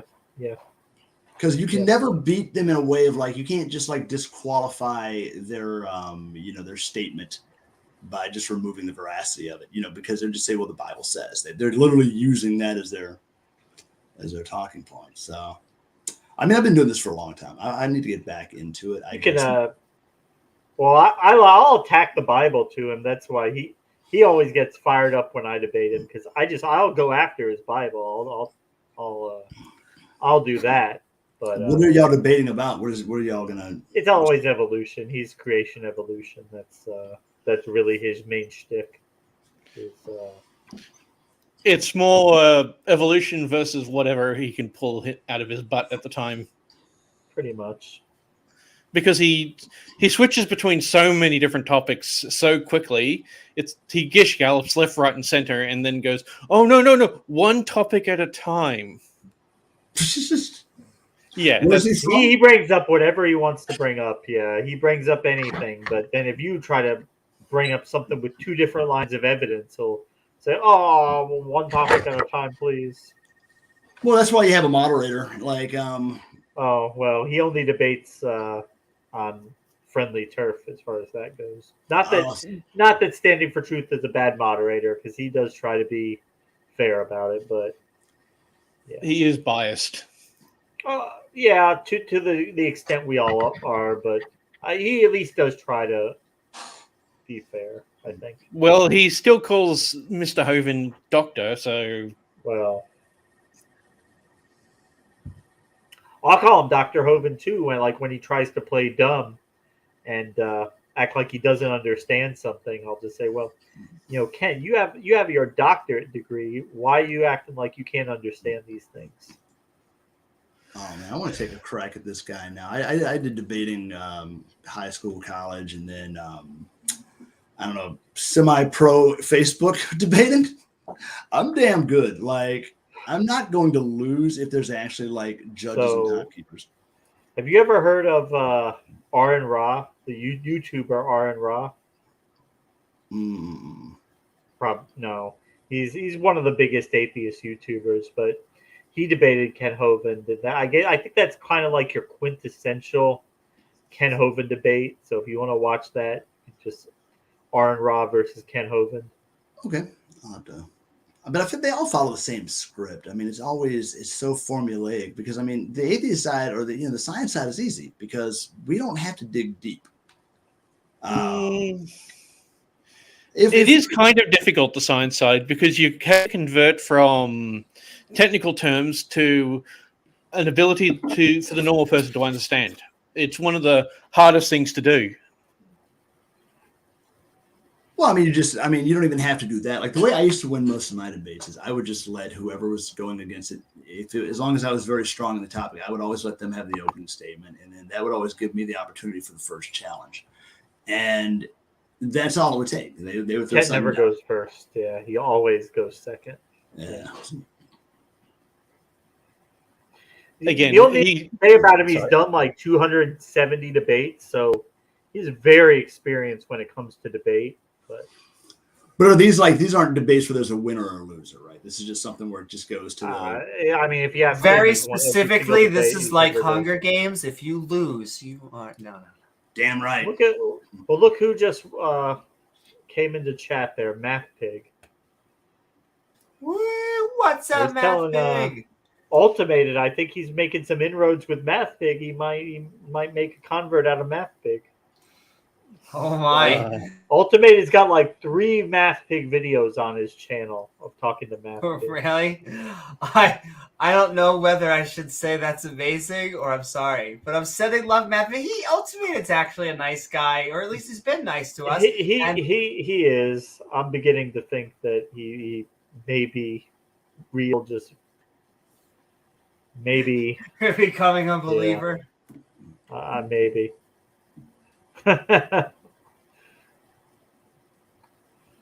Yeah. If you do want a headache, try and actually talk to him and try and not troll him. It's difficult. Yeah. He's going to be trolled. I just don't want to do it in a way that's overly mean or hurtful to him. Also, what is up, the yogi who laughs? Woo-hoo. We are growing on the Twitchosphere, and lovely to have you here. And yeah, welcome on board. with Skeptic and Ranting on, well, it's really just evolution and creationism but I guess technically the 6 stages of evolution. 6, that's right. You got to be fancy. Have Matpick talk about the number 6. Yeah. I have to remind myself. I talked with MathPig, was like, reach out to me. And I'm like, okay. And I did it once, but then I forgot. He's like, him and Titan, our lovely admins. I want roles on Discord. Specifically, I want dinner. I want challah. I would like bagels. And yes. Locks. Locks. I'm happy with that joke. I'm completely satisfied. Well, sorry, I've got to make a move. Oh my, yes. The nope ropes are getting restless, so they need to be looked after. You got to leave us, Beamsy. All right. Yeah, Thanks I've got to look after the man. nope ropes. Go get it done.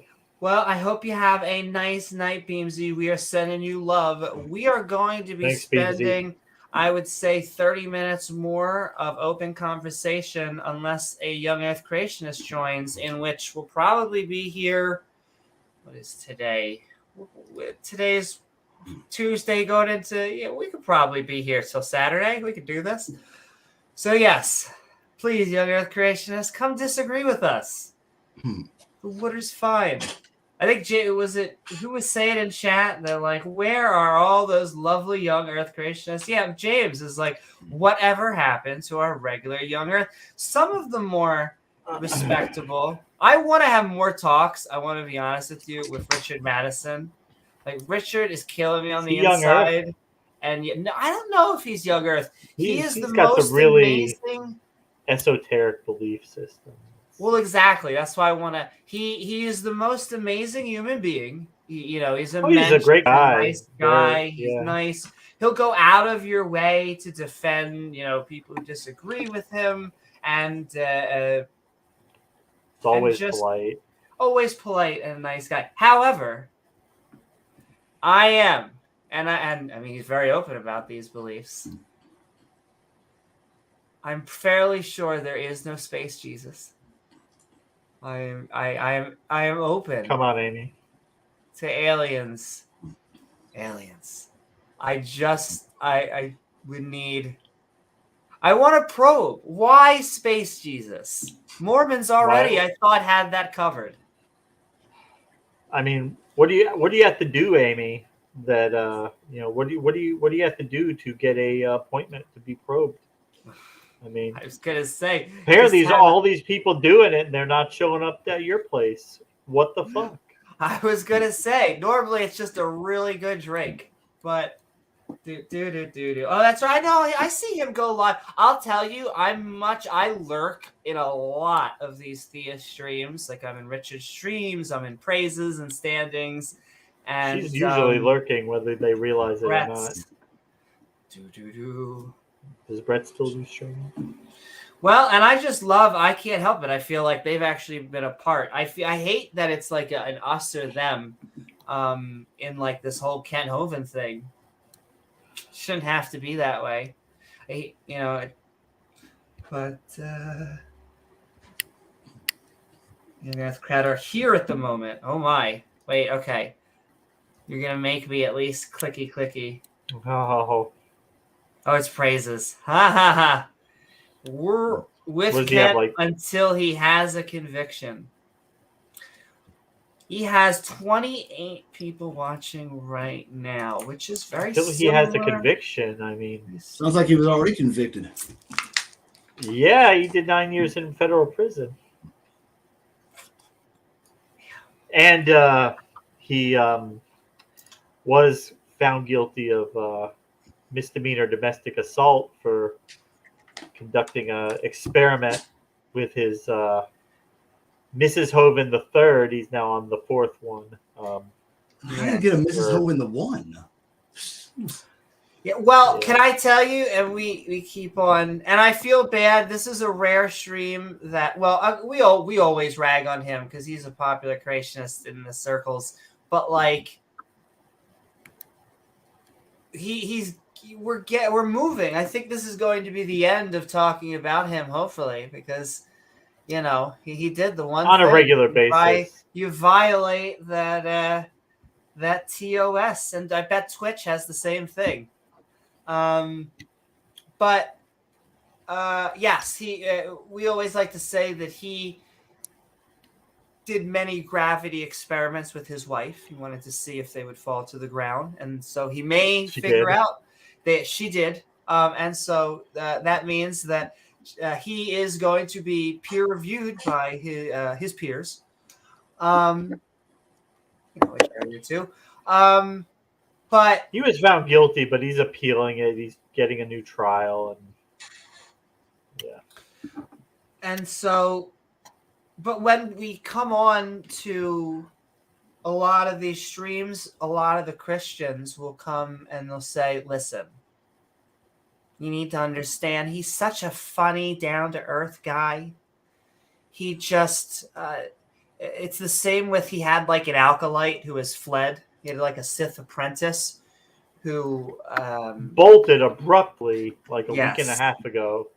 After being there for like 2.5 years, just ran the fuck out of there. And he was like, and so is Ket. They're both like a Westbo Baptist light, is that they're like, they don't want to say the quiet thing. What Matt will say is, so he'll phrase it like this. The Bible says what it says. It says to execute homosexuals. And so I'm not saying that the government should execute homosexuals. I'm saying the government should be religious and it should enact the laws of God. He's trash. If he's incapable of saying that he should not do it, then he's I know. He's like saying, "Oh, it's not going to be the church. It should be the government. The government has to pass the laws." But yeah, they don't even have the balls to actually. They dog making whistle death threats without making They're experts at little dog whistling nonsense and all that kind of stuff. And I mean, it's like I said, it's nothing. We're not saying we're going to kill you, Amy, but we're saying we should be able to kill you. Exactly. I'm not saying I'm going to kill you. I'm just saying that we should be able to. I hope we are able to one day. I mean, God. Wasn't that Mr. Batman who said, "Well, how can you murder somebody who's already under a death sentence, sir?" That would be fun if you said, "How could you kill someone who's not already dead?" That's like the opening of a supervillain right before a confrontation. Excuse me, sir. According to the Bible, you've been sentenced to death, sir. How could anybody murder you? You under a death sentence. Fight. I mean, according to the fact that we grow in age and then die, we are all like on death row. Right now, one way or another. But it's okay. We enjoyed the journey. And in fact, we're going to enjoy the journey with another Christian apologist. Mr. I thought you were just going to say yes. Yeah, I feel bad that we're introducing you to all of these so many people. But we're going to get in an actual someone who is actually who actually is lovely. We're going to get James Wolfe. James Wolfe, welcome on board. We are Skeptic and Ranting on the 6 stages of evolution. Who knew? There were 6 specifically. And welcome, James. And what are your thoughts about the video topic or anything to talk about? Hi, everyone. How you doing? Hey, welcome in. Just I can't obviously give you a rabid young Earth creationist, but I can try and give you the next best thing. I was looking up some. You were just talking about, we were just lamenting the lack of creationists in, jumping on board. And I was looking at some, creationist arguments, and I came across this website, and I thought it I thought it was like an atheist or a humanist website when I went through the list, and I had to do a double check, and it was from online Christian colleges. So, But I just thought I mean, these won't sound anything unique to you guys. I mean, you would have heard all these, but I can't believe they're actually, and this is something that we were commenting about a little while ago, was just the state of apologetics, and this is something Zeleni was mentioning, just the state of apologetics and how horrible it is. And I mean, even if you even if I'm thinking surely they can come up with something more creative and more credible than what they're actually presenting. All these cooks in the kitchen, and this is what we get? Well, yeah, absolutely. I mean, yeah, absolutely. Thomas Aquinas and Tertullian, they're doing a better job than they've got the current mob at the moment. I'll tell you that much. And that is my like they basically will quote Thomas Aquinas, who at his best, in my opinion, is quoting Aristotle. And so they are basically using that. And it's like, oh, so your most recent guy is from 1,000 years ago. Okay, that's okay, good. But yes, I'm sorry. Continue. No, not I'd at like all. to ask No, you about Thomas Aquinas, Arnold Schwarzenegger. Thomas Aquinas. So yeah, just the usual. We got the. I'll just read some of these lists. Some of these, creationist arguments. Some of them aren't even arguments. Evolution is just theory. No one has ever observed evolution. Since evolution can't be tested or recreated, it's not scientific. Some of the world's most famous scientists have been creationists. More and more scientists are beginning to doubt evolution. So just amongst those first few, some of them are irrelevant. Some of them aren't true at all. Well, almost all of them aren't completely true. Some of them are cell phones. I mean, like literally, yes, everything is a theory. There's actually no such thing as scientific fact. Everything is just, Yeah, we don't. They never declare something to be a fact. No, it's just a preponderance of evidence. Yeah, evolution does not explain how life first appeared on Earth. It's never claimed to. It's not part of the theory. This is an awesome one. I can't. If monkeys are descended from monkeys, then why are they still monkeys? Some of these are way outside my wheelhouse, like irreducible complexity. The complexity of some biological systems can only be explained by creation. Dinosaurs were also created by God, and humans and dinosaurs coexisted. Oh boy. Yeah. This one though, I thought James, you might be able to speak to a little bit, and that was where is it? Yeah. Oh. Where is it? Oh yeah, mutations can only eliminate, not create traits, and yet are essential to the theory of evolution. So is this got to do? I remember Sal Cordova talking about this one, saying that that we're That actually is in a state. Sorry, de-evolution. Yeah, that exactly. is the whole genetic entropy and all that fun stuff that doesn't exist. Yeah. But it's the usual. Yeah, it's the usual. Really fallacious arguments, full of logical fallacies. In the state we're in right now, so these animals have been evolving for millions of years. Life right now is pretty damn well suited to its environment. So chances are, in this current situation, if mutations do arise, they're probably most cases going to be deleterious more than not. Nevertheless, we still do occasionally still see beneficial mutations. Peter Azzi posted a link that there's certain people who have a gene where their body produces less cholesterol, so they're less susceptible to heart disease because of that mutation. And there's One people that, who have greater bone density. Their bones aren't as brittle as other people. Or in my case, I'm so bony that who would ever take me as a threat? I have no natural predators. My big thing that I always circle back to with that is, and they can sit there and say, okay, about the mutations and everything, and they could sit all day and all night and tear apart every scientific journal in the world, and still there's none of that points towards, okay, religion is now the alternate to science. You just need more science, different science now. But they really think that it's the Bible versus, the science book, and it's like the Bible doesn't even have a dog in the fight, because there's absolutely nothing that ever tethers it to a beginning. The Genesis has no Genesis. So these guys are hyper literalists, so they take it. They think it has to all be interpreted literally, but as we've said, there are people who are more than willing to adopt metaphorical interpretations of it. These are just hardline fundamentalists, hardcore literalists. Well, I can't stay too long, guys. I've got to run. I just really wanted to say hello, but I just wanted to touch on just a couple of these if Yeah, I go could, ahead. just before I go.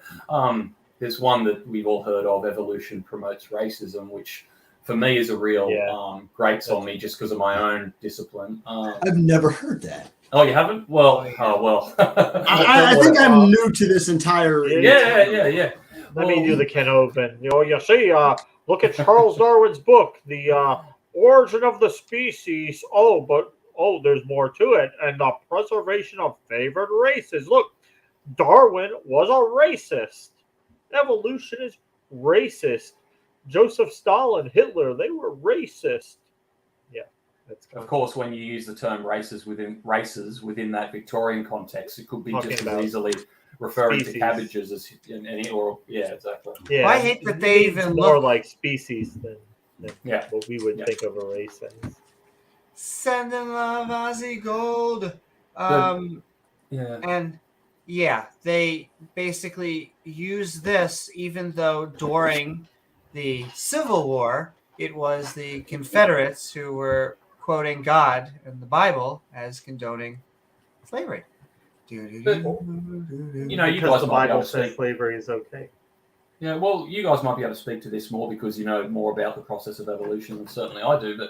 But like my understanding of it, if you get a more refined understanding of evolution, it's actually the opposite. It actually debunks racism more than anything. And I would say historically that Absolutely. Religion and the God, well, maybe not the God's concept necessarily, certainly certainly organized religion has been more allied to racism than any sort of humanism has been. Because race is not really a thing scientifically. No.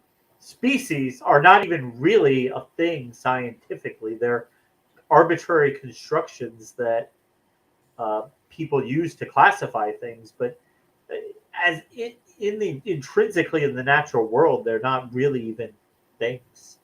No. It's a social construction that we're forced to use basically because it's just it's established. I mean, we have to use it. It's useful, but it's not intrinsic to the natural world. No, not at all. Interestingly, this list ends with the first one I agree with. If I believe in evolution, it's this is it's hang on. So I'm just reading through it now. It's going through. Okay, I don't know if it's saying that if I believe in evolution, I can't believe in God. I don't know if it's saying that or if it's opposing that view. Okay. Well, this is in any case. This is one that really sort of even during my when I was a Christian, it was one that just infuriated me to no end. Was just the all or nothing attitude of creationists, and if I've got to accept evolution, I can't be a Christian anymore. It's just I don't know. I might be showing some of my Christian baggage here, but I really think that if you I think you're making great points. Well, in the sense that I think you can take a far more creative and more, dare say, lack of a better word, beautiful look at Christianity or Christian mythology through the lens of evolution and everything like that. I know I'm sounding probably like an apologist by this stage, but I think just looking at I that's what I found, and it's something I really enjoyed as a Christian and working in ministry was trying to reconcile. It was kind of a fun exercise for me trying to reconcile evolution and science with Christianity. The gymnastics may be hard, but somene's got to do it. Yeah, you got it. I would rather. So it's too, and I feel bad because I hear James want to say. Go ahead. But you're right. It's the other James. No, but both of you I love. But it's two buckets in that, like, I give props to the fundies. Not for I think the precepts are the worst. We're putting the precept. If you just telling me you assume God and everyone assumes God and the atheists are really use God to order your food at Wendy's. You're just an asshole without God. Exactly. But if you're just going there and you really are just like it says it in the Bible. It doesn't actually. That's Bishop Usher. But it says it in the Bible. I'm going to believe a 600-year-old man. I believe is a 600-year-old man. Go for yourself. That's what I'm going to believe. At least that's honest. I think you're detrimental to society because of your beliefs. But I would rather take the metaphorical liberal, I'd rather take the moderate and liberal, because they are, although they don't get the props for following the book, they don't get the what is it called in like the fan fiction? I'm trying to think. There's a word for it. Whatever it is for being pure to the fan fiction. Canonical? Yeah, canon, exactly. They're basically they might not be canonical. However, I would rather, my joke is always I would rather take the lady wearing the hijab, but then she is like shirtless and throwing her bra around. Like, I'll take that lady over like the fundy Christian and do the same thing with Jew, Christian, whatever, Muslim, because it doesn't make any sense. Like it doesn't theologically.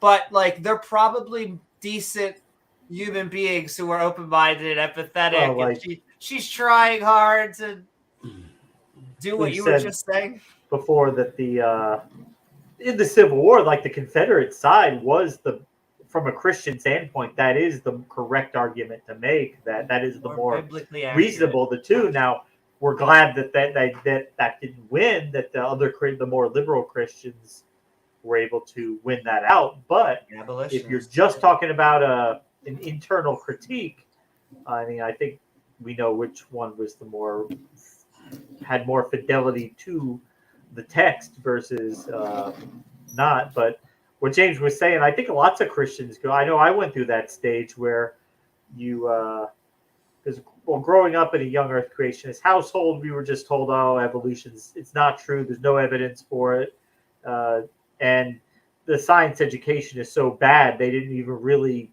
talk about it very much in the K through 12 schools down here at the time, because why stoke up controversy and when you could just avoid it. So that's what most of the teachers did. But actually going out looking at it, when I actually did that on my own, and I found, oh, wait, there actually is good reasons for this.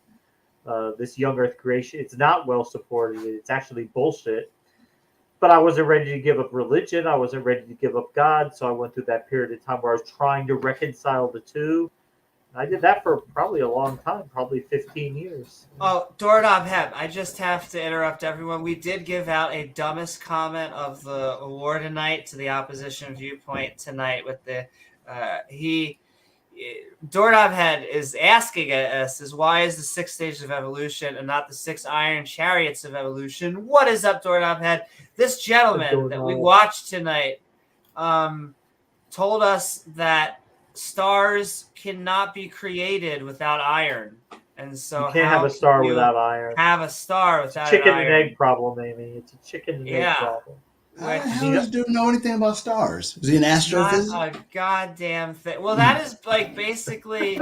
I really can't create a better analogy. Like he was making fun of a real astrophysicist, Neil deGrasse Tyson. He was making fun of Neil deGrasse Tyson. A real astrophysicist. Sorry to jump in, guys. I just got to run. I just wanted to say hello. Thanks for having me. Thank you so much, James.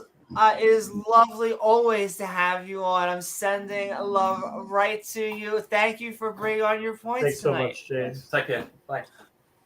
Somebody had to bring on the young Earth creation perspective because they're not coming on.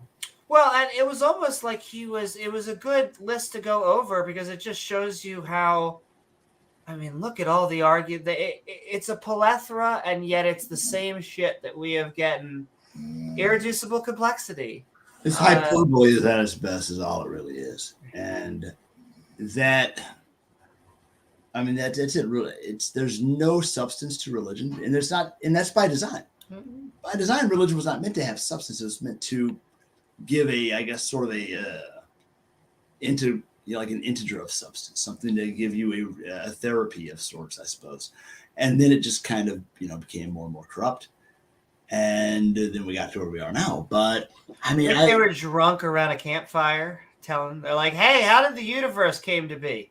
Well, let me tell you a story. And then someone was like, hey, I've made this thing called writing.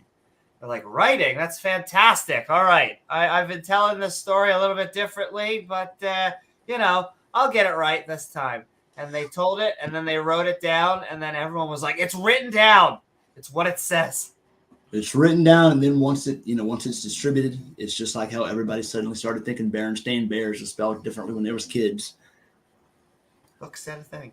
You got a book for that. Well, I think eventually it evolved to have some type of effect on maybe societal cohesion, which is maybe why it persisted.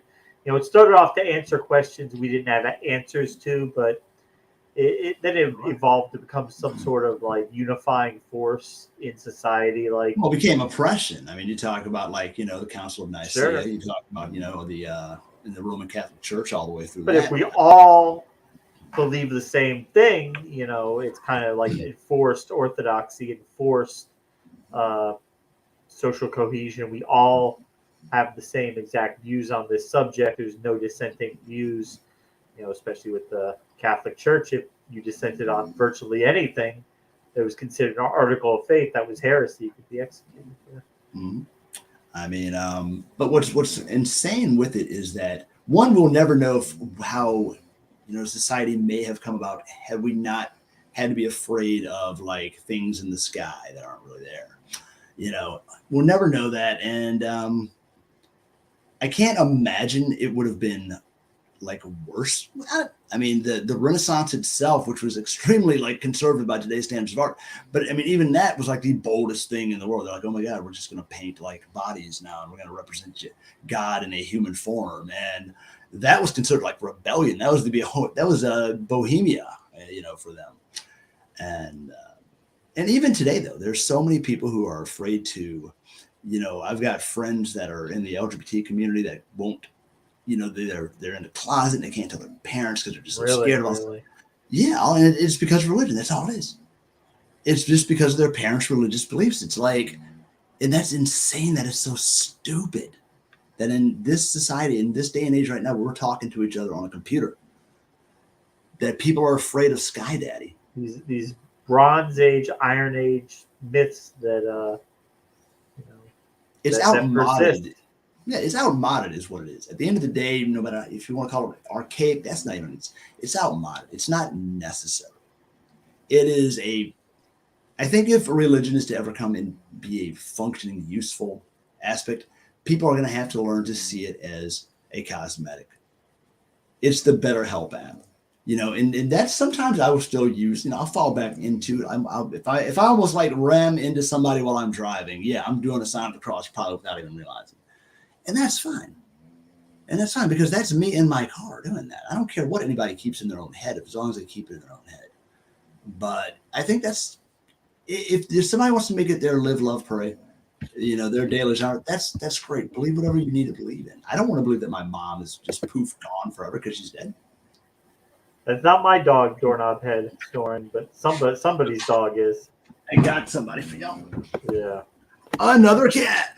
Another cat. Oh. And I was going to say very specifically that kind of looks like Gizmo. That's me snoring. I'm sorry. No. Cutie furry babies. Yeah, she's a thick queen. Aww. Size queen. No, that's me. Yeah, well, yeah. We are, I will say, creationists, especially of that young Earth variety. You got 7 more minutes. 6. I will say, if you join, we'll probably be on for a good 3 to 7 days. So, because that's how it tends to work. People who agree with us, they all come on. They're really rational and reasonable. And we're like, all right, well, I think our jobs here is done. But then we get pulled in. Someone comes on here. We have a gentleman, the King of Schlock. Can I please? You've heard a lot of fascinating things. Can I sell you on the best creation, the best, how should I say this? Personal experience with God you've ever heard. All right. because we have met a gentleman. We have more than met. He paid us money. This is a surreal experience. Yeah. James, this is true, right? I'm not just hallucinating. This is true. Okay. No. We had a gentleman who was like, I want to be on a debate channel. We like to think of ourselves as a community here of skeptic and ranting people. And so he's like, I would like to present my argument. He's a presuppositional apologist. There tends to be 3 flavors of religious person. There is the fundamentalist that we have over here. There is the metaphorical that we have over here. Fundamentals would be like your evidentialists, those who present the evidence for their beliefs. And so they'll actually present evidence. We think there's scientific evidence. For yes, not generally not scientific. And then there's this weird branch over here. They're called presuppositionalists. Now, the presuppositionalists, they are the hardest to have a conversation with because they pretend they're lawyers, and they have this condescension in their voice because they are convinced that you are lying to them and that they just need to outsmart you into convincing. They think you already believe in God. You already know he's real. But that's not really, there's a bunch of these guys. That's not really what makes this gentleman special.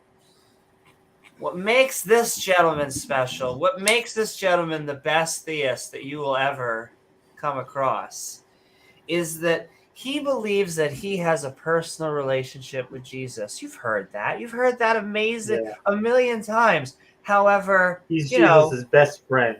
Exactly. Exactly. Let's get it. Let's slowly get into it. Like you've just slowly went into the rabbit hole. You say, "Oh, you're God's best friend." That's kind of a little out there. Okay.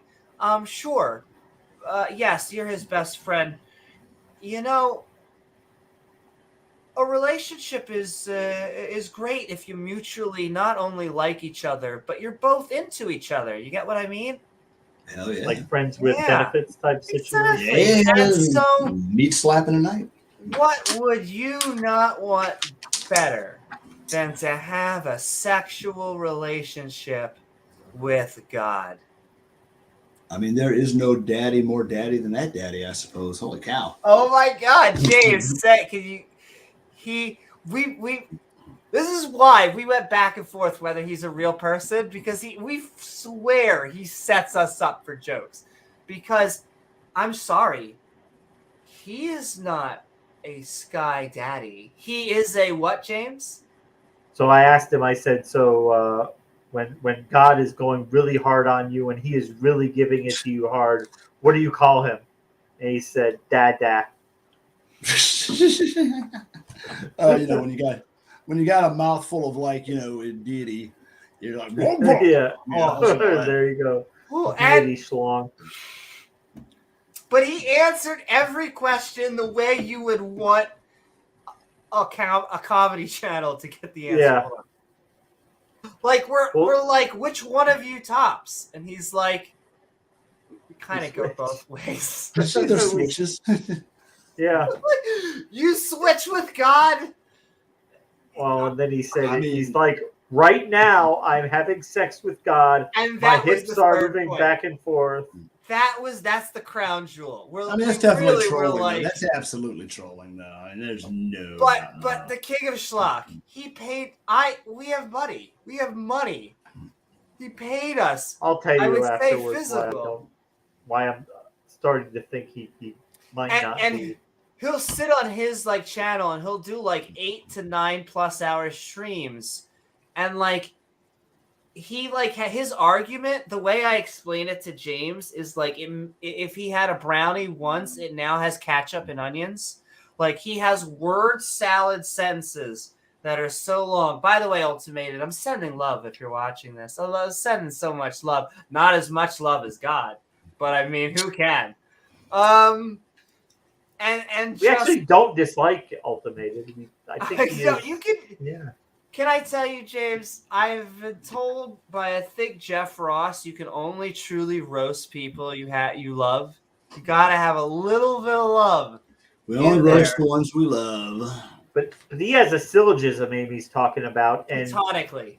It's two premises, and each one of them is basically just a long, rambling word salad. Some words he made up himself, nobody else uses them.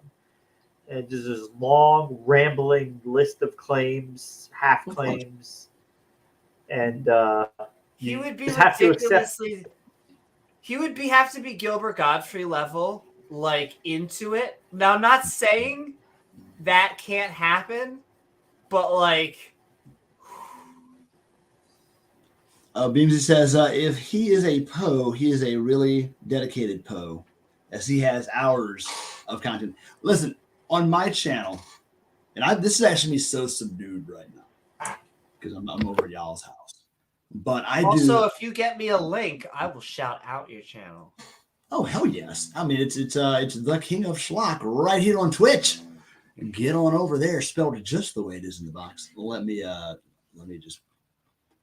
Didn't mean to interrupt, but we actually love shouting out people on here because our joke is always that the religious groups, they have all these denominations and they schism. And I'm always like, the First Baptist Church thinks the Second Baptist Church are going to hell. But with us, we're very big tent. It's like we could shout out and be friends with everybody. And even if you disagree with us, we're still not going to torture you. I mean, I think we're all like, I'm not sure where, like, I'm guessing y'all are both atheists, like hardline. Yeah. So medium hard. Yeah. Yeah. Just our like joke God is likes always medium. I go by agnostic, atheist, anti-theist because I don't believe a God exists. I can't fully have knowledge of that claim, even though, like James was saying, we kind of think that the Abrahamic gods don't exist. And then we're anti-theist, not because we're against religious people, but we're against religion. Right. So you think it has an overall negative effect on society? I mean, I agree 1,000%. I mean, I would say, like I was telling my mind, I call myself a 99% atheist only because I think that I don't think I want to buy into the idea of just like ceasing to exist at death. I need to know there's more. I need to at least lie to myself. I'm perfectly fine with lying to myself. I don't deserve the truth. I'm an asshole. But you can't handle the truth. Right? I get myself through the day. That's all I am. I'm a consequentialist, I guess is what I really am. And hey, I think James and I would both say we're 99. Something like that. Just because you always have to leave at least the 1% for just to be. Well, I always ask I'm like, what's your percent on 0 to 100? Do you believe in a God? They'll say 100%. And I'm like, if I say I'm 100% convinced that God doesn't exist, does that mean I'm closed-minded? They're like, of course it means you're closed-minded. I'm like, but you just told me and so no, I agree. We should, and I don't think we also, this is not fair, P-Town. This is so not fair. We are about to close up shop. I will say, if you join, we'll at least stay online for at least 1 to 5 more hours. But is he like James is hearing that and like saying like I might pass out. Yeah, I know. P-Town is a creationist. We love. I will stay on with you, Amy. I will be the James W. Hold on.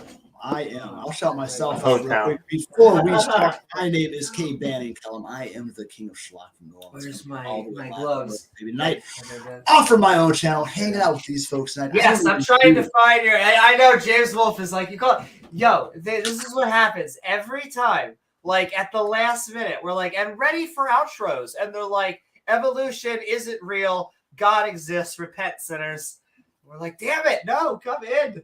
I like those boxes. We love tea time. Why, thank you so very much.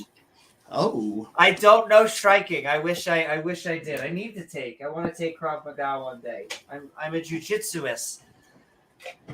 I'm a submissive, so I just like oh that. My. Yeah, and I'm good at getting people on their knees, but I'm a switch too. You can.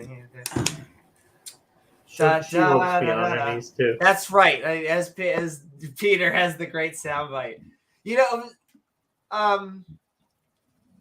sending love to everyone out there. If no one joins within the next like 5 minutes, we have our open for like any random theist out there. But I also know that, like, if you're in sweatpants and eating ice cream, I'm not going to do, like, the whole, you don't actually want to join because your God isn't true. Though you don't actually want to. No. But try down there.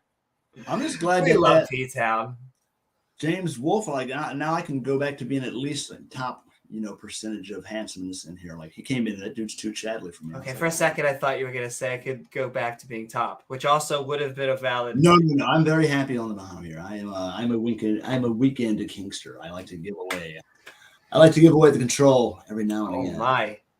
I am in I can't give too much away because I'm afraid of for who they watch, because I'm very proud of this household, but we're in a DNS household, and this household I have my partner, and then we have our person who takes care of the household that just happens to live here too. That is your living subby co-hubby, huh? I highly suggest it. It's the greatest. I haven't done laundry in a long time. Though I like being on my knees too. I'm a brat, but that's a different story. Though P-Town, if I have to ask, is there anything interesting going on before we close up shop? What were they going on over there? James and I had said Praise is another Christian King of Schlock.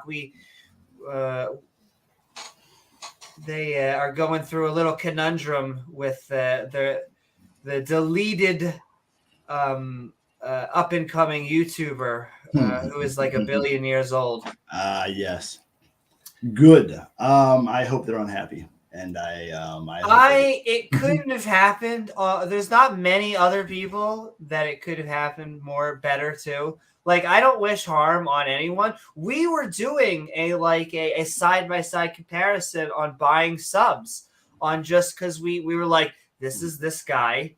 You can see how many people that he has. And it just looks normal if you don't have a side-by-side comparison. And then we're like, here's someone else's channel. It just happened to be an atheist. But it was like night and day. It was almost like a 1 to a 500 ratio or something. And so it was not good. And so YouTube, they don't like their money being stolen.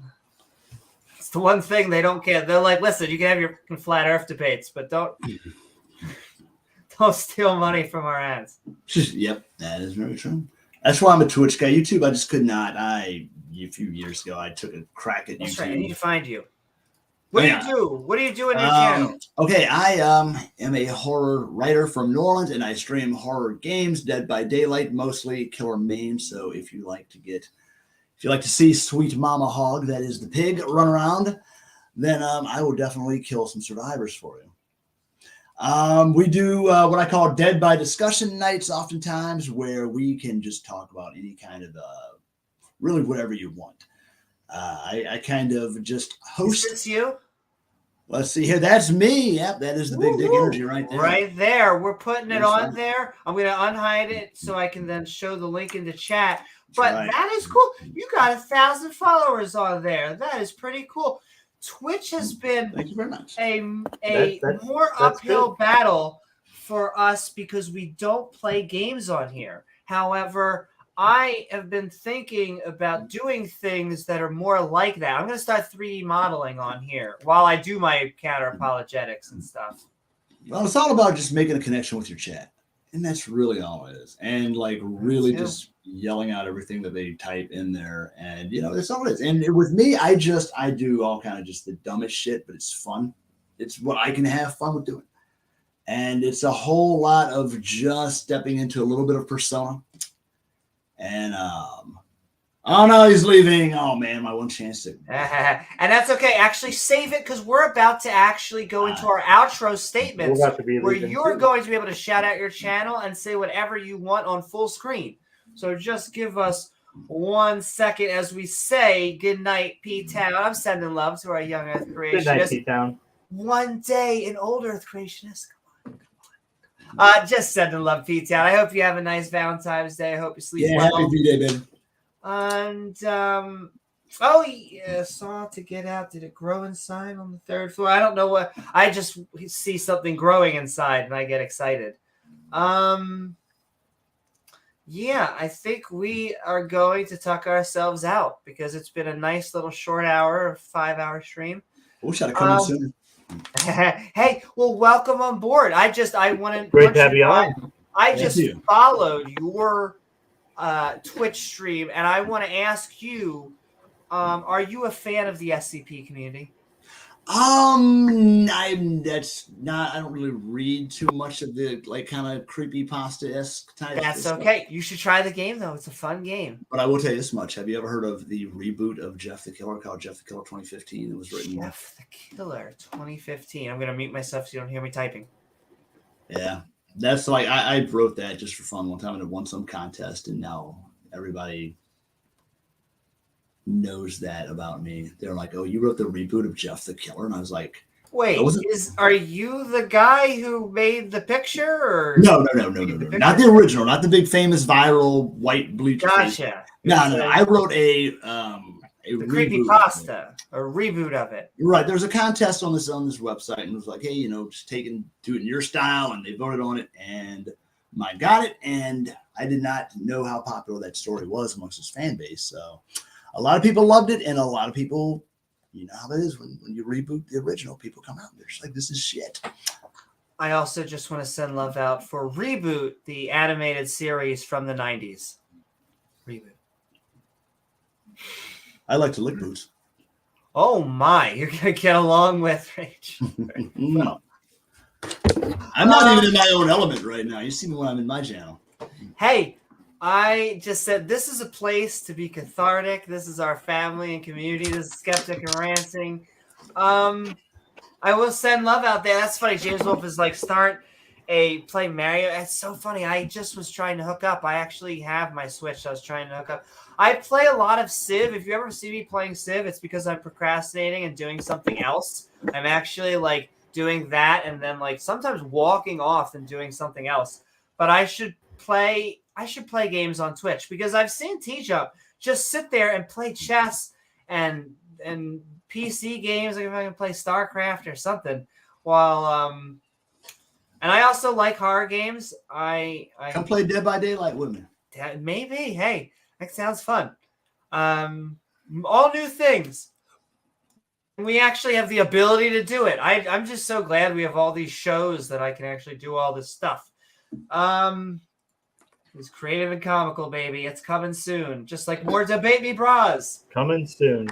On to someone near you. Oh, my. Okay, with that, we are going to...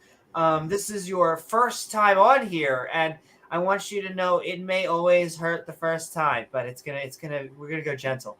And so... Oh, my. This conversation just keeps on getting better. Actually. I spent a summer at the OWK, and if nobody knows what that is, turn off your safe search and look that up. It's that was a real place back in the early 2000s. Oh my! In a different time period, I would have liked to have been at Burning Man.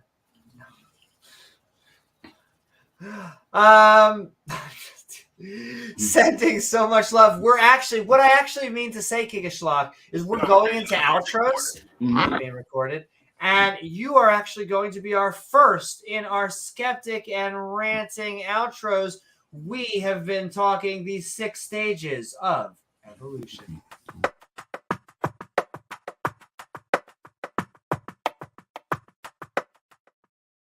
Woo! Welcome. That's right. Your pretty face is up there. Hey, look at that handsome bastard. Let me make it a little bit better here. I'm put on the love doctor right now. What's going on, cats and kittens? I hope you're feeling extra horny. See, now we know that you mean business. Oh, yeah. But I have to ask you, we have been Skeptic and Ranting. Oh, I can't help but tell you. We've been told by normally the pagans on our side, but for whatever reason, we've been told once that Ouija board was the most scientifically accurate device in history. So just be careful with that. Oh, you talking about my board up there? Yes, we've just been told by that. That's why I have one now, because I had to get the most scientifically accurate device in history. However, we want to thank you for Skeptic and Ranting on the 6 stages of evolution. Where can people find you on the interwebs, and what are your final thoughts? All right, well, check it out. First of all, everybody make a decision you'll feel good about. Do something once with your lives that you will wake up with a big goddamn rock hard cock in the morning for doing it. Come on over and follow the King of Schlock. Right there. Click the link. All right. You can click your goddamn Amazon link there to get your nerd shows on. You can click that and get me. You'll be glad you did. I will compliment the hell out of you. If you don't like yourself, you will love yourself. You'll stalk yourself when it's done. And speaking of stalking, you also have a saying here that flattery will get you everything. Oh, absolutely. I literally have a chat rule where I'll just compliment you. I mean, it's just there. Check it out. Speaking of stalking, you can stalk me on Twitter, Instagram, Facebook at The King of Schlock. Just look it up. And final thoughts is I was thinking for a little while that I was a little disappointed that I did not stream tonight. And then I decided to pop in here. And all of a sudden, you know what? This was better than me streaming tonight. And I am really arrogant. So when I say something's better than me, you better goddamn believe it's good. What are you going to do with that? Thank you so very much, The King of Schlock, which you can find at Twitch. Great to have you on, man. The King of Schlock. Yes, it was lovely having you on, and please keep on coming on. And I want to go check out your channel. I followed. I hope you all do. And with that, thank you for coming on. Good night. Good night. James, it has been lovely. I guess all that is left is the pilots, which means we are landing the plane. You brought us this lovely video tonight on the 6 stages of evolution. We're going to have to do as part 2 because it was so silly. And I just love the infusion of memes. The same. Because it really is like taking a 1970s, not even a PowerPoint, and trying to be like, it's like turning your hat backwards. Like you are like, I don't know. Over backwards, pants down. Oh my. Oh, and a little bit of lag. Get yourself a new belt, Kenty. You hear me? Yes, now we can. I heard get yourself a new belt, and now I'm liking this. It's getting kinkier as we're going. So yeah, I have a debate against this guy coming up next month, so thanks for helping us debate prep. This is some opposition research. Come check us out later in the week. I believe we will be covering the after show for R and Ra's debate on Modern Day Debate this Wednesday. Stay tuned for that. And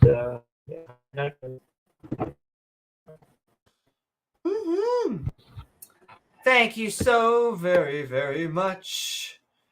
And with that, I think the only thing I have left, and I'm sending love out into the interwebs. If you are a channel member or a Patreon, like these fine, lovely people, you can find us at just like our patreon.com/Amy Newman, as well as our channel members at our evolving badge system.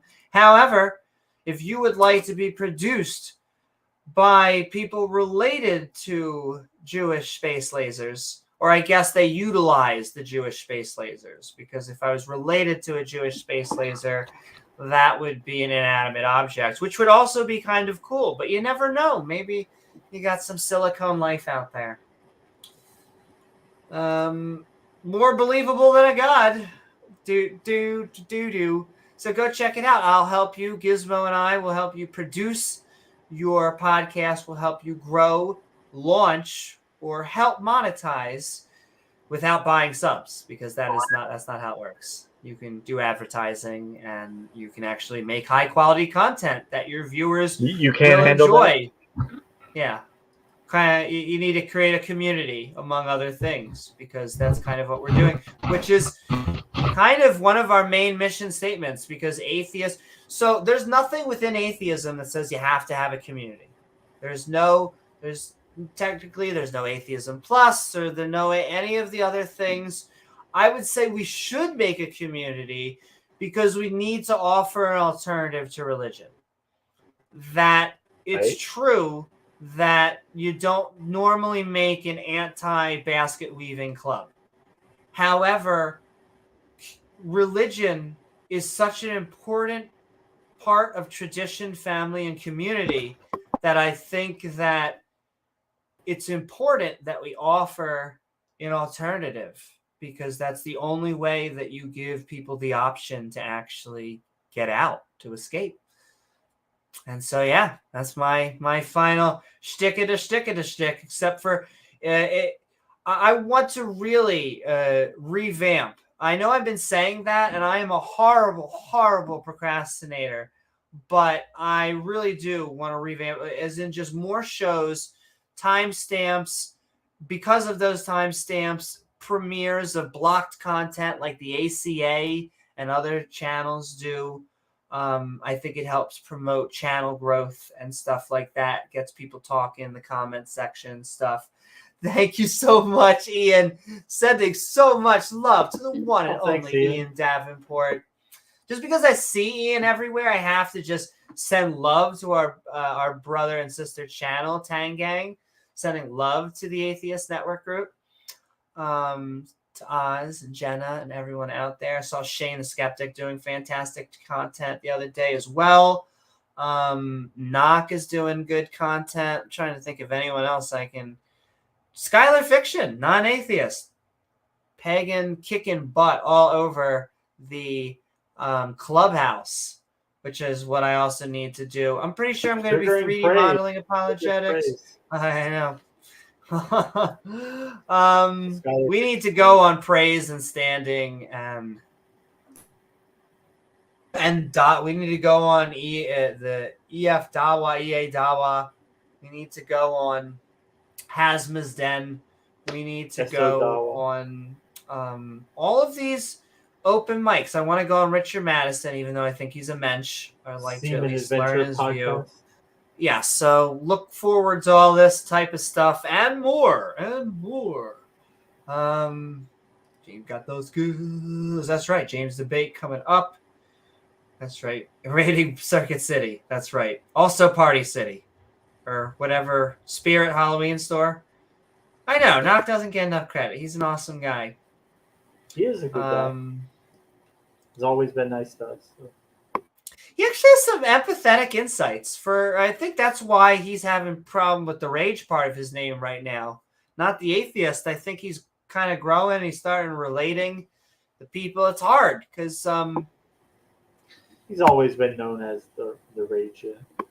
Well, exactly. But I think he went through this thing where he went from like, what are my beliefs? Am I really solidifying them? I think he said he had some questions, and so he had the rage to reason.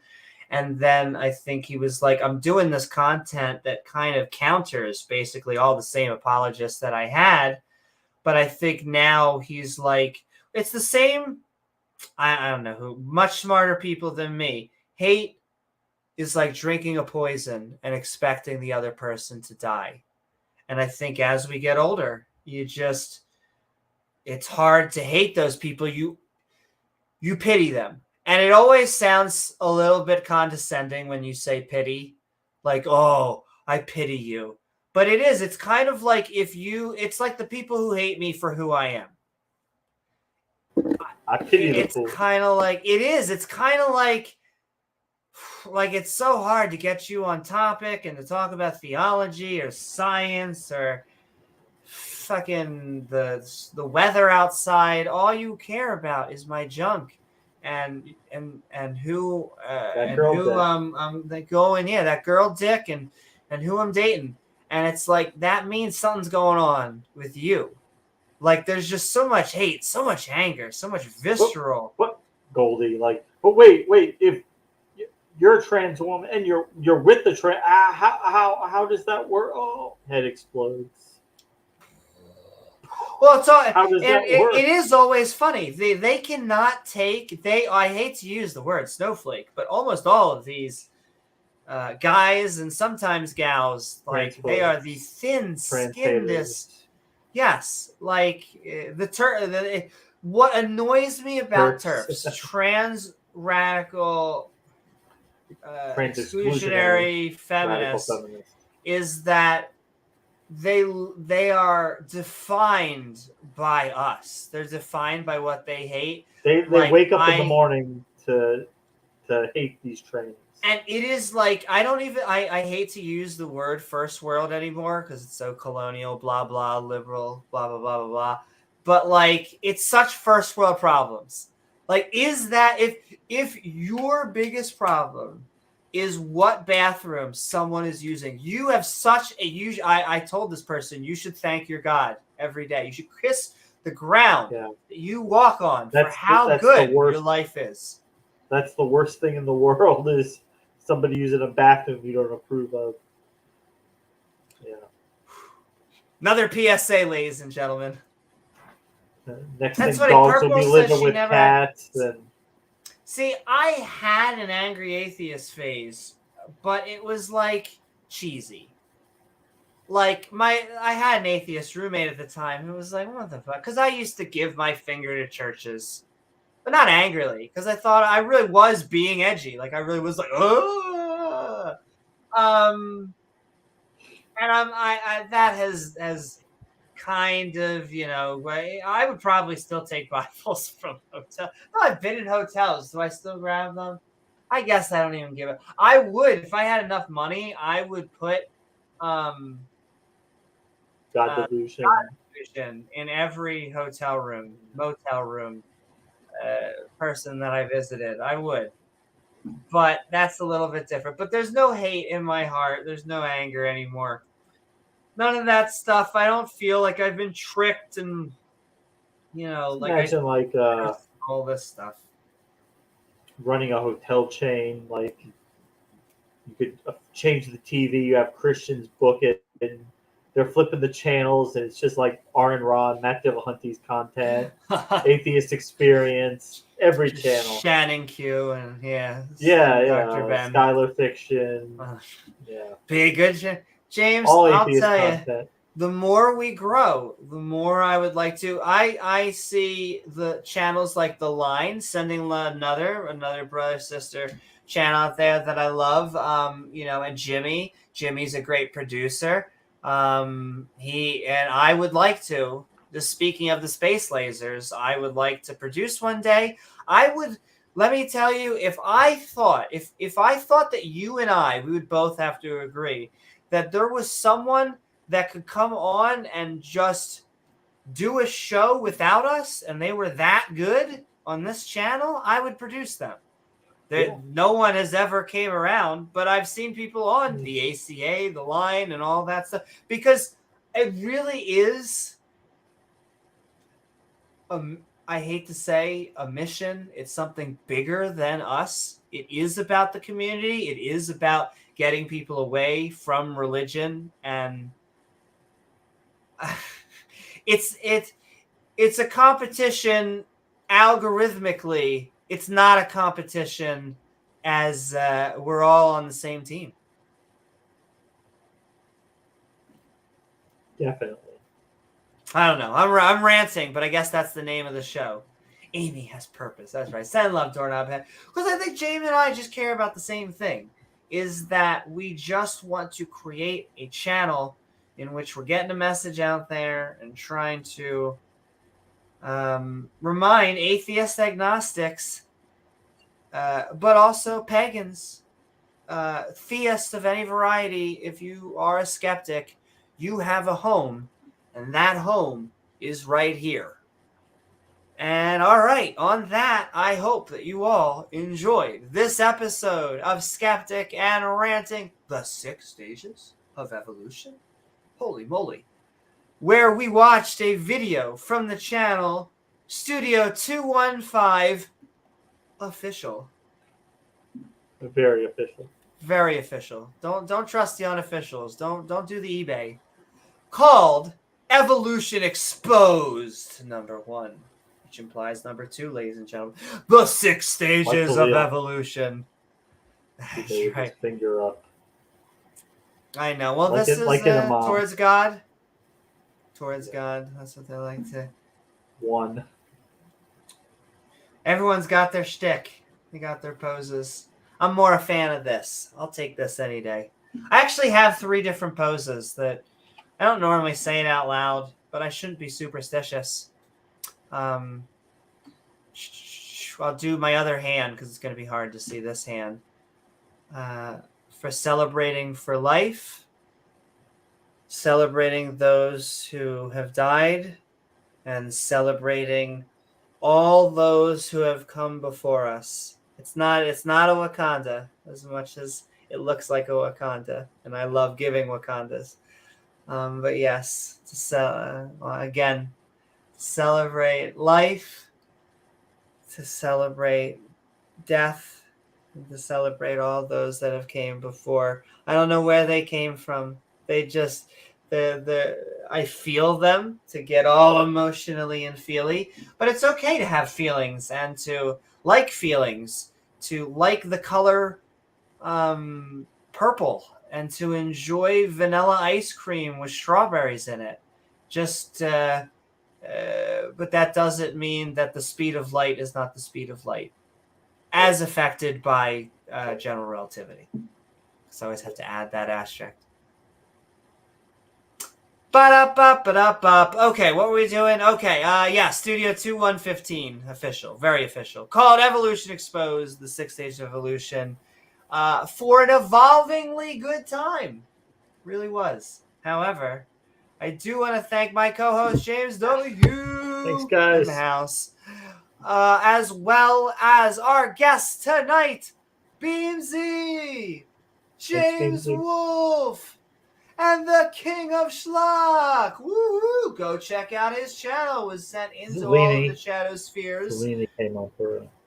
Oh yeah, Zeleni. I am so sorry, Zeleni. I was going through trying to capture, and Zeleni, who will be on coming up for our, and it is. If there's ever a scheduling thing, it's very specifically me. Probably me. I am getting better, slowly but surely, at time management. We're getting there, baby. It's happening. We're working on it.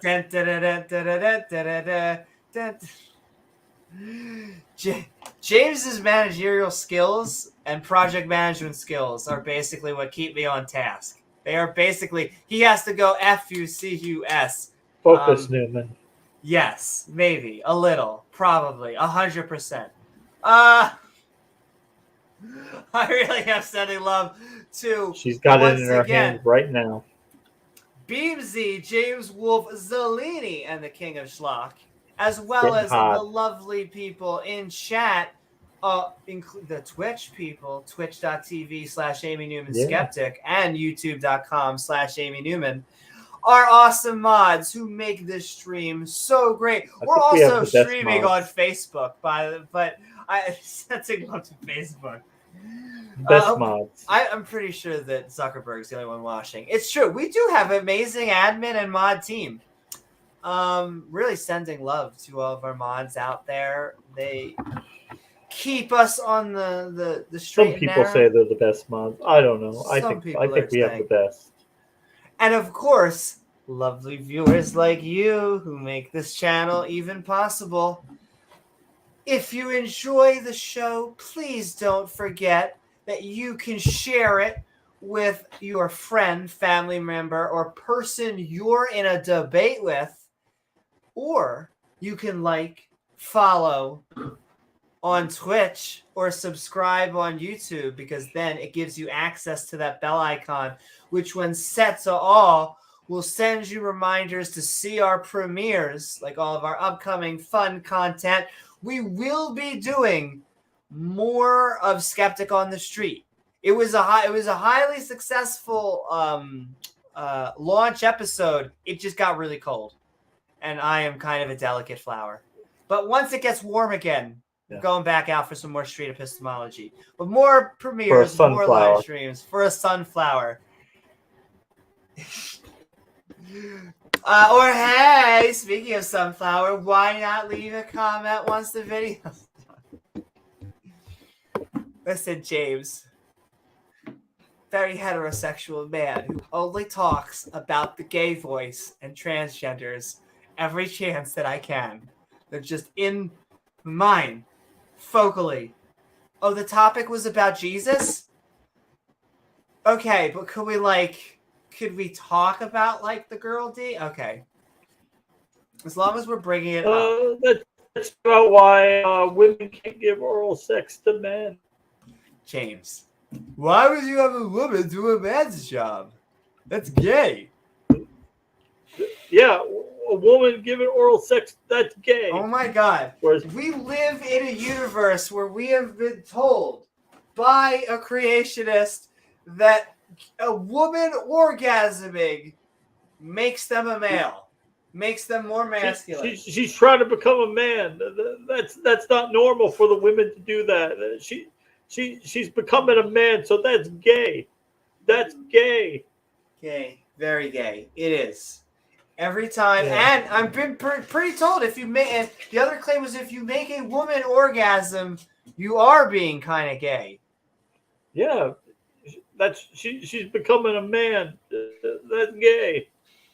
James, how closeted do you have to be to make these statements? Like, you have to be in Narnia. Like, you have to be riding on that fucking lion.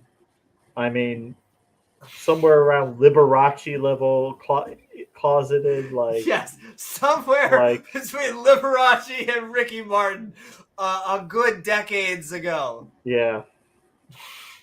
Yeah, you are just sucking left and right. You are doing as much as you can do, and then you say that you're not. Every time I bring this up, every time, they're always like, you're just projecting. You're just saying that because you're trans. And there was a time in our stream a good year ago where I was like, maybe they're right. Maybe I just bring that up. And then, please, James, as a heterosexual, straight white man, like, I'm not crazy, right? 10 out of 10 gay, anti-gay dentists that seem to join on our stream. That trend. There was, that particular gentleman, John Vance. Yeah, he doesn't come around anymore. He hasn't. Yeah, we haven't seen hide or hair of him or Ralph in a while. He's finding glory at a different hole. That's true. Well, that's why. Well, actually, I was about to say that's why we need to go on these Dawa channels. But we went on the Muslim channels and they brought all these hyper nationalists. Christian hyper-nationalists, mind you, not Muslim nationalists. I don't know why, but okay. John Vance, he was a Muslim. Oh, that's true. John Vance was a Muslim, but there was a lot. But Ralph and Claire. Well, Claire, oh goddess, I guess that's a Muslim. She's like in between, like an atheist Muslim. Yes, exactly. Okay. Yeah, John Vance, he was like, he said encounters with male prostitutes. Yes. All right. That was the guy that met a guy that had in the alley. And he said that if there was no God, if there was no, would he consider having a husband, just having a relationship with another man, monogamous? If that's what he wanted to do. Say, well, maybe that would be an option if there was no Islam, if Allah wasn't real. Literally, God is holding them back from sucking the D. Right? Yeah, or just being in a relationship with somebody that they want to be in a relationship with. I'm pretty sure they just come and hate that. What is up, Khaleesi? I know, and I feel bad. We are basically on overtime right now. We're. The after show will ask, "Oh, what is up, Macy?" I really believe they should unite when other groups get their genitals destroyed. Hey, I will say we are against circumcision, unless you're 18. I mean, I'm still against it, but I guess if you're 18, go get circumcision, and yeah, good luck with that. Really? Good. Can I tell you, I'm gonna pat myself on the back, and it's I'll pat myself, and then I'm also gonna hand it off to James too, because I feel like I have helped people. I've seen people come back or come like out as a I've seen people go transition. I have seen people come out as gay. I have seen neo-Nazis to Godwin's Law to actually become my, like, they basically are like, I can't hate you. I want to hate you. You're everything that I thought I hated. And so I'm kind of proud of that. And I think that James is the same way in that we're trying to just get people to walk away and make people laugh. Well, here's the thing. We are a comedy channel. We're trying to make people laugh. And so we want people to have a good time. We want people to have a ha-ha. However, a lot of these subjects are dry because almost purposely. I mean, how exciting is the Kalam? And I assume it's not going to be coming to a theater near you. And so, yeah, it breaks my heart. Also came in Cyborg. Boom, boom, boom, boom, boom, boom, boom. Sending so much love, Command Cyborg. Yeah, YouTube is weird, but we're just happy to have you as a member. You are amazing.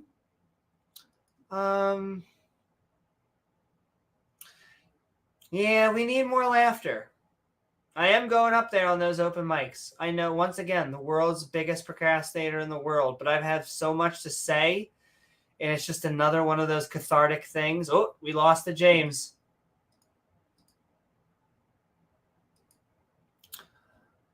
But I really do. I want to thank you,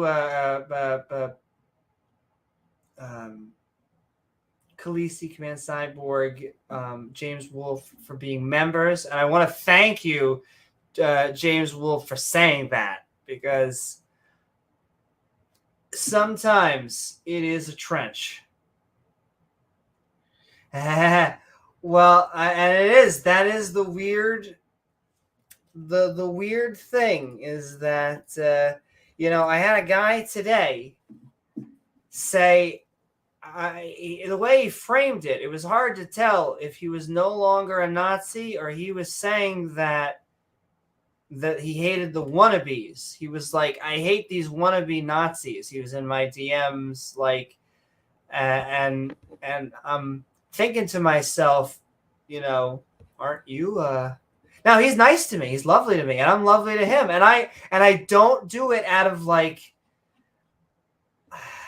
this ulterior motive, like, yeah, I'm gonna change them. It's just like they come in every time. They come in swinging. They come in really hot. Like it's always like, well, a lot of time they come in like, I want you. It's always like a death threat, or I want you to kill yourself, or you'll never. It's always you'll never be a woman. And I always I really do feel like it is a little bit of respect I have for not backing down on just the LGBTQ thing. I mean, it's just that I think in their head, they have the YouTube video that, I assume many people have seen, like the ma'am, being corrected by a transgender person who is clearly upset that they, and I think that's what they want. They're even though they're showing a video of someone being upset at someone who probably, you shouldn't get upset at people who don't intend to, who make mistakes. But the people who want to hurt me, it actually is way easier to not be hurt by them in like this weird way. Oh, James.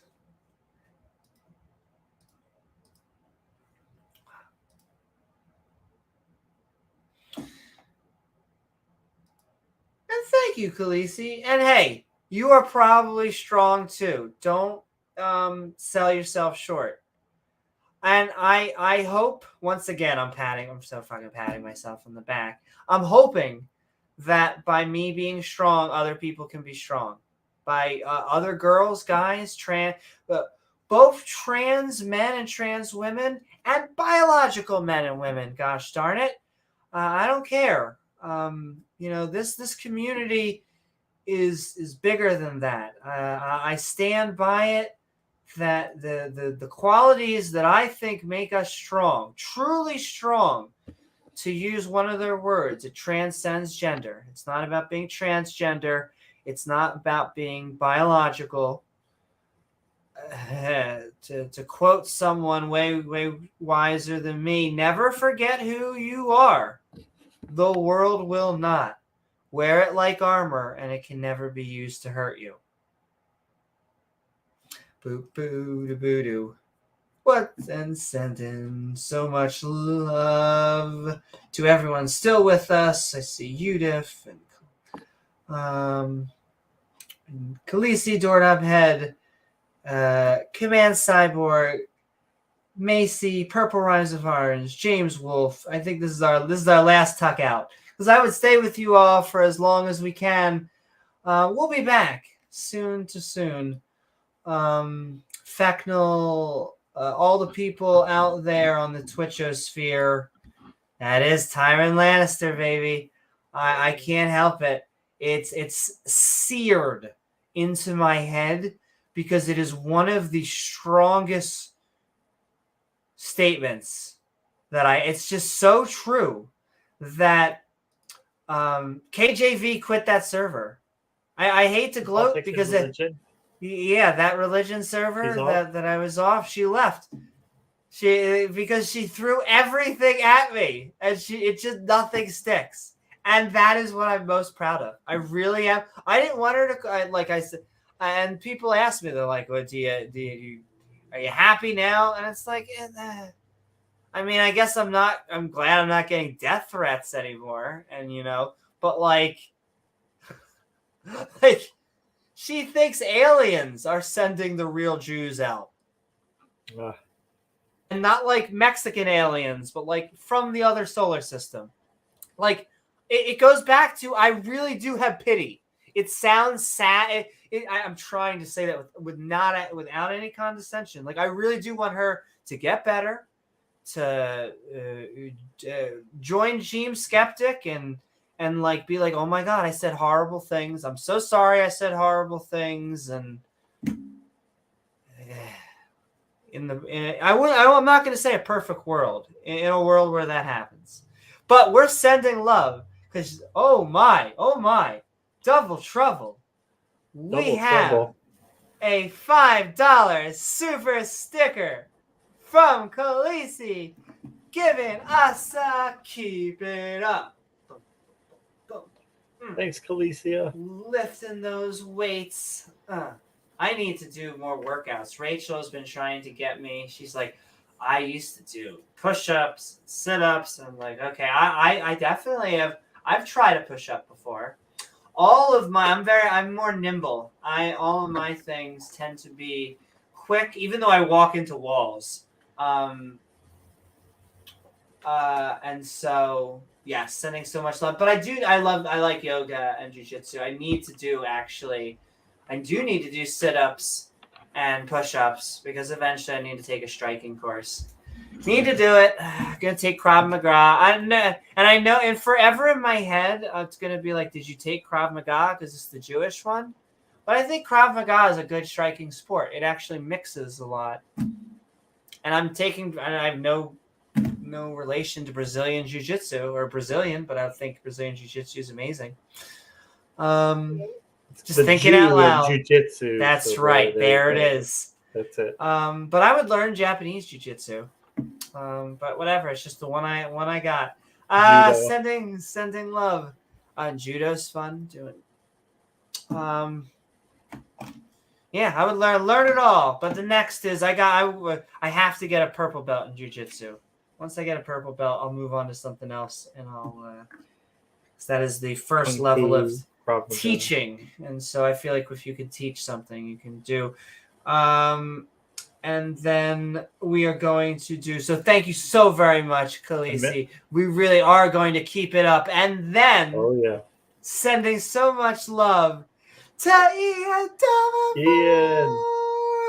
A $10 super sticker, sending us a thank you, and we're sending thank you so much. You have sent so much love to us. We cannot help but send so much love right back to you. You really are the man with the plan. Send all of our support right back, Ian.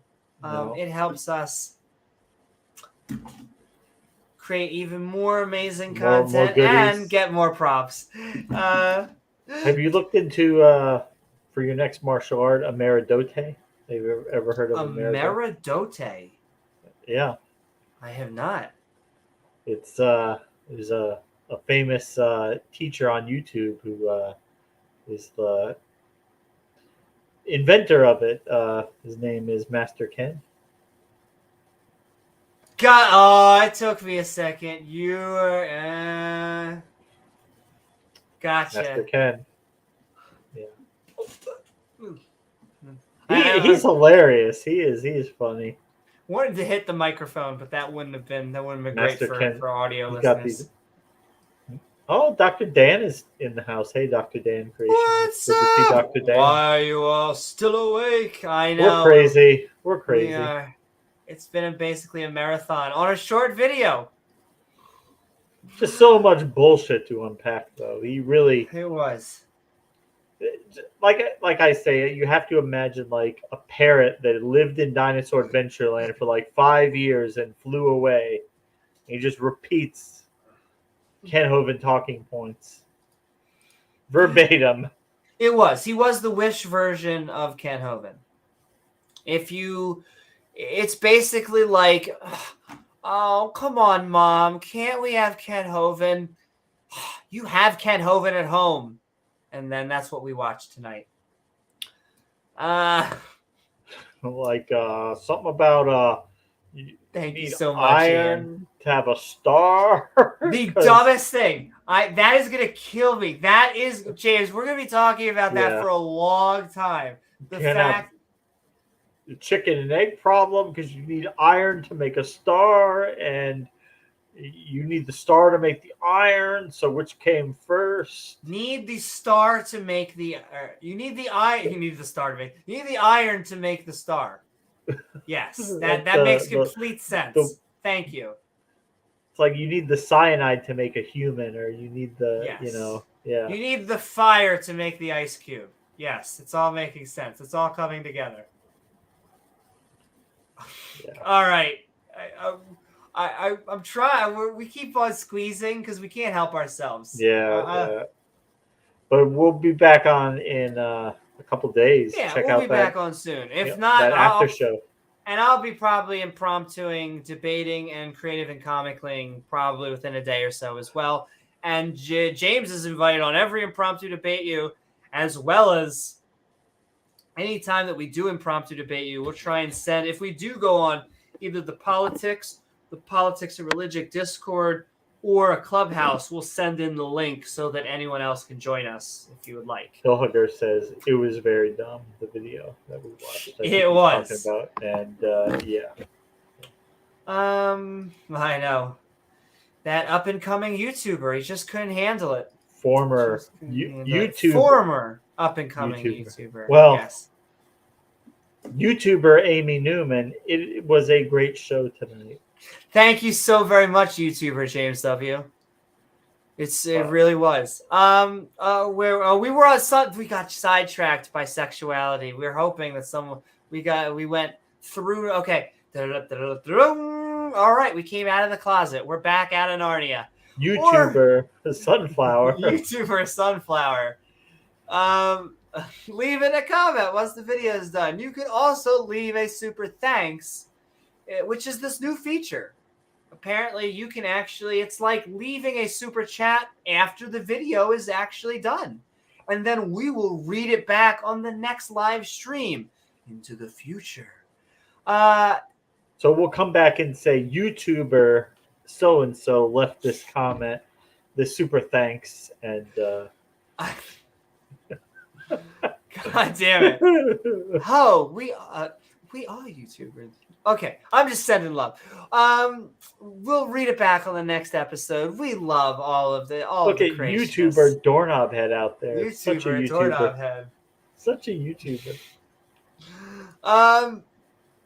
After the show, the Skeptic and Ranting Discord server opens up for the after party, the link of which is in the description below, along with our fantastic channel members who you can see with our evolving badge system. It triggers creationists because apparently, James, there's one extra stage to evolution. It's our badge system. It's our member system. Oh, we'll have to update that. Yeah, exactly. It's 7 levels of evolution. Exactly. 7 different types. We're going one extra scoop. Because I guess if we don't have a universe, how can our badges evolve? Exactly. It goes after all of it goes macro, micro evolution, and then badge evolution. Because we had to evolve to create the badges. Exactly. So they can evolve. So go trigger your Young Earth Creationist friend and sign up. As well as our Patreons are down Cyborg signed up. Thank you, Cyborg. YouTuber, Command Cyborg. Sending so much love.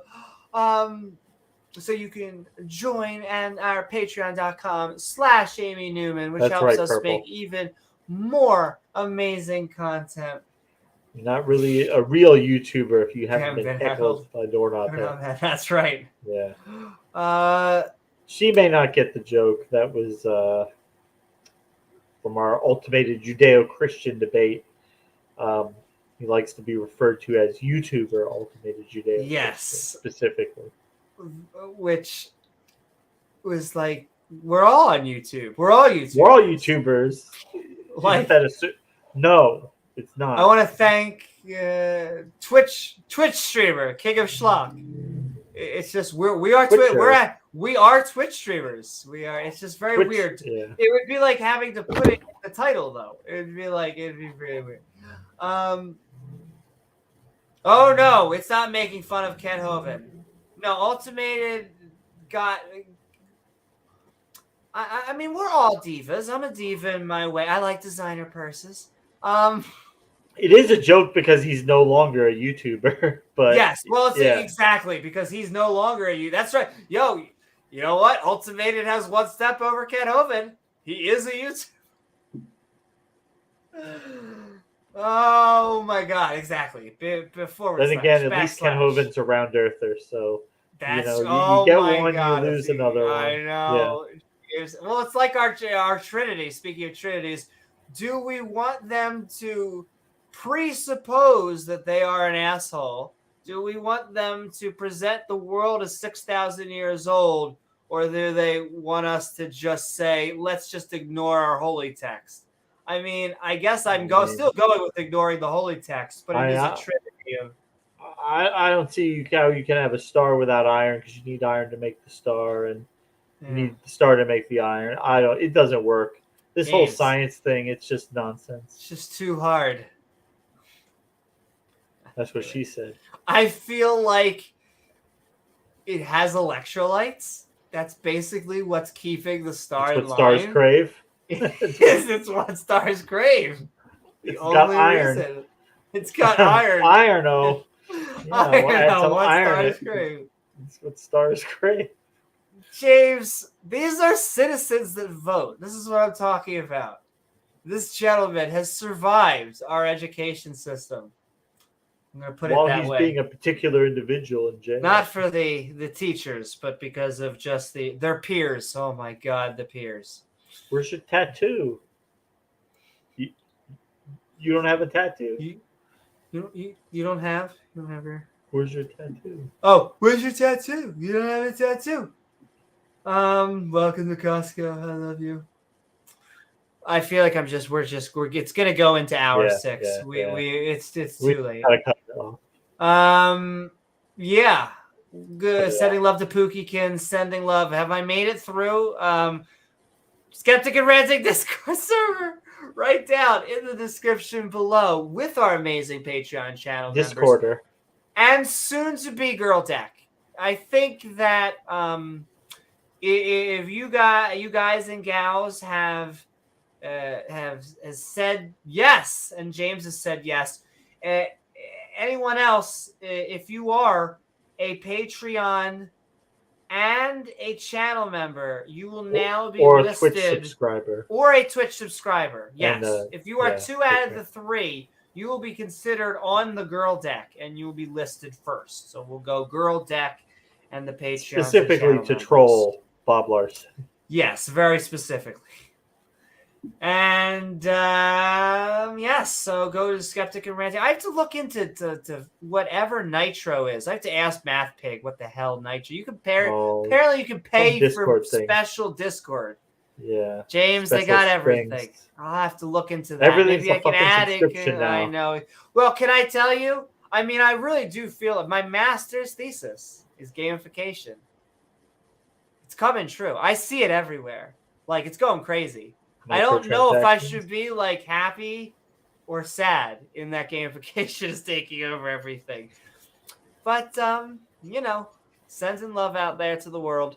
You could all, like I said, our Patreon at patreon.com/Amy Newman. I am Amy Newman, and we will see you all on the next episode of Skeptic Ball Z. Good night, everyone. Good night. Mwah.